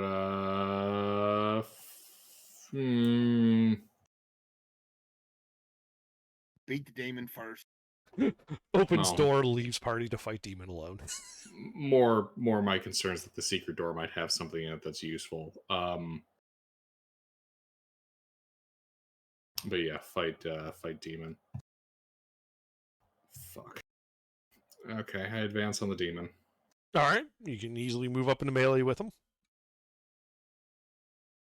I use the longsword against him. Roll to hit. Before we do them,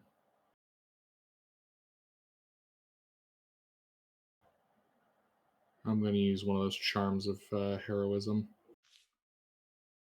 Yeah, I believe it's an action to do that. Mm-hmm. But I suppose now is the time to be heroic. Give me just a second.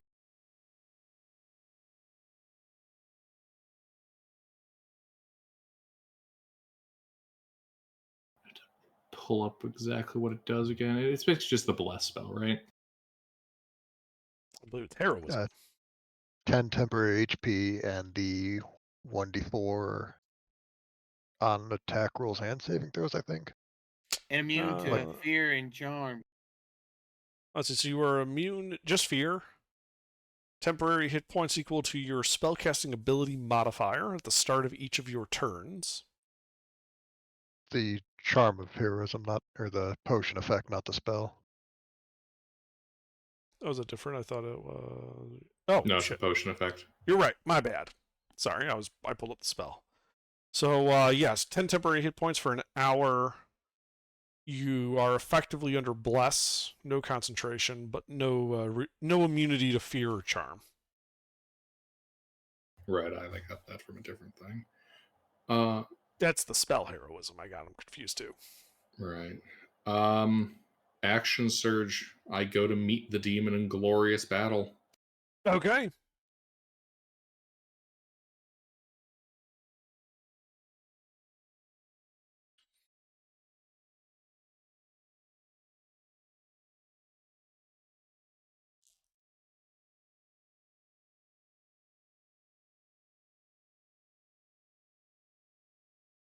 The 24 will hit.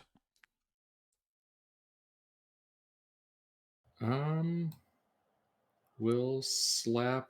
We'll slap him with a disarming attack. Okay. First, are you going for the whip or the longsword? The sword. Okay. And what does he need to do for that?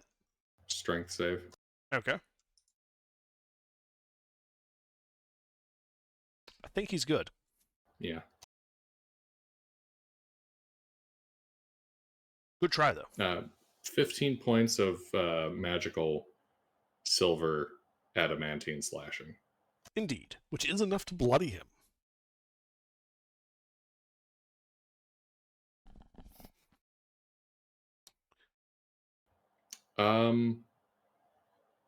Bonus action, I jut the shield up, going for his chin. Attempt to knock his ass prone. Okay, well, it's contested athletics. He is 2 sizes larger than you.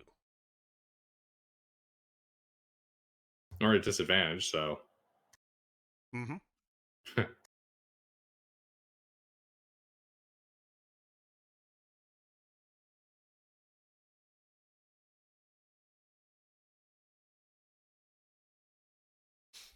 That's all I got. All right. Now you Oh, wave your shield. He doesn't fall over. Yeah. At the... I forgot the d4. What was that? You can still do something. No, nothing. Okay. I just looked at my attack roll like I forgot the d4. Whoops. You didn't need it. It wouldn't do anything. Yeah, you weren't even close for the 11. At the start of his turn, he ignites his fire aura. And Hebron, and I believe, River, did you send the Drake into melee with it? I was going to, but I chose to use something else as my bonus action. Gotcha, magic weapon. Right. All right, well then just Hebron, take some fire damage. No save, just damage. As you take 12 points of fire damage as he's now, ignited. And he's going to swing that big sword of his at you, Hebron.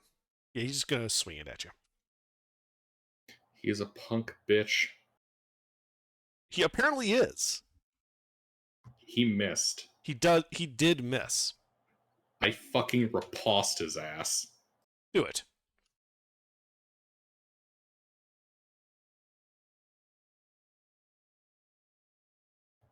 I go to embed it under his chin. Hit.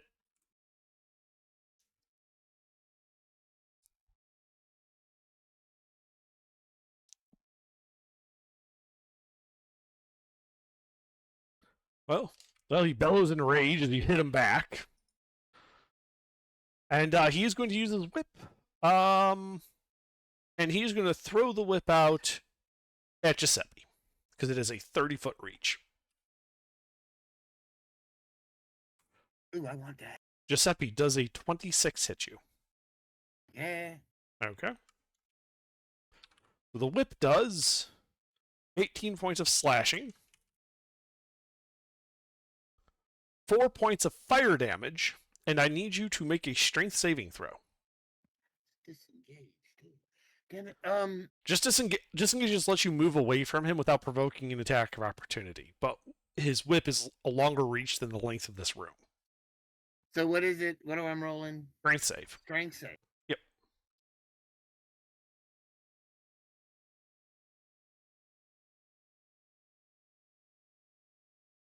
Is it straight strength or acrobatics or anything? It is a strength saving throw. Well, that fails.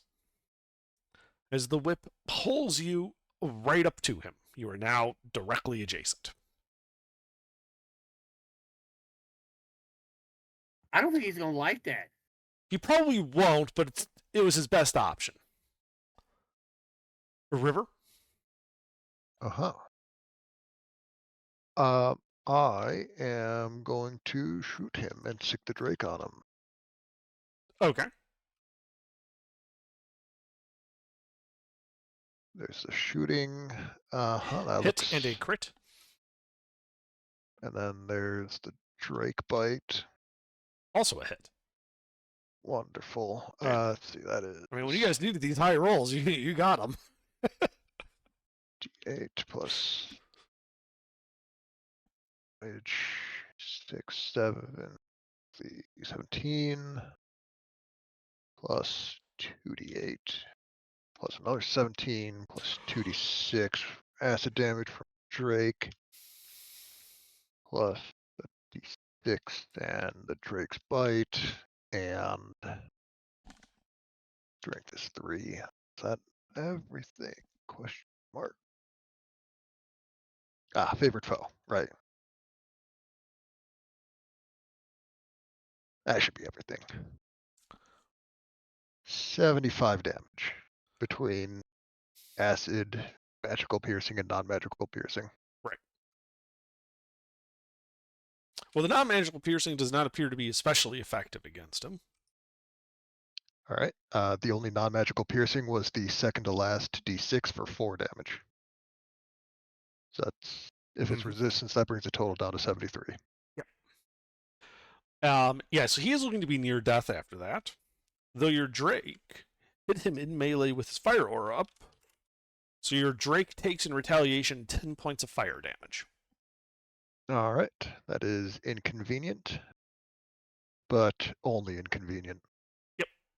Is there anything else? As this guy, as I said, appears to be near death. That is it for me. All right, Giuseppe, you are in melee with him. Okay. I am going to stab him twice. Roll to hit.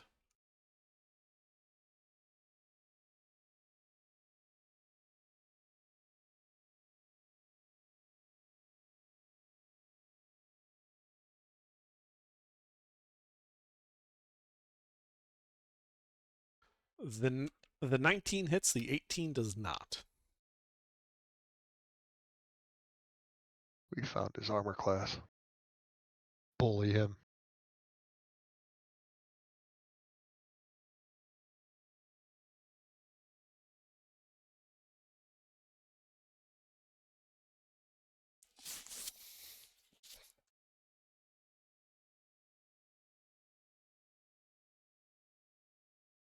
"34 points of magical piercing and radiant damage."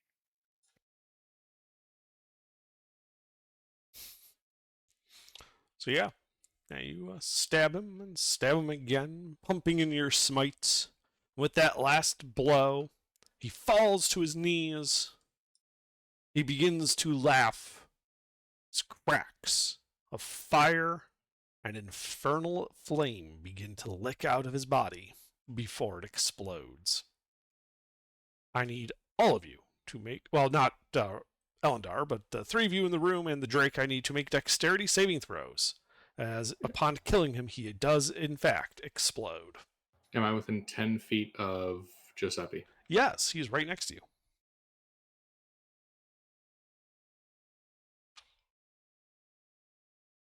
Am I within 10 feet of Giuseppe?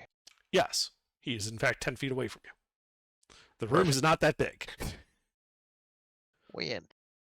And your wait. Drake? Hang on a second. I have to do something. Because that was a sentient creature, wasn't it, Under? I forgot. It was. But let's Okay. deal with this explosion first, since we're all rolling Okay. our saves. All right. What is that? 24 for the Drake. It is a dex saving throw, yes. I got a total of 20 with the bless. Okay, okay. That's good. That's good. That is, in fact, the DC.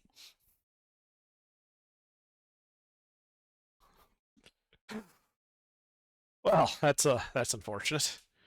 Giuseppe's the only one who failed. The rest of you will take half damage. Shield Master. I protect myself at point blank. Nice. Giuseppe takes 70 points of fire damage. As a reaction, I can take half that with my reckless thief ability. What is it? Ah. You The should. thief. Yeah, the level 5 thief skill. What is it? Uncanny you know. dodge or something Yeah, like that? yeah. That uncanny dodge. Yes. It would be the level 7 one, evasion for saving throws, uncanny dodges for attack rolls. Yeah. But are you a level uncanny 7 dodge rogue? and attack. It says I can half the damage of an attack from an attacker I can see. So yeah, no, it's only the level 5 one.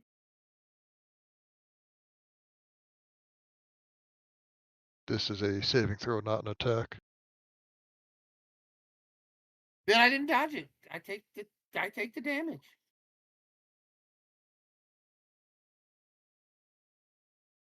Well, that's unfortunate. It's okay, I'm still alive. That's good. Are you unconscious? No? Ah, good. Because your sword is glowing. Yeah, I know. And you should roll a d13.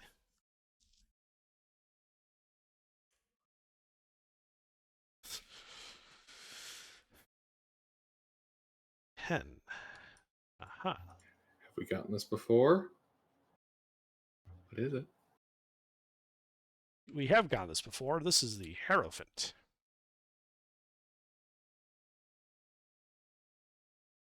All forms of wealth that you carry or own, other than magical items, are lost. Then I don't. I just lose. That keep that you got from the other one? Yeah, yeah. That's gone. I haven't even went out looking for that. Haven't even had a chance to get to it, and it's gone. Yeah, that's the only thing I lose. And it's gone. And if you had any money or gems or art objects on you that had value, they're gone.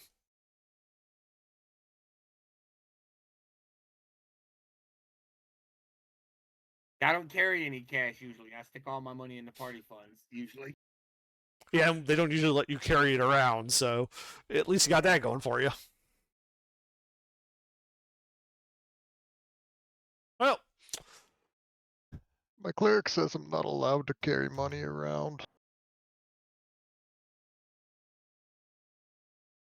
I mean, it was a bad draw, but not the worst one possible.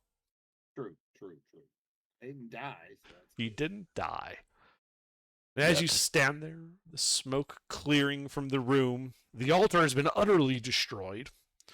The sepulcher underneath it has been cracked.